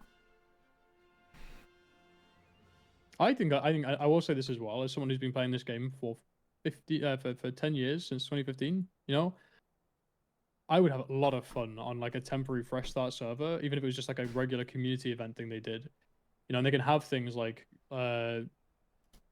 cosmetic rewards and stuff that'll carry over to the main server for participation. Oh yeah, cosmetics should be there. I would love to do something like that. Cosmetics should absolutely be I there. think one of the most enjoyable experiences in Albion is like that beginning start phase, and I've got lucky to experience that 3 times, with like the initial launch, multiple with the early access like wipes and stuff, right? But like with the initial server launch, with the Asia and EU server launches, like it's been fun. Yeah. Message in chat from Seno. Is this the streamer who will debate me if I act like a dumbass? No, Sen, I think what's happened is you've probably seen a lot of the clips on YouTube, and the clips are the negative moments of the streams. The clips are the more emotionally charged moments of the streams. I would say that most of the streams are actually remarkably chill. We're normally just talking to people. The thing is, the remarkably chill moments of the streams are not the moments that become YouTube clips. So if I want to just have a completely chill, relaxed stream, what would then happen is it wouldn't make good YouTube clips. And while it might be fun now, it wouldn't make a marketing impact. So what we have to do sometimes is we occasionally have to go a little bit extreme with the reactions, because that becomes the YouTube clips, because that's what people watch, and then that brings people in. But when people have been brought into the streams, what we then do is say, actually, no, what you've seen is like it's almost like watching the highlights of a baseball game. Just the home runs are what make it onto YouTube. The vast majority of the stream is actually just really chilled.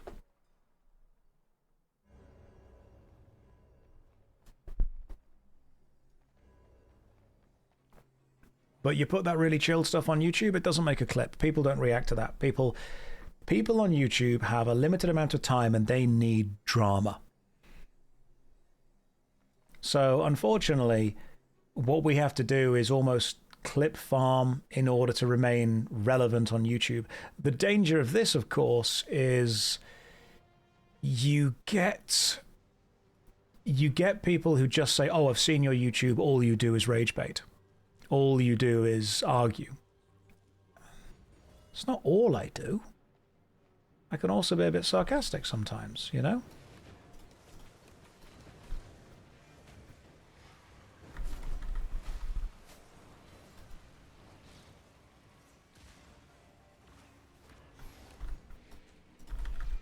Damn, these are good. The clips are also made and moderated by Visa, who is a lovely dude. Josh, am I aware of the focus system? Yes, I am. I haven't engaged with it too much, but yes, I am. Does good Twitch streaming outweigh bad YouTubing? Honestly, Duke, no. YouTube is far more lucrative and far easier to do because you don't need to deal with the mental strife of people.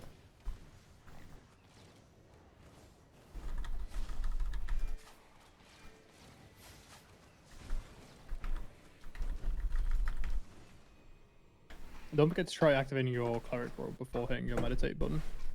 Clever. What will the upcoming Albion Online video be about? I think it'll be about Albion Online. I can't really narrow it down any more than that, can I? It's just about the whole thing in general. The whole game, the vibes, the energy, what is and isn't there.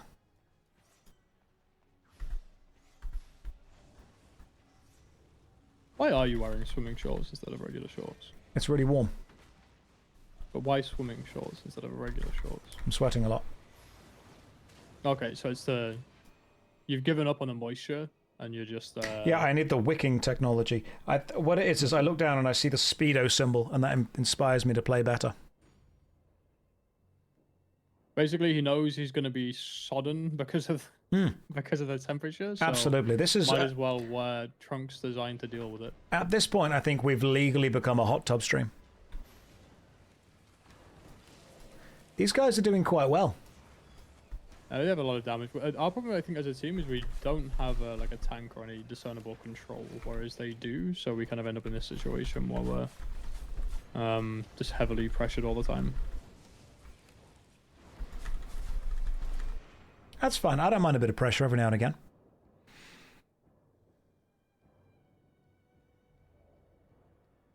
Chat, is Josh wet? Says Mara. I just really like Albion Online. It's just the Avalon, the roads of Avalon just do it for me. We're wet maxing and short mogging, all right? We're moisture pilled over here.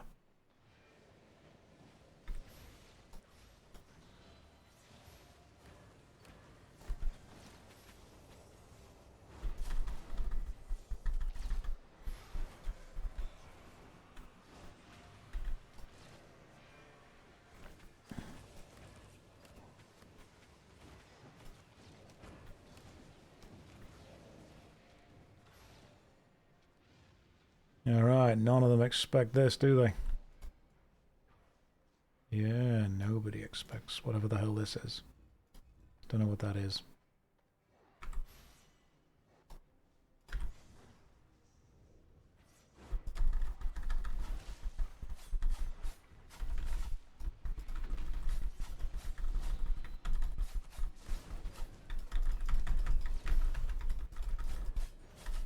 Damn it! Yes! Yes! Took one person down. That'll teach you to mess with me. God,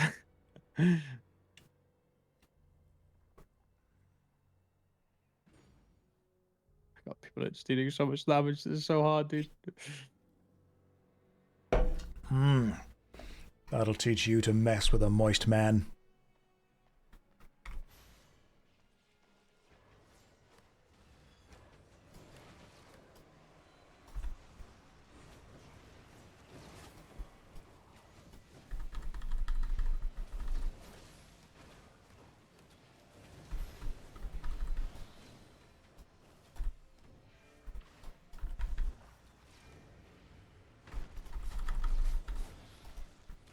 Yeah, chase me. Ah, okay, they did.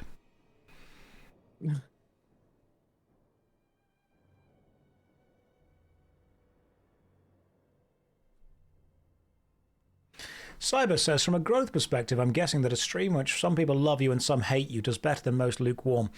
People joining that love you is always a bit weird. People joining that hate you is weirder, but people do like to hate watch.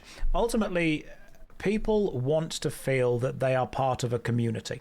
And the strongest communities, this is going to sound horrible, the strongest communities are often created from sharing a common enemy. So you have to work out effectively who you want to collectively hate. It's horrible, I know, to say that.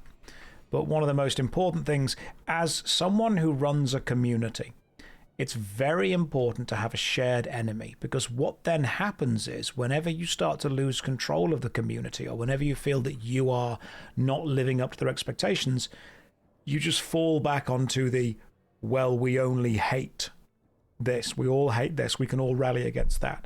Now, I'm not saying that's the right thing to do. I think that morally it's a very dangerous thing to do, but it's also a very, very powerful thing. I died 7 times. I'm the winner. That was interesting for sure. Right, who got the most kills? Oh, it doesn't even show me what the enemy got. That's a shame. Oh, there we go. M. Raker. You got the most kills. God damn. Right, I've been streaming for 4 hours and 20 minutes. I am going to take a short break, and then when I return, we will be returning to the land of Eorzea and playing some Final Fantasy XIV. So, Nomad, thank you very much for taking me through some more Albion Online stuff. Yeah, if you guys would like to continue watching Albion Online, please, are you streaming right now, Nomad? You are, aren't you? I am, yes. Yeah. Brilliant. Let me just find your stream. Give me a sec. If you guys would like to continue watching Nomad and enjoying Albion Online, I have linked the chat right there. We will unlink the door knock thing. How do I do that?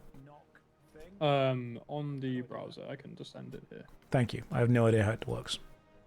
Yeah, I'll, Please go and watch Nomad for the Albion Online. Stick around here if you would like some Final Fantasy XIV Eorzea main story quest action while we skip all of the cutscenes again. That is my main focus. Right, ladies and gents, let's take 5, and when we come back, we'll be doing some Final Fantasy XIV. Nomad, thank you for everything, and I will chat to you later, bro. Yeah, take it easy. Thanks take care. Goodbye, man. All right, we have successfully got Nomad's stuff in chat. Pop over to him, say hi. He's a good lad. He's a really nice guy. And what I'm going to be doing is taking the game capture off. I will be closing this application and loading up a good old-fashioned bit of Final Fantasy XIV. Ugh. Because I like to change games every now and again while we stream. It's going to be a long-ass Saturday, and believe me, it's a long-ass Saturday. It's important every now and again that we change.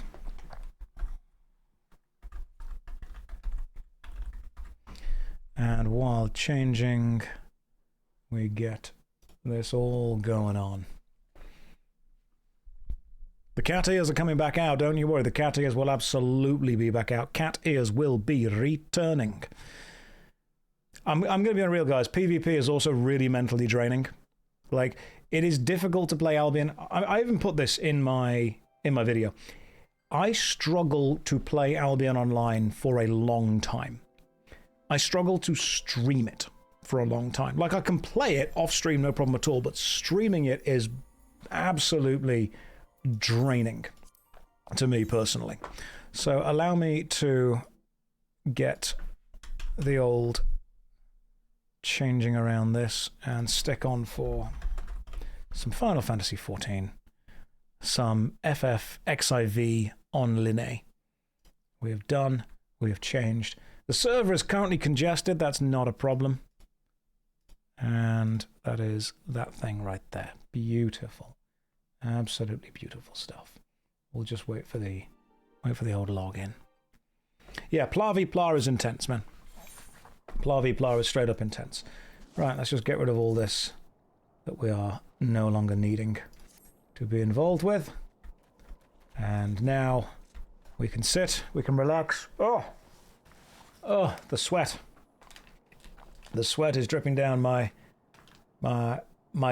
neck, my back.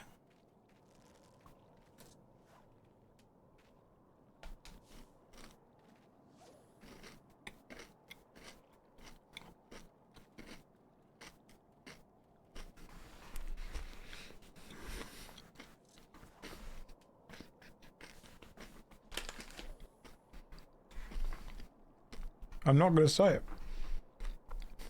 I'm not going to say it. I'm not going to say the word bussy. It's not going to happen. That only gets said in relation to the blunderbuss. Let me just change around the old chat thing at the top. That has been replaced with... Let's go with I am not a cat boy, I am a cat man.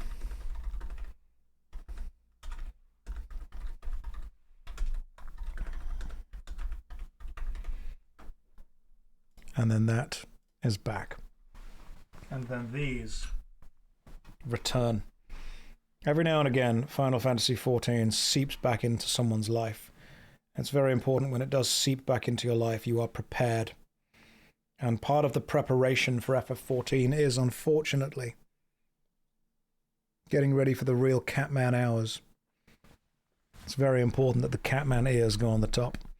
All right, you guys, oh, hang on, there's a little bit of too much fluff going on. Might need to just groom myself. There we go, beautiful. So, let us... What am I doing? Deliver the tail meat to Housefort. Oh god, Housefort, this guy. Forgot about this guy. The more you say cat man, the more you sound like a cat boy in denial. No, I'm not in denial. That's a river in Egypt. Oh, the comedy jokes are coming thick and fast as soon as we put this back on. My goodness. That was nailed it right there. That was brilliant. I don't know if you guys understood how funny that was. That was incredibly funny. You were doing your job quest, remember? Don't lie to me. Did bro just log off in a cave? Yeah, where else are you going to log off? It's very important that you occasionally just log off in a cave. Make sure you're all safe and whatnot. Layers of that joke. In denial, it's a river in Egypt. See? Don't be hating on my comic genius. If you do the job quest, you get a salary raise. I'm not worth it. I'm straight up not worth any more. I could have logged off in lava. Didn't do that, did I? Could have done. Didn't. Josh, what happened? When did you become a bunny fanboy? I think I've always been a bunny fanboy. No, that's a lie. I'm a bunny fan man. Okay? Powerful. Focused. Okay, we're paying attention to the story, so everyone pay attention. Hope you paid attention. The story happened.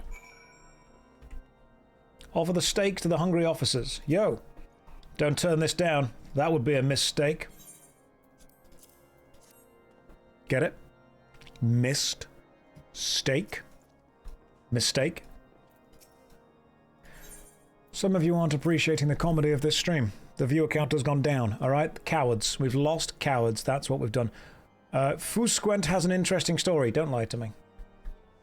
Yeah, but it's also not a special story, so I'm not going to bother doing it, am I?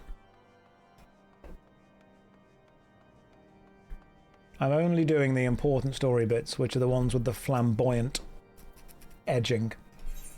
If you're not edging flamboyantly, then I don't want to hear your story. Right. We've delivered all of the stuff to all the people. Some of you in chat are now a bit confused. You've come from Albion Online to this. The vibes are very different here.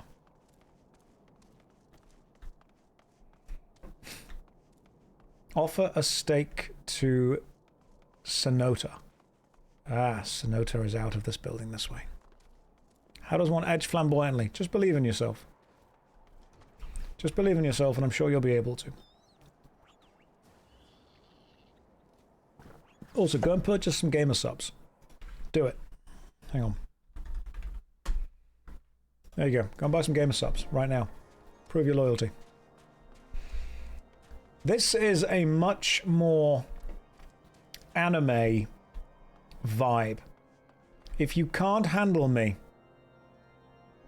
at my baka, you don't deserve me at my nanny. Very important you all remember that. If you can't handle me at my tsundere, you don't deserve me at my senpai. Eds, I appreciate the fact you've just typed a question mark. Like, Ed's is like, I'm going to be real, lads, I've got no idea what's going on. Those are sure some words. Where is Sonota? There you are. Here, have some meat.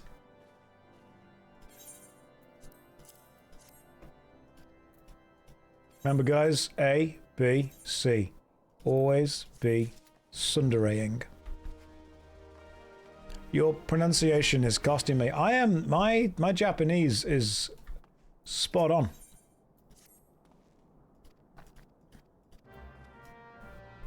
I can pronounce many Japanese words correctly. I know karate, taekwondo, and other dangerous words.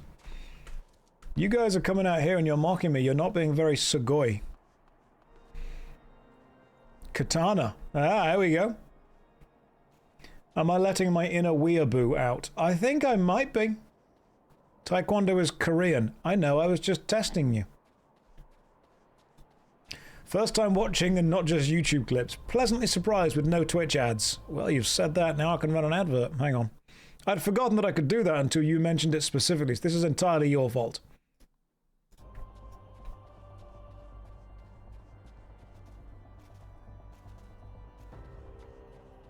That's kind of on them, guys. That was the student that reminded the teacher they had homework.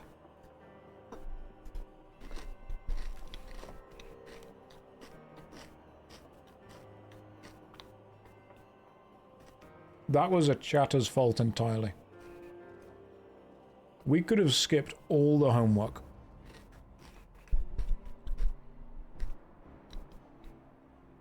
Imagine just, you know, not reminding the teacher they had homework. Hang on. I hate my mental health, so I'm reading through Twitter.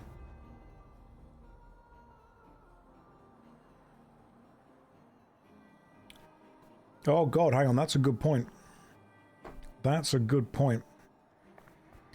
Someone just said if all the blue button pressers die, they can't unsubscribe from the YouTube channel. That's true. I'd have them locked in forever. Is that his UNC phone case? Right, shut up and listen. This phone case is fine. Okay? It's a useful, practical phone case with, I will point out, a little pocket on the front that slides out to give you access to your cards. Okay? Slides all the way down, see? Inside, there's also a little access there, too. That is nothing wrong.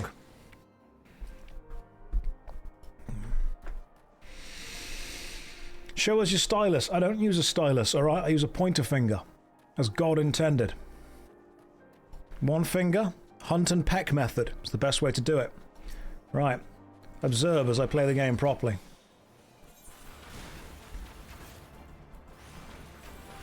It's a practical phone case. Am I 50? No. Welcome back, everyone who was forced to watch an advert. How was it? What'd you get an ad for? Just got a Final Fantasy 14 ad with a Catboy, ooh woo. Duke, you didn't get an ad, you've just been here the whole time. This isn't an ad, this is live. Where can I get that phone case? You have to go to a weird little phone shop on a British high street somewhere. Your boss asked you what a furry was, you just showed him the stream. I'm not a furry, alright? God. This is scaly erasure. That's what this is. Look, it's very difficult to argue that you aren't a furry, because in doing so, you sound very much like a furry. I'm not a furry, I just think that Captain Amelia from Treasure Planet had a certain charm. Like, there was a degree there. Captain Amelia, Treasure Planet, there was an important moment. Yeah, you get it. Like, you get that. You understand. But I can't be a furry because I don't work in IT. How do I feel about Lola Bunny? You know what? I'm going to sound really weird here, but I was always just completely indifferent to Lola Bunny. Like, I know that Lola Bunny was like this super duper incredibly successful sex symbol for a long time, but I was just kind of just kind of indifferent. I'm sorry, but it just was.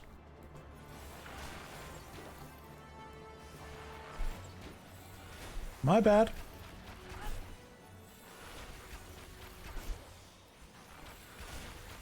Who's Lola Bunny? Google Lola Bunny.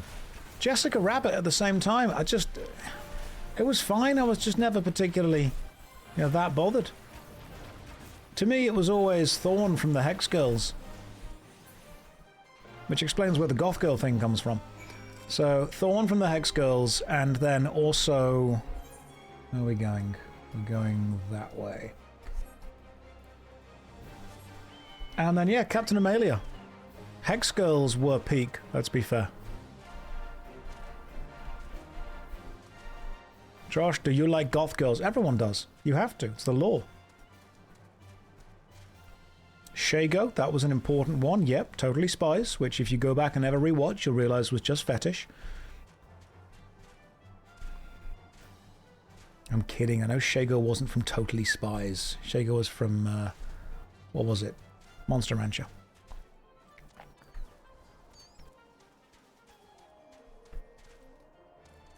Did I ever see Scooby-Doo the live-action movie? Of course I did. Phenomenal movie.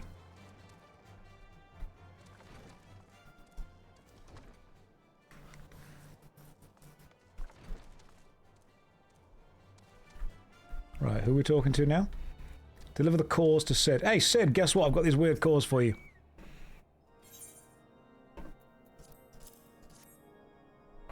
Right, pay attention.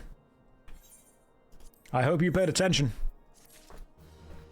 I am going to skip the main story because, and I cannot overstate this, the main story quest is just really boring.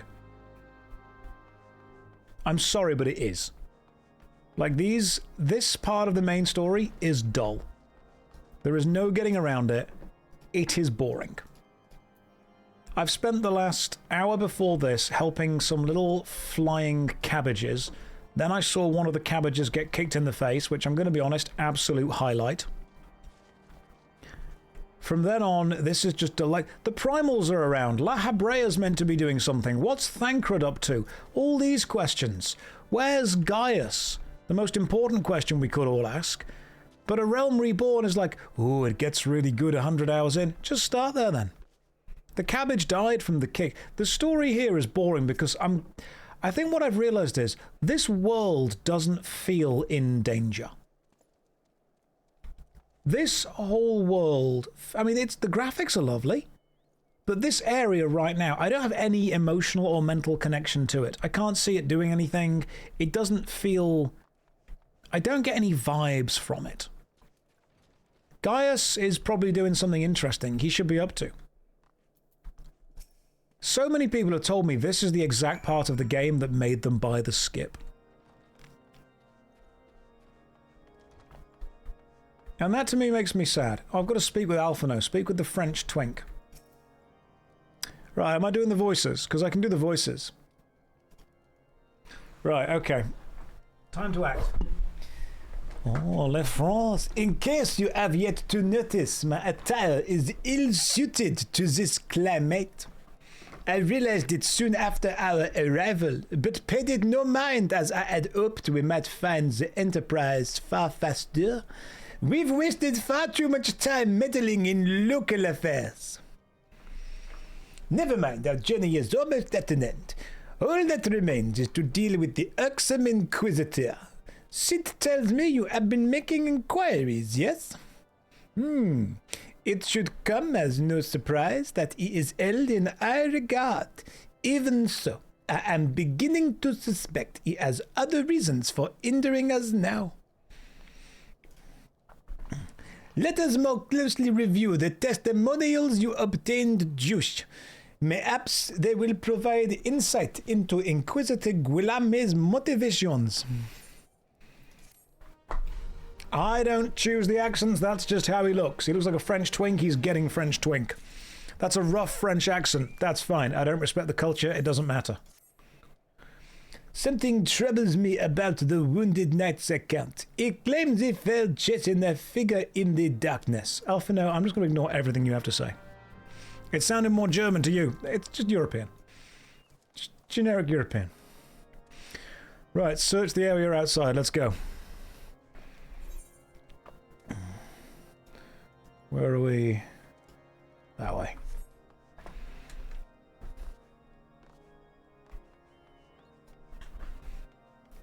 It's just a default European accent. Yeah, you know what? The story is fine. The pacing is not. German here. That was not a German accent. I can do a German accent. Don't worry. I'll do it later. The problem with my German accent is that I can only do one type of German, which is very, very, very camp. Right, hang on. HP went all the way to 1, so now we just hang around for a bit and wait for it to recover. Maybe I could use some potions that I finally have. High potion. Use. Lovely. Let Gaius have the German accent. Oh no, Gaius is already voiced perfectly. Oh. A dragon. Right. Allow me to deal with this by only using AoE.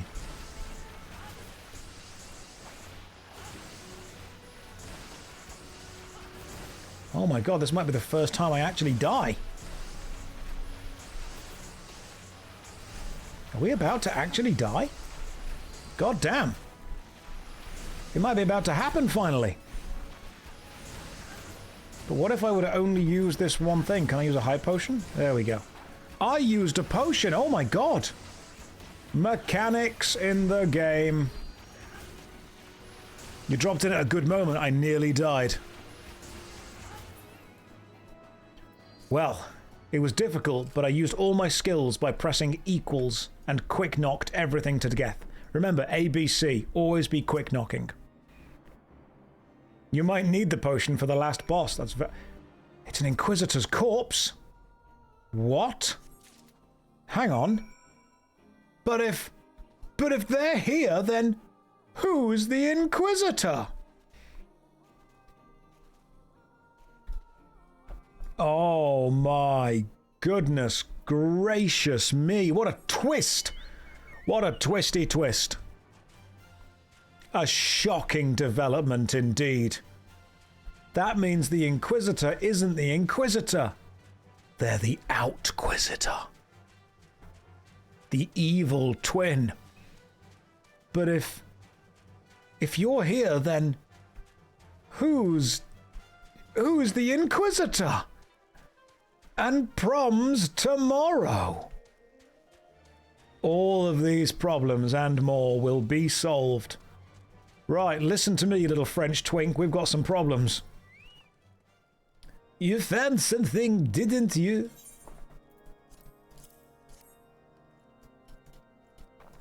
Yeah, that was the real Inquisitor. Which means the Inquisitor we've been speaking to is not the Inquisitor. But now we need to go and talk to who the real Inquisitor might be. Will Catman and the Twink find out the identity of the real Inquisitor? Tune in next week to find out. Previously on Catman Adventures. This game is like Josh, please do your job quest. No. The Inquisitor's an imposter? Don't be preposterous. That couldn't possibly be true. He's a paragon of virtue. A dedicated servant of the Fury. Well, you're an idiot. Sit there and die then. Why does my mask have cat ears when it doesn't need them? I appreciate that it's got it, but I do look like an extra from the Miraculous Ladybug. Everyone in this town is an idiot. You, look at this. I do not know you, pray move along. Look at this encyclopedia, good lord. Okay. Confront, cast doubt, slash. I'm gonna dab at you. I'm gonna doubt you. I'm pointing at you. You will answer this Catman. Ah, so there was a problem. Okay, cool. She was chased by something evil. Now we go and confront whatever the evil thing is down here. Way of the Archer waiting room is here. Does he not want to do it? Does he even know about the thing? Look, it says Way of the Archer. And the reason it says Way of the Archer is because I am currently an archer and I am doing this quest. Therefore, I am doing the quest in the way an archer would do it. I don't quite get what people are so het up about with this whole thing. Blood for Blood is currently being done in the way of an archer because I am an archer. What expansion am I on? None.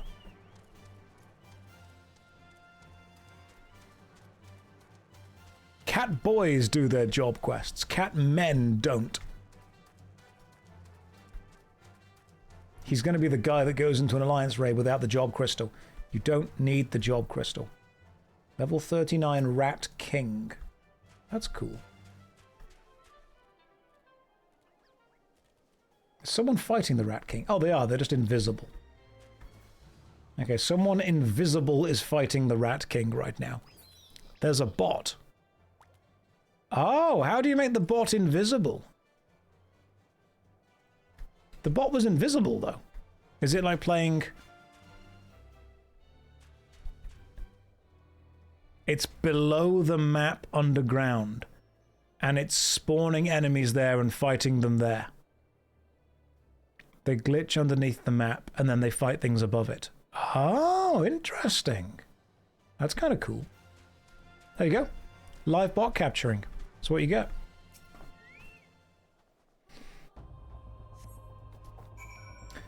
Ooh, I found a suspicious box.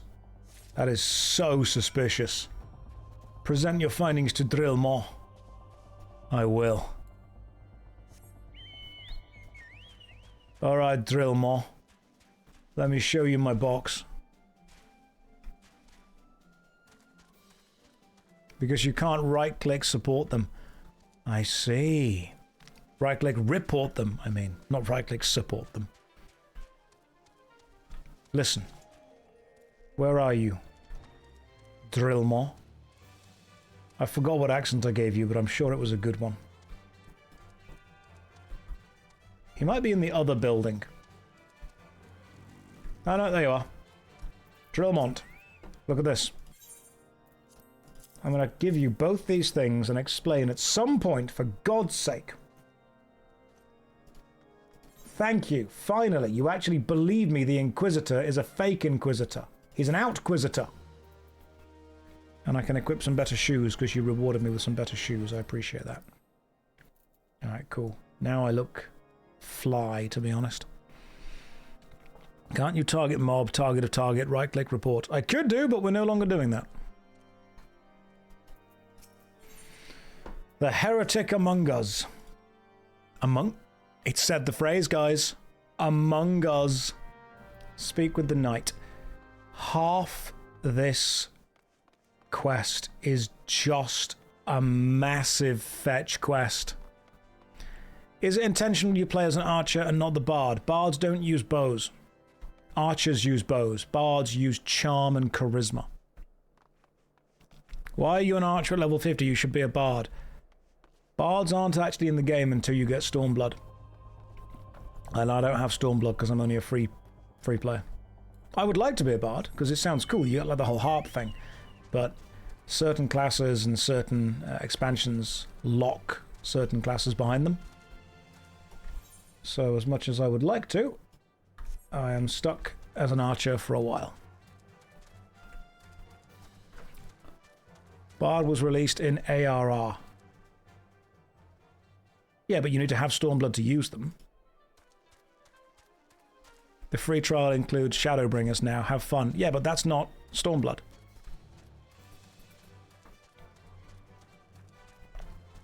The free trial has Shadowbringers and it has Heaven's Ward, but it doesn't have Stormblood.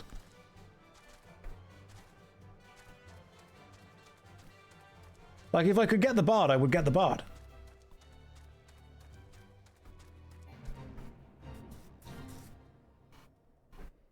Bard doesn't require any expansions. All job crystals require expansions because the job crystal thing was released with Stormblood. Until then, it was just classes. But when you graduate your class, which is what it's called, you graduate the class and you get the job.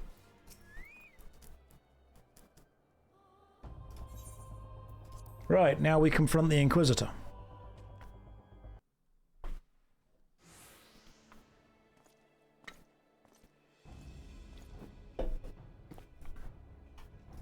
Right, Inquisitor, listen to me. You must not die.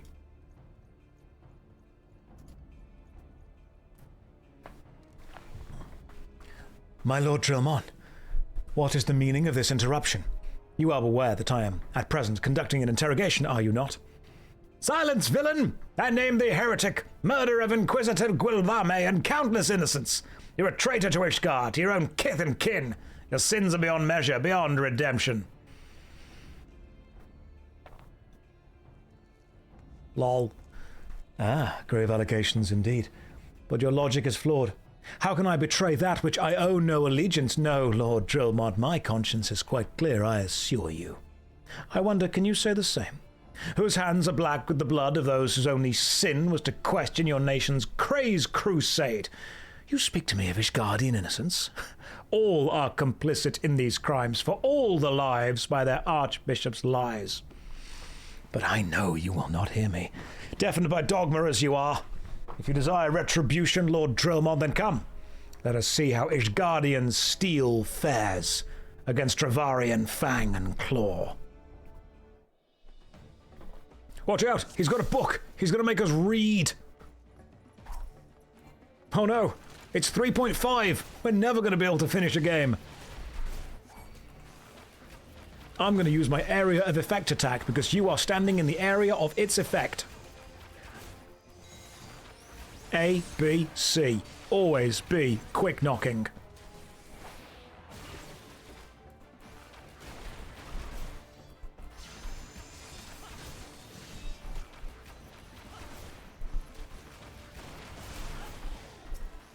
I see.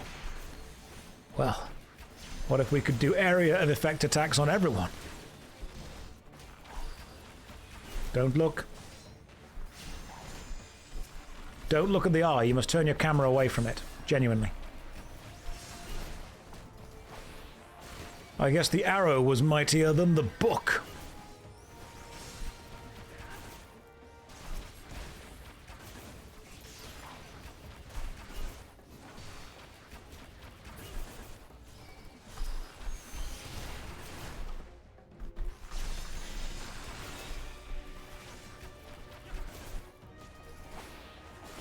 Sometimes I click the do the better area of attack spell.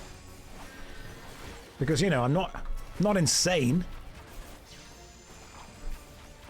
Only your character needs to face away, not the actual camera. Okay.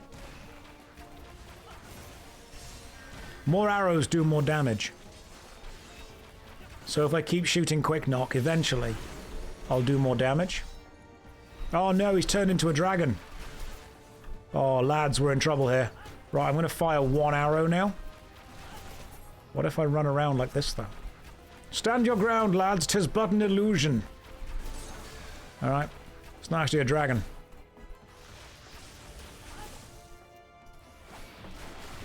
Such a pro game at optimal plays. Listen, the reason you quick knock is because if you watch the actual game, you fire more arrows, and more arrows mean more damage.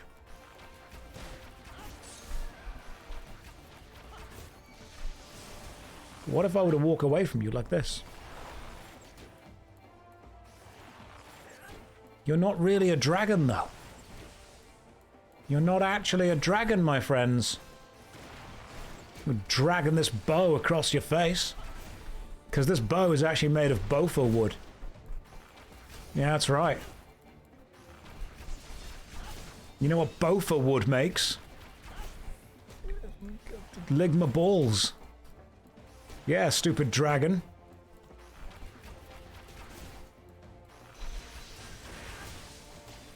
I'm basically like the...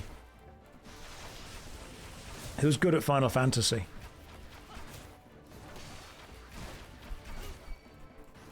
I'm the Steve Jobs of Bofa.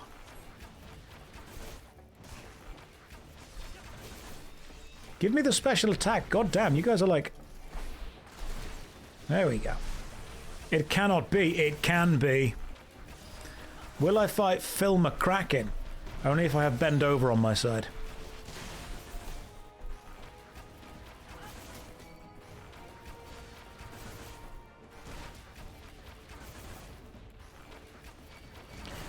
It would be nice if the archer had another spell that wasn't Quick Knock.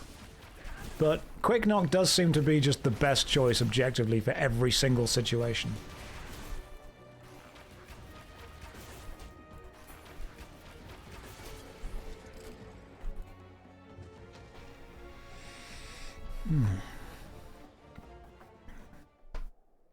My glamours dispelled. You're laughing. His glamours have been dispelled and you're laughing.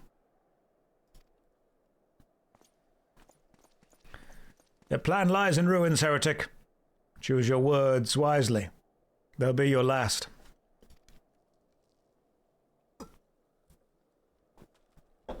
You may not recall many Ishgardians I have sentenced, but the families of the dead will never forget. Blood has been repaid with blood. My only regret is you yet live.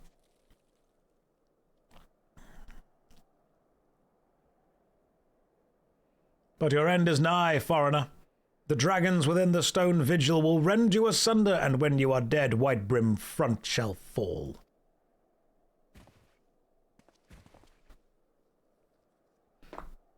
Good job, everyone. We killed him with our mind bullets.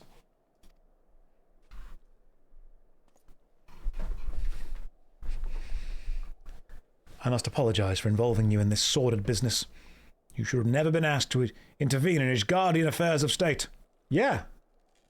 You're right. Like, I'm here to deal with the primals. Do you guys even know what the primals are? I bet you don't. Do you know who La Habrea is? The Asians? Have you even seen... I've seen a cabbage. I've seen things you people wouldn't believe. Attack ships on fire off the coast of Orion. I've seen sea beams glisten by the Tannhauser Gate. I've seen cabbages kicked in the face. I've seen the glamours dispelled. And all these moments will be lost in the rain. Like glamours dispelled. There we go, see, I fucked it up, but I kept going. Pretty sure it was the Lorhan Gate, no, it's the Tannhauser Gate. Anyway, the cabbages are being kicked in the face and you're laughing. Those keybinds make your blood boil. Why? Do you want to see... Do you even know how I've bound all of these abilities? Do you want to know how this bar is ordered? This bar is ordered alphabetically. Arm's length. Barrage. Bloodletter. Company Chocobo. Foot graze. Head graze. Heavy shot. Leg graze. Limit break. Peloton. Play guide. Quick knock. Raging strikes. Return. Second wind. Sprint. Straight shot. Teleport. Venomous bite. Wide volley. That is the optimum way of ordering a hotbar. And now that you've asked, if you look really carefully, you'll notice the very top bar is slightly to the left of the bottom bar.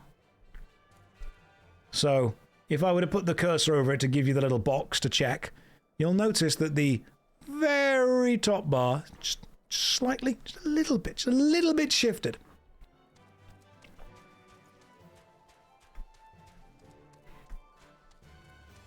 You know why? It's because I'm slightly to the left of center. Right, let's voice these characters. Alphino is French. Do we have... Are we going to have... No cutscenes. I'm only voicing the cutscenes. Anything not a cutscene, we're not doing it.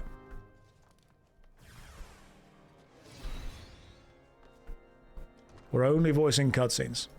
Alphabetical and ergonomic. That's how I deal with all of my problems in life. Alphabetically and ergonomically. You know, it's really annoying when you realize that the letters in the word alphabet are not arranged alphabetically.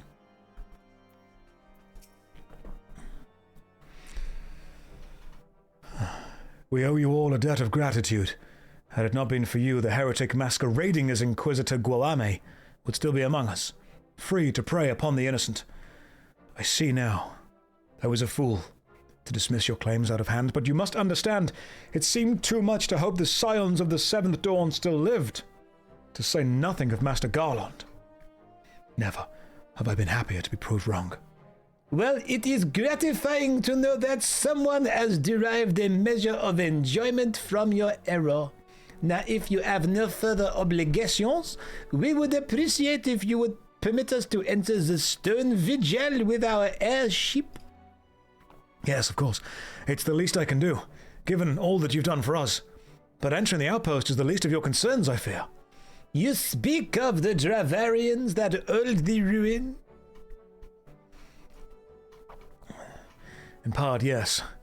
I should explain. Shortly after you first arrived, I had my men scour the old records. They confirmed that an abandoned airship had been seized by the soldiers garrisoned at the Stone Vigil in the days following the calamity.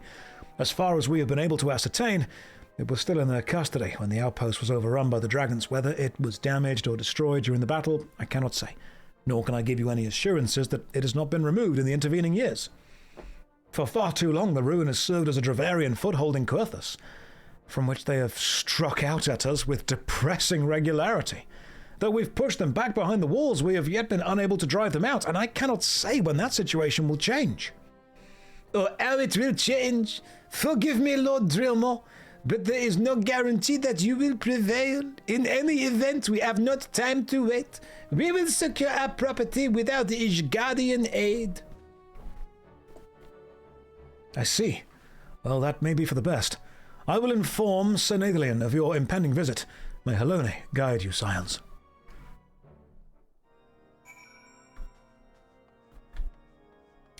I'm just really good at voices. Hey, Joe. Oh, good. We have our first guiding goth girl. Remember, my child, inside us are 2 cabbages. What you want to do in your free time is entirely up to you. The harem is being found. Why has nobody hired Josh for voice acting? I think it's because people that wanted to hire me then listened to me voice act and decided not to. Because that would be too good for their game. I think the reason people don't hire me for their voice acting is because they wouldn't want me to overshadow every other voice actor.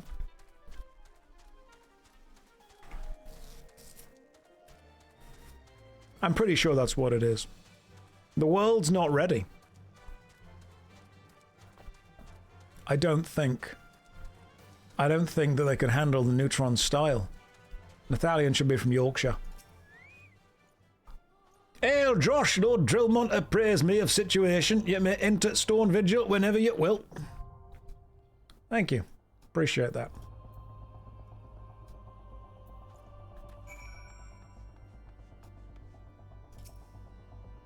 It is time to enter with a party of players. Stone Vigil, go.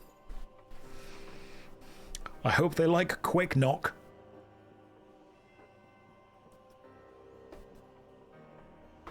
Am I a cat boy? No. I'm a cat man.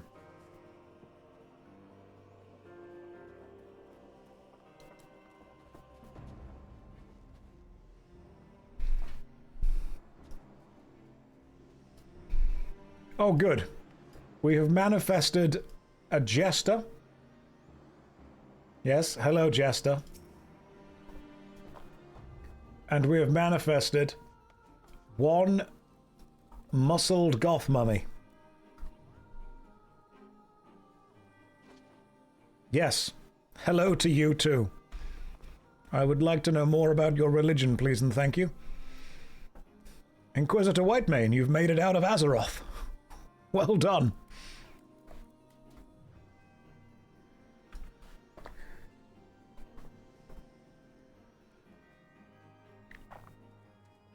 You'd love the Christian Bale Catman. I am currently queuing up in the duty finder for the Stone Vigil. No, we're going to wait. Some of you aren't even aware right now that I'm wearing shorts in real life because of how warm it is. But then I was also scared that I might have a foot slip on camera, so I'm also wearing slippers. So I've got this weird vibe going on where I'm wearing Speedos with slippers. And my shirt is tucked into them. Because that's into the shorts, not the slippers, obviously. Because you don't wear a white shirt without tucking it in. Am I going to torture unsuspecting people in a pre-made party? Potentially. Very brave to enter as an archer. It's narrative. This is not difficult. This is the story dungeons for the first time. I'm not making anyone's life harder by not playing a premium bard. Am I doing grandpa vibes today? Am I? Is this grandpa vibes? Hang on. The Stone Vigil's ready, but I need to know. Is it giving grandpa? Is it giving grandpa vibes? I need to know. See, I've been working out on the lower leg. Solid. Yes. Yes, it is. Okay. Ugh. Let's say gilf. You're getting tourist. Tourist vibes I can go with.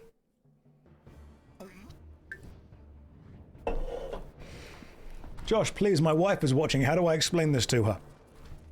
MMORPG games are massively multiplayer online role-playing games where lots of people can enjoy playing a video game with other people. What we're playing right now is Final Fantasy XIV, a game set in Eorzea, the fictional land beset with evil villains on all sides. That's how we explain it to them. Okay. Get ready to be quick knocking. Okay, so they're just running through, are they? Right, so whoever's tanking is just straight up sprinting forward.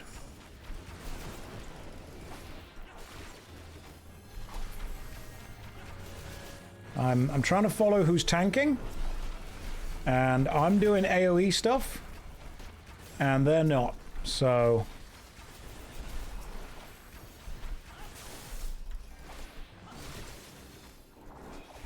Are we just wall-to-walling this? Okay, I mean, maybe you can wall-to-wall the Stone Vigil. That's fine. I didn't know you can do that.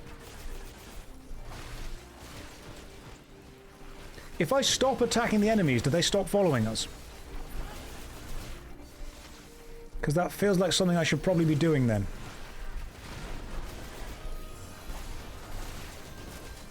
No. Okay, cool. So I should just keep doing this, yeah?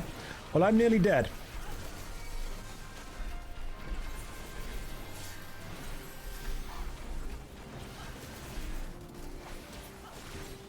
Had to almost focus for a second there, guys. Had to almost focus. Why is he a level 43 archer? Because I'm just really good at the game.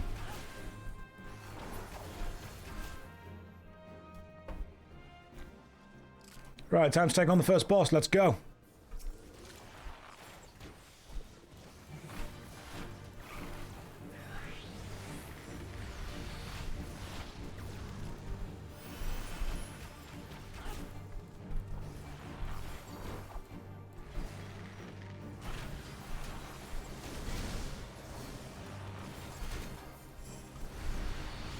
Look, guys, it's the story mode, okay? It's not the most difficult thing.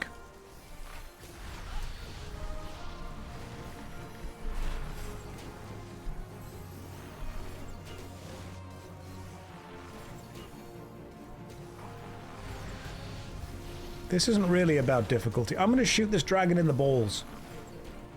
That's right. His dragon balls. Like the anime with Kaiba.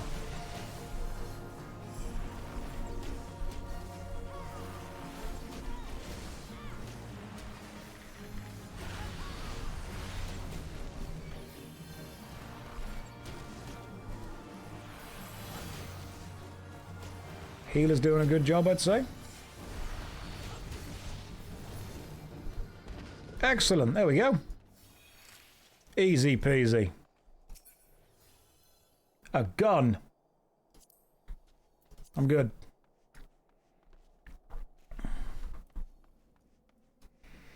Why are they running ahead? Do you not need my DPS? Team.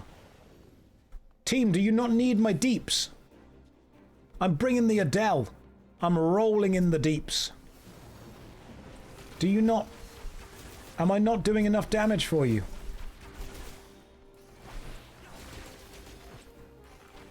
Look, I've got deeps. Look, I'm doing damage. See, 78, 59, 80, 19, 109, 440. These are all numbers. I can do more of them.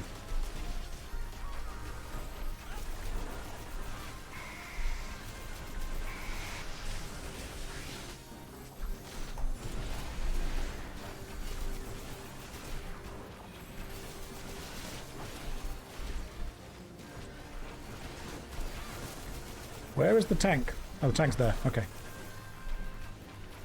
I'm DPS maxing right now. Alright, I'm Archer pilled and deep smogging.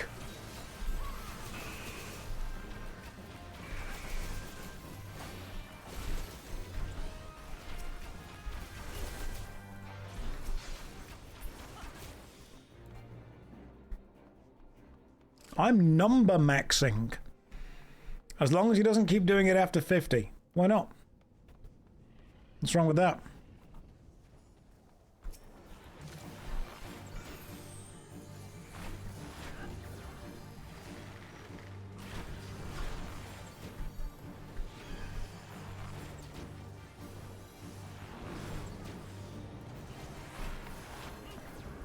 If they didn't want the Archer to be level 100, they shouldn't have let the Archer go to level 100.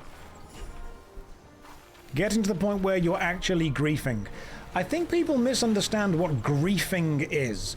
Griefing is actively trying to make somebody's experience worse. Me playing as an Archer at level 43, while funny, is not actively making someone else's experience worse when we can still just do the content. I think MMORPG players have been very much brainwashed into the if you're not playing 100% efficiently, you're griefing mindset. But you are griefing when you can get a job crystal and do it faster. Yeah, I'm also griefing when I can just buy a skip and not need to do any of this. Do we need to do it faster? At what point does the way that I want to play the game also get fun? If it was, I'm going to stand in the corner and literally do nothing, then I would understand why it would be stupid. But if it was, I'm still going to keep... That's the first time I died. If it was, I'm going to stand back here and just throw damage in, we're okay. When it intersects with other people. There is, of course, a discussion to be had. First death on this character, guys. Do you believe griefing is bannable? Is griefing bannable? Should griefing be playing an Archer after level 43? Is that griefing?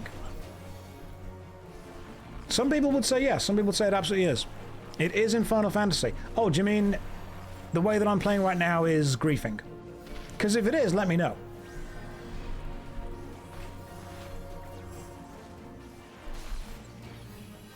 Especially running into the damage, that's an interesting one. I'll stand here next to the healer. I wouldn't say that playing this way is griefing in the story. Because right now, we are playing the story. That I don't need.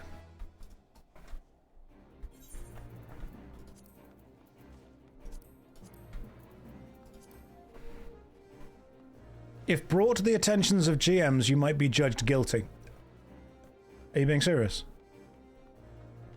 If a Final Fantasy Games Master looks at a player who is playing as a level 43 Archer, which is a spec within the game, they would say, this person is playing our game so badly we're going to ban them.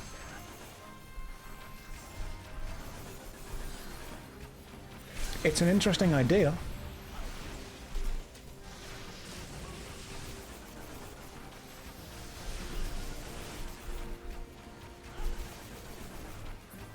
At level 60, maybe. At 80, 100%. You know what? From now on, we're just going to play with viewers. That's my plan. Just viewers only. Have I gotten this far in the story? Is it the first time? I've gotten this far before, but I think I mentally forgot, because nothing actually happened.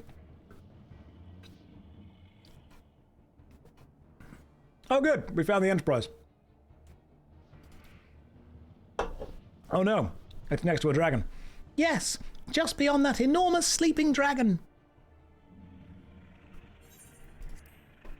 Nothing happens in the cutscenes, by the way. Hello from the Nin in this group. Am I griefing you? Let me know. If I am griefing you by still being an Archer, I need to know. If you're upset and unhappy, I can change. I can be different. I can become a dancer. You are not. Oh, thanks. I do think that people have forgotten what the word griefing means. Playing inefficiently? Absolutely. No doubt there whatsoever. I am 100% playing inefficiently. That is undeniable. Griefing? No. I think you've completely forgotten what that word actually means. Dancer is in Stormblood. You haven't got Stormblood. Dancer is suggested in Stormblood, but you can get it in the expansion.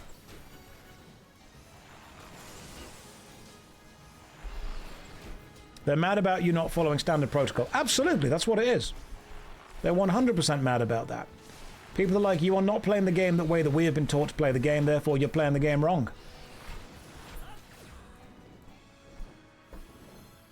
Maybe I could just dance. Maybe you don't even need the dancer as a class, you just dance around vibes-wise. People are slaves to the meta. They will look at a level 43 quest and think, if you're not playing that super meta, you're playing it wrong.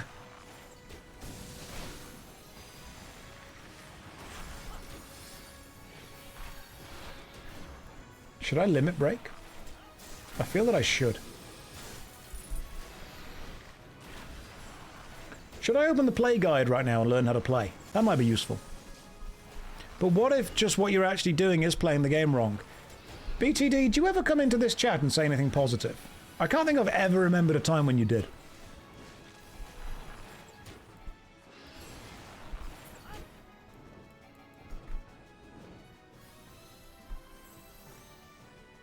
Nope. Move out the way. Move out the way.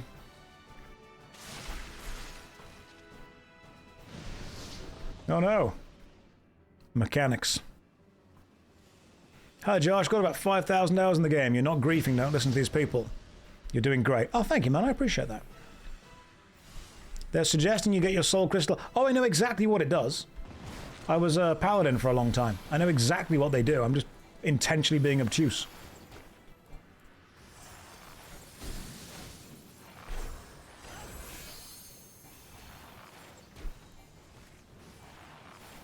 Hey Josh, I got 2 hours in the game. Looks good to me. That's all I needed. Fantastic. That's spot on. I got the final hit on that boss, which means I was the most important deeps right there. Alright, cool. Skip the cutscene, nothing important happens. He's not a bard, just an archer.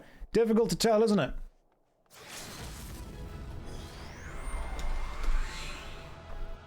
Right. That's commendation. I would say a commendation to everyone, but a commendation to the paladin without a doubt.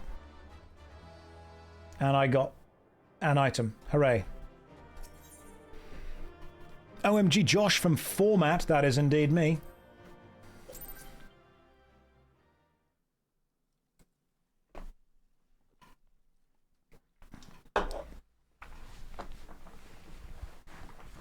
Let's see if we can voice over.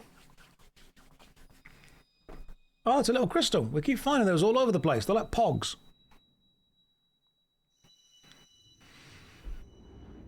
Hear, feel, think, see it, say it, sorted.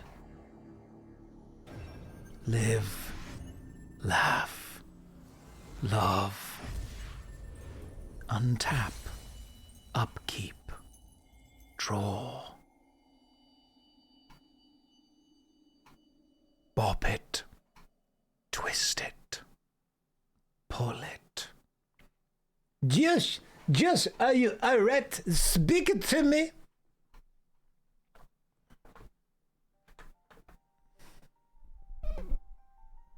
"12 be praised, I feared the beast had injured you.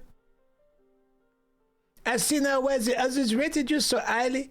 When you were caught in the midst of the etheric bubble with the dragon, I was all but certain my next mission would be to find a new champion. Thank the gods for sparing me the inconvenience. I have quite enough to do already, which reminds me, Sid is working on the Enterprise as we speak. Let us go and see what he has to say." What is his accent supposed to be? French.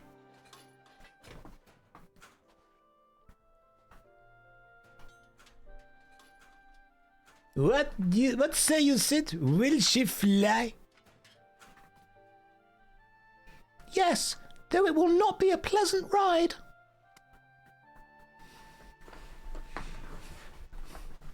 Well, I dare say it will be no more unpleasant than staying here. 'Tis a pity the Enterprise is not in a better state, but if you will allow us to quit this place, I shall not complain. If we are all in agreement, let us return to Gridania. Though I would like nothing more than to set course for the Howling Eye, it is plain the Enterprise is in no condition to weather the storm. She must be repaired if we are to proceed with our mission.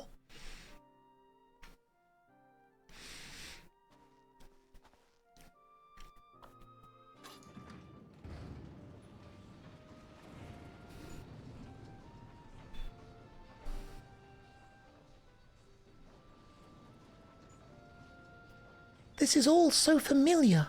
I know this airship. If I could just... Bah, it's no use.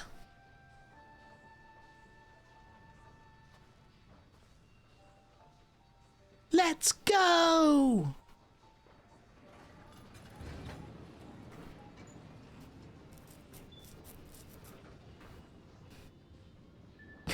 Someone just said Dobby has been to the gym.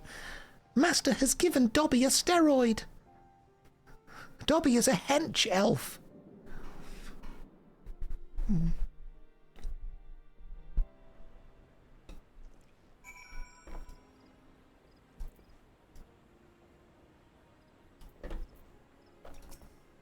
Ah, how I have longed for the more agreeable climate of the Twelves Wood.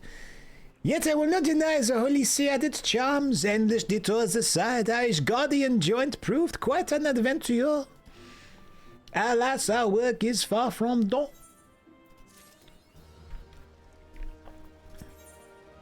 What was Sid's accent? What did I give him last time? Was he was high pitch, wasn't he? He was not Yorkshire, that was somebody else.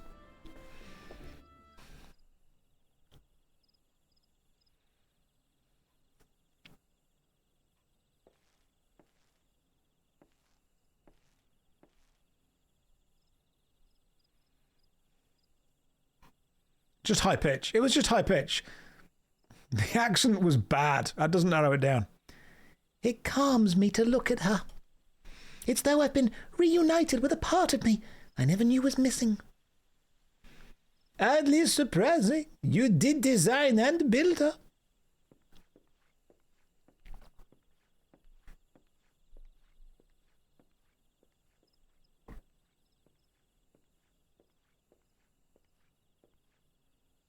He wasn't Northern. I bear good news. The Seedseers have granted our request to oust the Enterprise. We may take as long as we need to repair her. Of course, it would be rank folly to take one moment more than we require. Garuda, lest we forget, grows stronger by the hour. If we are to have any hope of wresting the benighted realm from her talons, it must be soon. Though I am no expert in the working of an airship, it seems plain to me that the Enterprise suffered much from her time in the wilderness. You are, frankly. It's a miracle she carried us this far. As you know, the Howling Eye is encircled by a raging tempest, apt to turn proud trees to match wood. Our battle will end before it begins if the Enterprise cannot weather the storm.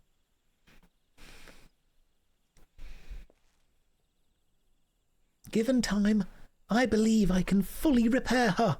Oh, Sid, we've all thought that at some point, and it's all been a terrible relationship.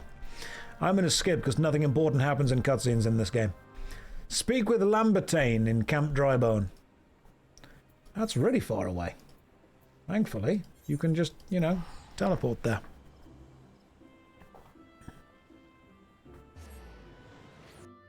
You can fix her? No. I can't fix her, but she can make me worse. Right, where's Lambertane? Is he up there? He's probably up there, isn't he? You hate this quest, Jane, with a fiery passion. Why?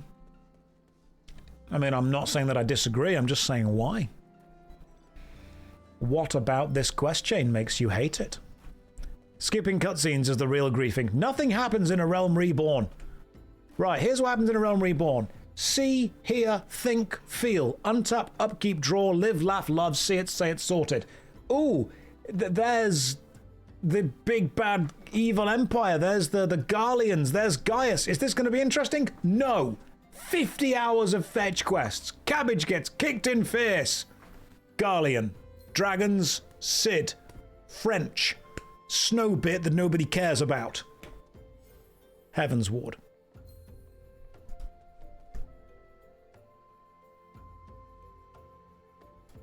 I see.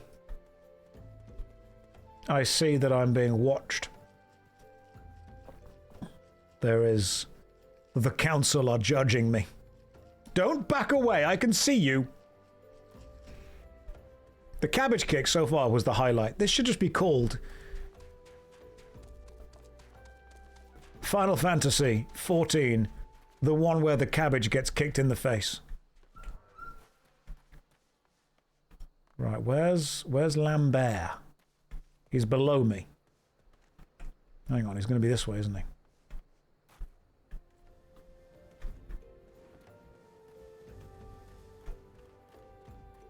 He's below me where I am right now. Oh, hang on, he's going to be right below me, isn't he? What's wrong with fetch quests? Why does everybody hate them? All gameplay in a nutshell. Press button at appropriate times. Yeah, late. The difference is that pressing button at appropriate times is aesthetically different if the appropriate time is dodge out the way of a massive world-ending dragon attack and win the fight, or deliver someone's shoes. Fetch quests are annoying because you're taking the aesthetics that could be fun and replacing them with aesthetics that are boring. Aesthetics matter. Why, yes, I am Professor Lambert. Beg your pardon? You wish to hear about my research on corrupted crystals? Truly, nothing would give me greater pleasure. Yep. Well, let's listen to you. It's so rare to find a fellow intellectual human being. Everything you said I agree with.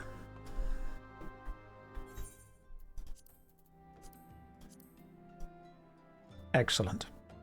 Now I look like Ida and Papa Lamolamo, her friend. Deliver the warded pot to that person. Okay. Aesthetics matter, but aren't you talking about gameplay qualities?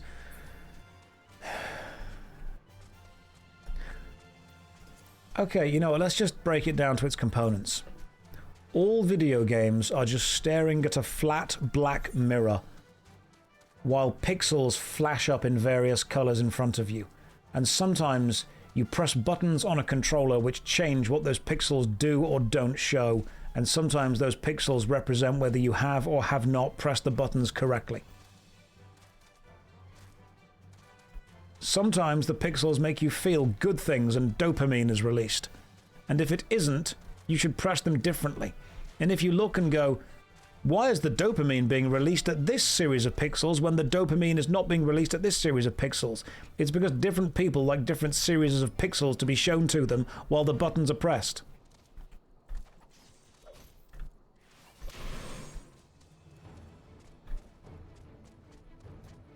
You, tiny child, talk to me.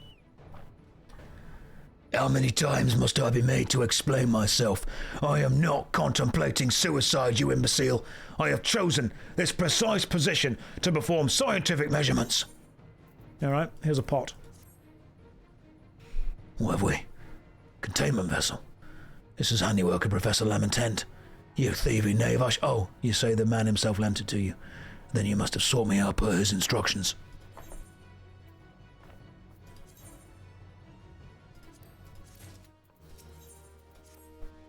Why does a small child sound like Jason Statham? Right, you know what? From now on, everyone is just being Ben Starr. Gonna make it easier. Thank you. I appreciate your constant support. Now, people always want to talk about video game design, but ultimately all video game design is just a series of pixels that flash up on a screen. And some people prefer certain colors of pixels to certain other colors of pixels, and some people prefer certain pixels to be, you know, narratively connected in certain ways. Everything is just staring at a blank rectangle that gets colorful for a bit. The problem is the reason that I dislike fetch quests is I find them narratively boring to follow along with. and I find them mechanically uninspired. Does that make sense?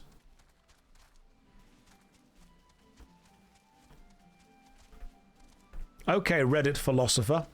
Necro, what do you want me to do? Necro, let's have a chat. Let's have a little chin wag. What do you want from this stream, Necro? Do you want to just sit here in silence while we both think about how morally superior we are to other people? Do you want me to talk about game design? Do you want me to talk about what's going on in my life and my day? Do you want me to ask you what's up with yours? Or do we both want to sit here and just pretend that we're super cool and therefore nothing needs saying? What's happening, Necro? Because whenever I talk, people go, listen to bro yap. It's Twitch. That's what you're meant to do. Listen to bro break down game designs. That's literally what my job is. Listen to bro talk about philosophy. Yes, that's what I'm interested in. What else do you want me to do? Do you want to just sit here and pretend that everything is perfect and fantastic and amazing and nothing requires any level of kind of analysis?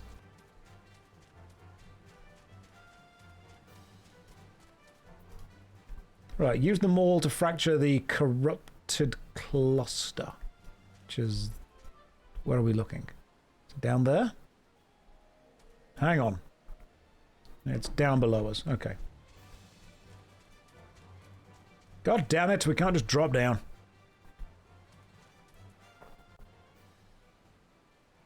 Listen to Unk explain himself. God. What an absolute loser.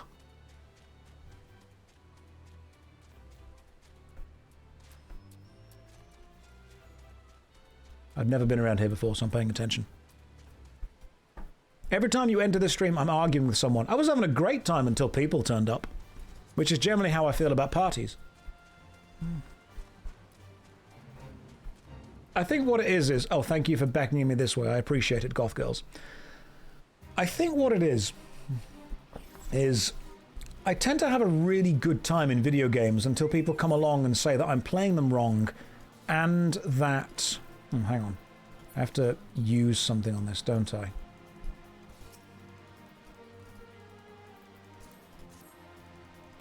People come in and say, why are you Twitch streaming the way you are? And why are you talking the way you are? And why are you playing the game the way you are? What else do you want me to do?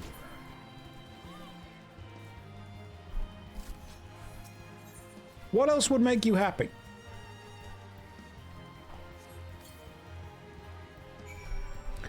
After showing no signs, they were done. Okay, cool. Bring the corrupted crystal to this guy. Just going to teleport back to there and then run.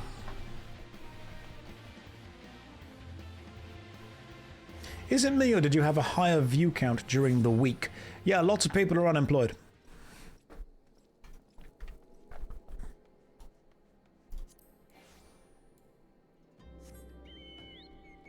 Listen, guys, there's an important Final Fantasy XIV saying. Thank you, Red Sky, for reminding me.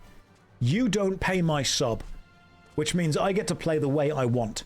And the fascinating thing is this is a free trial. So in a way, I don't pay my sub either. So I'm not even going to play the way that I want to.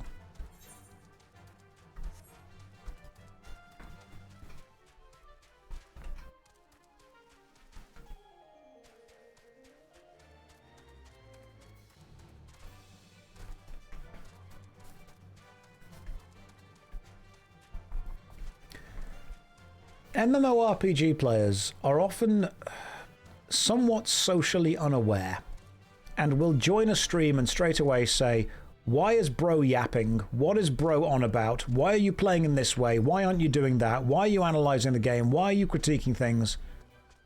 What do you want a Twitch stream to be?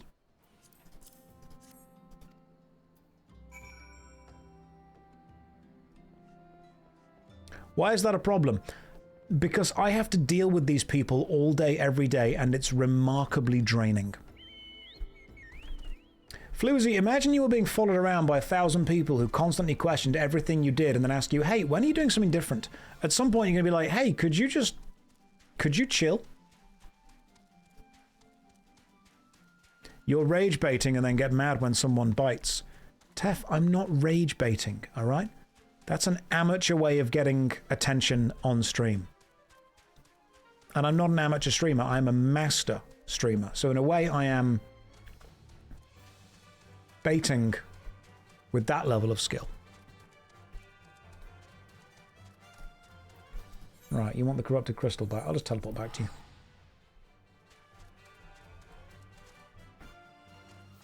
What a time to tune in. I know what I'm doing. I'm not going to say it, no. I don't need to. It's no longer important. At some point, it's my fault for streaming. I am going to return to YouTube much more thoroughly than Twitch. Simply because YouTube requires much less immediate interaction with people, and I think that's going to result in less stress for me. Well, that brings your statement about this from, do I let mods kick these people out and create an echo chamber, or do we all deal with these people on a daily basis every day? Excellion, yeah, you know what? Excellion, have you ever worked retail? Imagine if you had 1,000 people every day saying to you, didn't scan, guess it's free, but then they don't buy anything, they just sit there and keep saying it to you. At some point you're going to be like, hey, stop. When will my TED Talk happen? Eventually.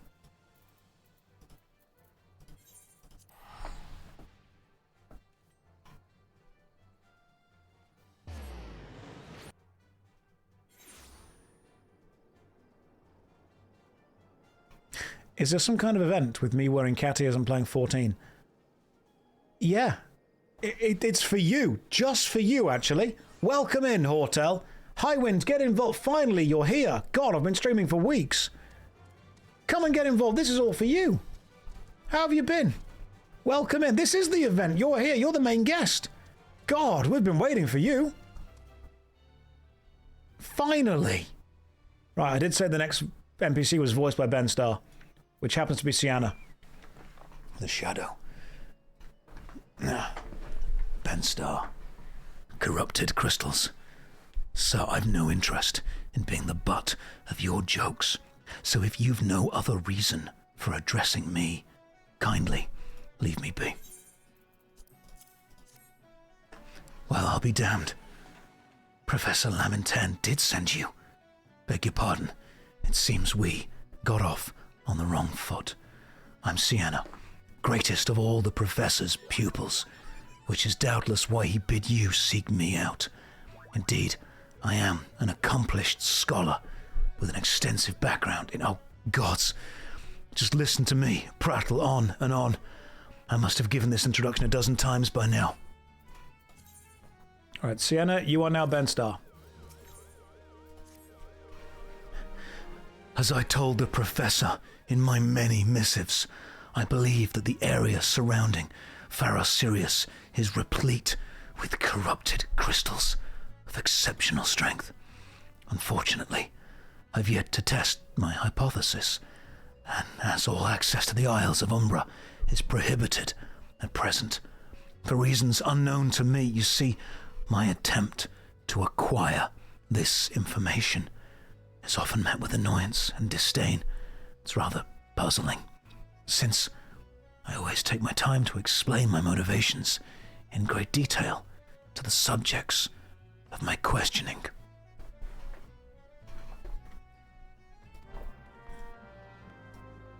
I feel that we had more time and more fun when we were playing Devil May Cry 2.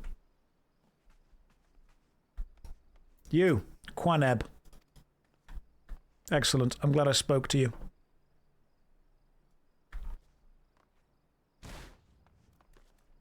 Have I done coils before? I don't know. Can't remember. May have done, may not have done. No idea. Maybe we should play Devil May Cry 2 again.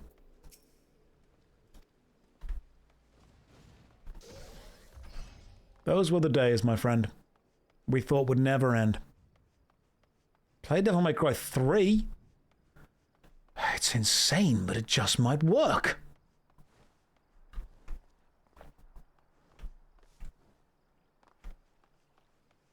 Please don't.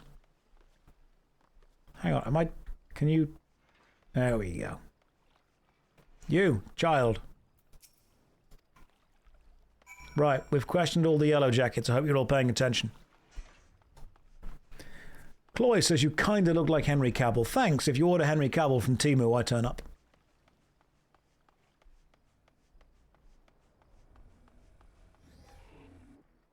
I see. Suddenly I am inspired to continue playing the game more. The ducks are always watching. They are. They absolutely are. Ducks and goth bunny girls. Was I at the Battle of Josh? No, if I was, I would have easily beaten that kid up. It was won by a child. Do you see that at the Battle of Josh? Everyone had to fight for the right to have the name Josh, and it was won by some kid. Weak. Weaklings. Nobody brought enough weapons. Could have easily beaten them. Sienna. Ah, you've returned. Tell me of your findings. Really? Infested with the undead, you say? That is a very, very interesting development. Excuse me for a moment while I gather my thoughts. No. No moments. Richard Madden. Oh, do you mean Rob Stark from Game of Thrones? I was actually working in theatre in London full-time when Game of Thrones Season 3 was at its height of popularity, which means every time I finished a show and went to a pub afterwards, people would come up to me and go, "Are you in Game of Thrones? Are you Rob Stark?" And I got tired of saying no, so I just started saying, "I'm his stunt double." Which of course was a lie, but then people were like, "Oh my god, let me buy you a drink," which was great. And then people took a load of photos of me on their phones, like a load of selfies, like, "Oh my god, watching Game of Thrones, just met Rob Stark, stunt double," which means out there are hundreds of pictures of me on hundreds of strangers' phones pretending to be Rob Stark's stunt double, which means if anyone does look back and they're like, "Why is there a picture of JoshStrifeHayes on my phone?" That's why. You are welcome. That's part of my lore.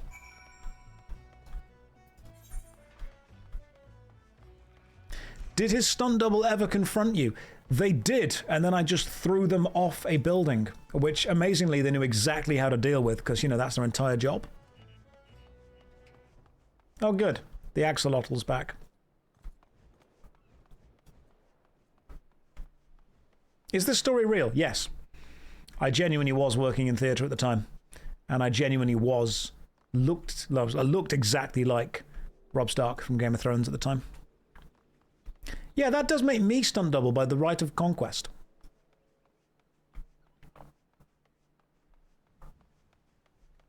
You once helped me win an argument that was a McDonald's, that was a restaurant to my fellow... Oh, yeah, exactly. I remember being... Yeah, at PreachCon. PreachCon was fun. Preach is a lovely guy. Right, Sienna, talk to me. Oh my god, the amount of back and forth in this game. Good lord. People need to invent mobile phones. Archer at 51. You don't need to be anything better or different. You know what? Fine. I'm going to go and do a different... I'm going to become a pugilist.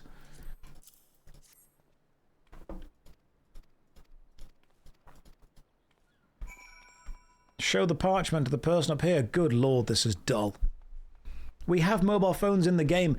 You could just shout. Just yell from there to there. You can be heard.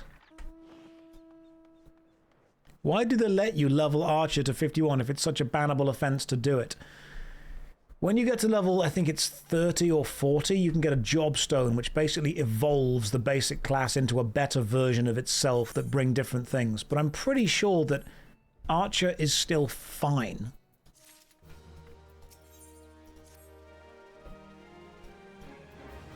Like, it's not the best DPS, but it's not going to ruin anyone's playthrough.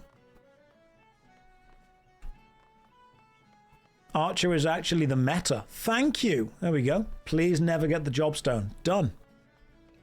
Get all the way to 100 as an archer, but I'll have to only ever use pre-made groups to make sure that I don't annoy you guys too much. Wait, you're a level 51 archer. Josh, please.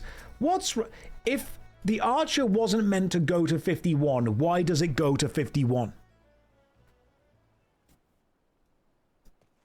Genuinely. Why? Okay, so if I open up the whole kind of like actions, roles, traits, okay? So where's my special command as an archer? Okay, cool, look. Barrage. 38. That's great. Archer. 38. You were clearly meant to continue onwards. Josh should level all the classes to 100 and just never touch the jobs. I could do that. They're legacy jobs from 1.0. So am I. I'm still in 1.0.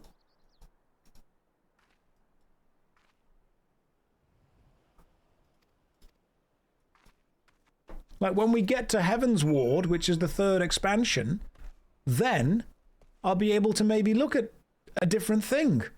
But we've got 2 expansions to go through first. We've got Final Fantasy XIV, we've got the 1st expansion, A Realm Reborn, and we've got the 2nd expansion, Lightning Returns. Then the 3rd expansion, Heaven's Ward. Then Stormwalker, then Endblood. Then the Beach episode. Then the Dragon episode. And then the final expansion coming out soon. Bit cold, innit?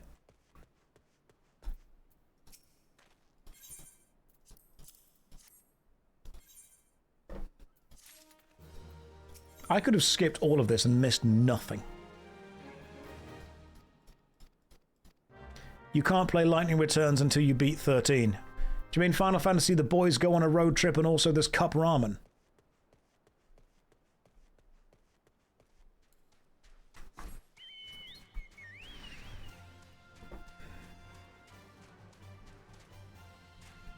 That's 15.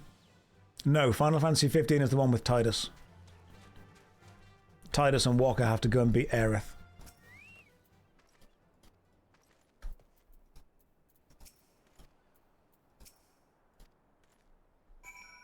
That's 18. Sorry. That's X. No, X is the site formerly known as Twitter.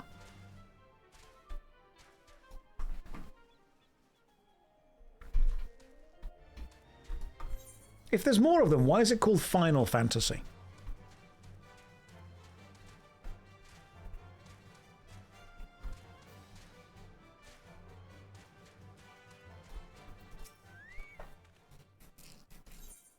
What level do you fight Ganondorf? That's actually during the tutorial.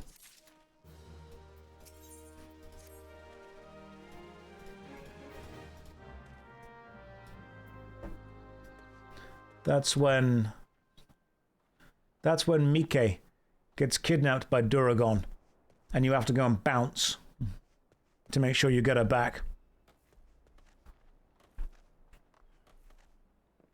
Only real bounce heads are going to know that reference.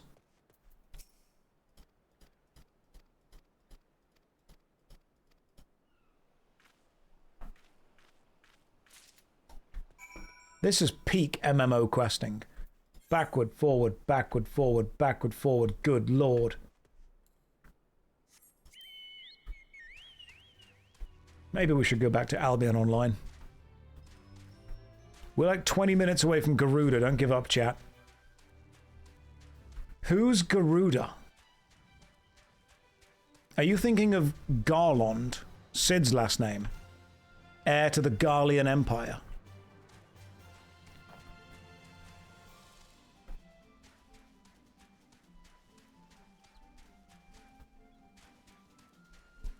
You, child, talk to me about this place. I see. History repeats itself. Wait by the campfire.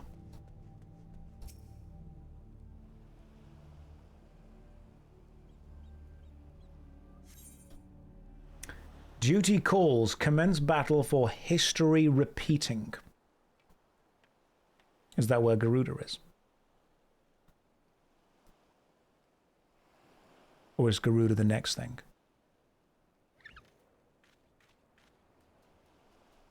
I just want to mentally prepare myself.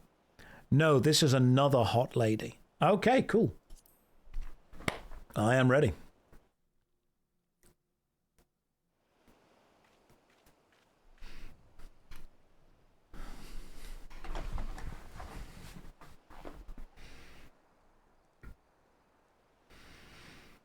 I'm beginning to wonder if some sly bugger ain't spun us a yarn here.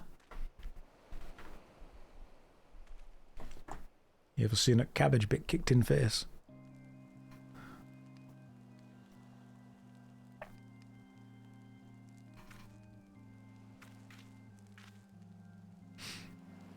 Quiet.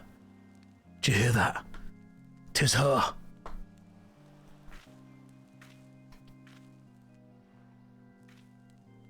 Look, out on the water. She's come. Nisha, she's come.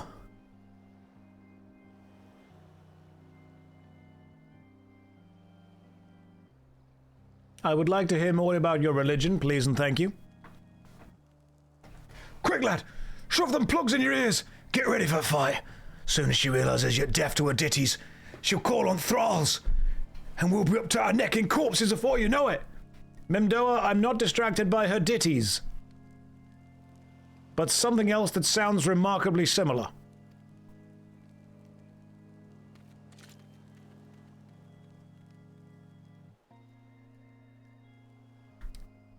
It was titties, Mimdoa. Where have you gone? Hither, embrace. Listen. I am immune. I am immune to your little songs. Because I am not a bard. I am an archer. And I know AoE attacks. Look. See how I AoE attack everything. AoE, which stands for attack. Oh, everything. That all you got? Oh, you got some more, do you? That's fine, I've got more too. You know what, why are we resisting? Maybe we could just become one of her thralls. I have defeated your thralls, as I will defeat you.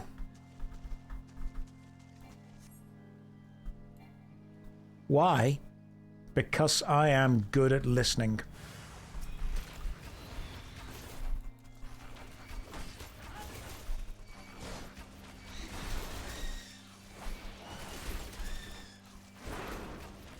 Attack, oh, everything. Sounds cooler and has the same meaning. It does, doesn't it?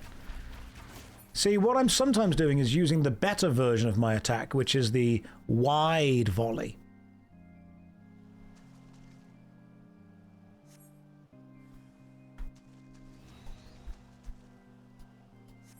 Hang on, what can I do with this? Oh, I see. Charmed Loadsman. Not even going to joke about it. There's a joke there to be made, but I'm not going to. What's my opinion on the Magic the Gathering card, Whelming Wave? I haven't played it. How does it fit within a birthing pod deck? Do I need to, like, run into these things or something? Oh no, they hurt me. Okay, that's bad. Don't do that.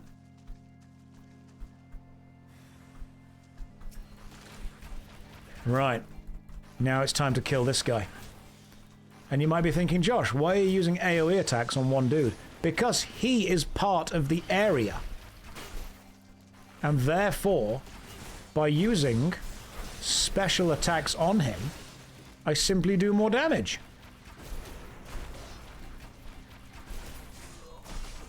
Is this going to be the first time I actually die? We could be about to see an actual death soon. But I refuse to use single target attacks.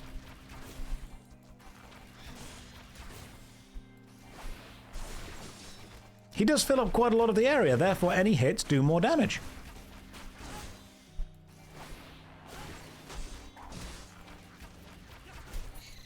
There we go.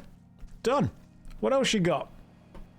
You don't attack the enemy, you attack the area the enemy are in. Done. Flawless logic. I attacked the area, you were in the area, therefore you were attacked. Oh, good. I'm glad we're all here. I'm glad we've got Jester, and regular-looking person, and tiny goat girl, and big muscular goth mummy, and apparently Link from the Legend of Zelda series.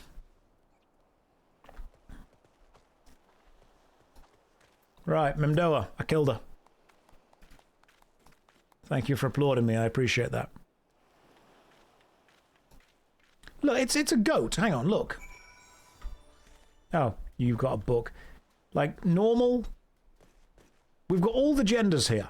Male jester, normal, scaly, muscle mummy, and link.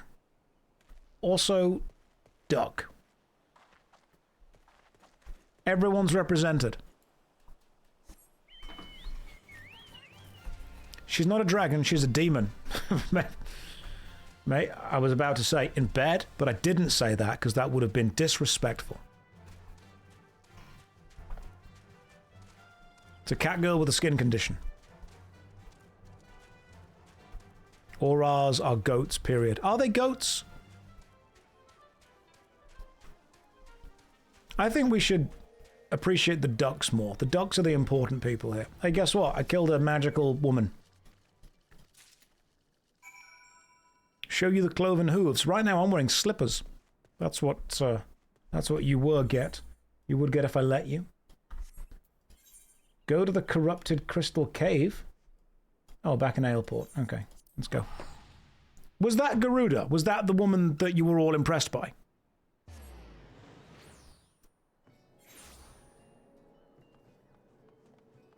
That was not Garuda. When does Garuda happen?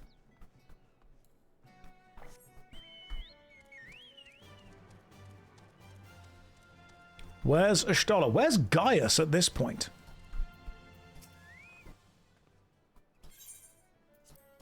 I kind of miss the Garleans at this point.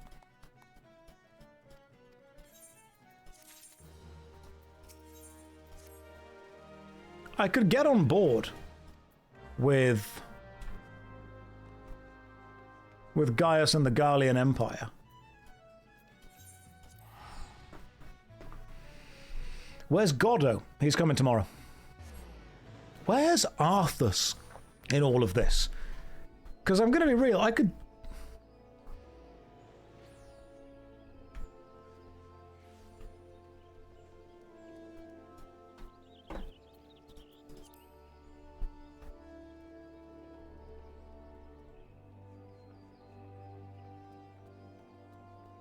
This entire city needs to be purged.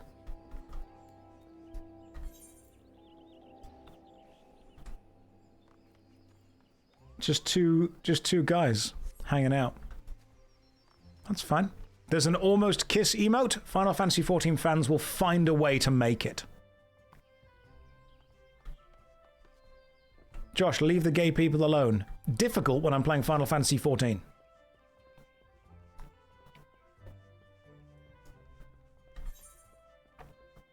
Right. Where are you? All the way over there. Thank you, that is fair.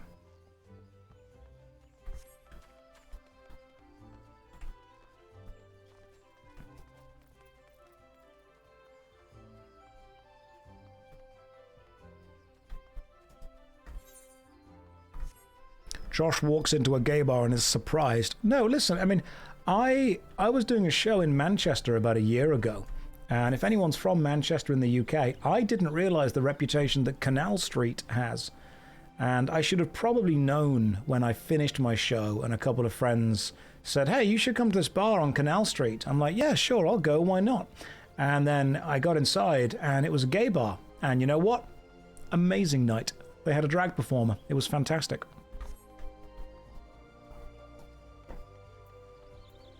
It's just a straight up good time. I forget the name of the bar, but it was really fun. Right, I've spoken with you. Use the true heart to lure out the crystal bearer. So this way now? Not a straight up good time. Oh no, there was nothing straight about it.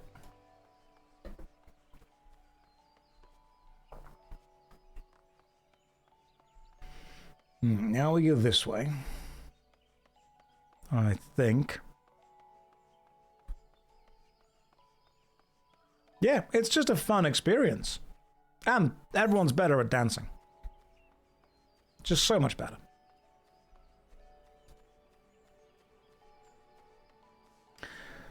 Is this the gate that's always locked? Guys, listen, I'm basically the hero of Gridania. Come on.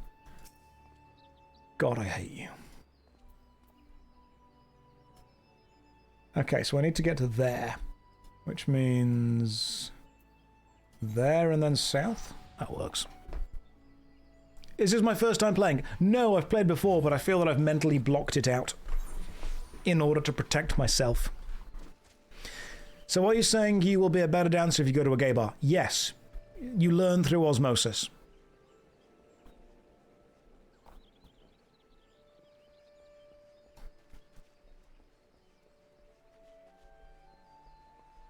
We're going to get toward wherever Garuda is. My greatest enemy truly is a locked gate.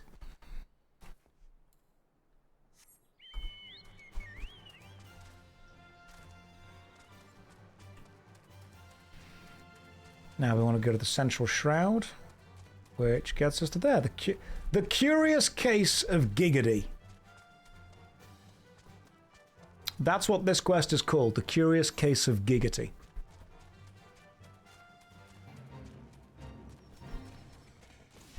Do we...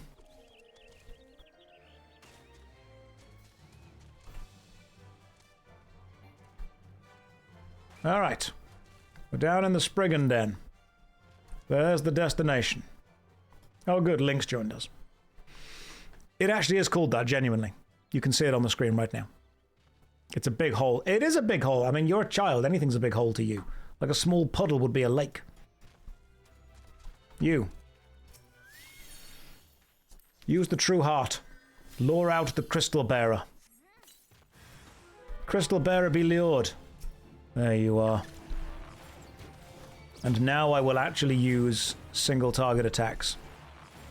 Unless, of course, I draw the ire of the local enemies. Where I will be forced to use I'm going to have to use multi-target attacks, guys. It's going to have to be multi-target attacks again. Yeah, this is a deeply unserious game, no matter what anyone tells you. This is straight up a deeply unserious game. I don't care how many people go, oh, but it's a really good story. No, it's very silly. And I think you know we all know it's a little bit silly. Holy hell, he's a level 51 archer. That's because I'm so good at the game. Okay, cool. Got what I need, run away.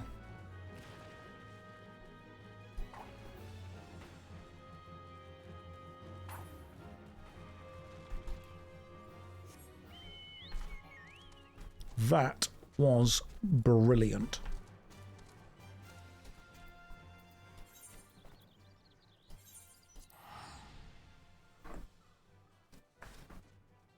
A man in Katia is telling me the game is silly. It is. It's extremely silly, but it does have a great story and both statements can coexist. Yes, its story is basically the story of Hildebrand. And I will not hear any difference. You cannot use a mount in Gridania. You cannot mount or be mounted in Gridania. Lemsa Laminsa would let you. Lemsa Laminsa would encourage it. You know, that's a good point. I think if you were to watch all of Twitch right now, I am the rank 1 archer currently streaming.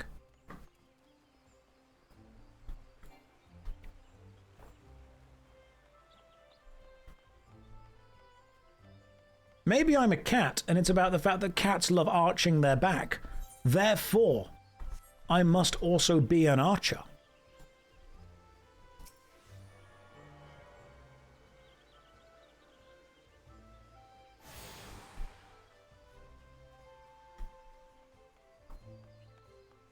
Are you taking your time or rushing the story?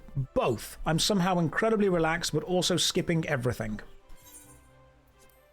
Nothing important happens in A Realm Reborn. The realm gets reborn, that's it. Right, I'm now level 52. Excellent. Deliver the corrupted crystals to Sid.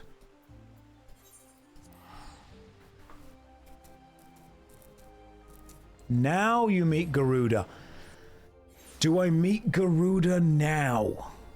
Okay. So I'm guessing that we deliver the crystals, we fly the airship, and then Garuda is like a fight that takes place on the airship? You look very cool.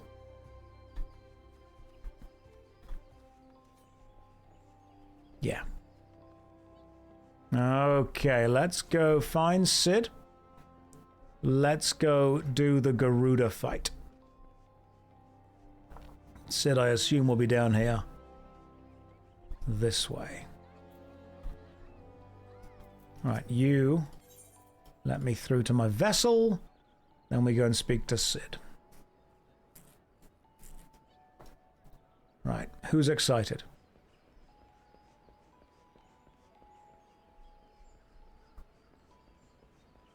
All right, Sid.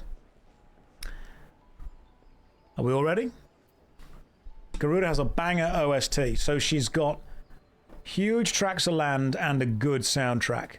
That way, I am hoping that you will be excited for the stream tomorrow. Right, thank you very much for joining me today. I've been streaming for 6 hours so far. Let us end the stream there. We will start with Garuda tomorrow. What we can do is pop over and see JoCat, who is streaming Final Fantasy XIV, because JoCat is lovely and we love JoCat. So let's raid JoCat and see what they are up to. Don't be angry at me. You're not allowed to be. We're going to raid JoCat, see what's happening. The channel is for mature audiences only, so be mature and go and say hello to good old Joe. We love Joe. He's great. Guys, go and raid JoCat, say hi. I'll see you tomorrow. Take care. Good night. God bless.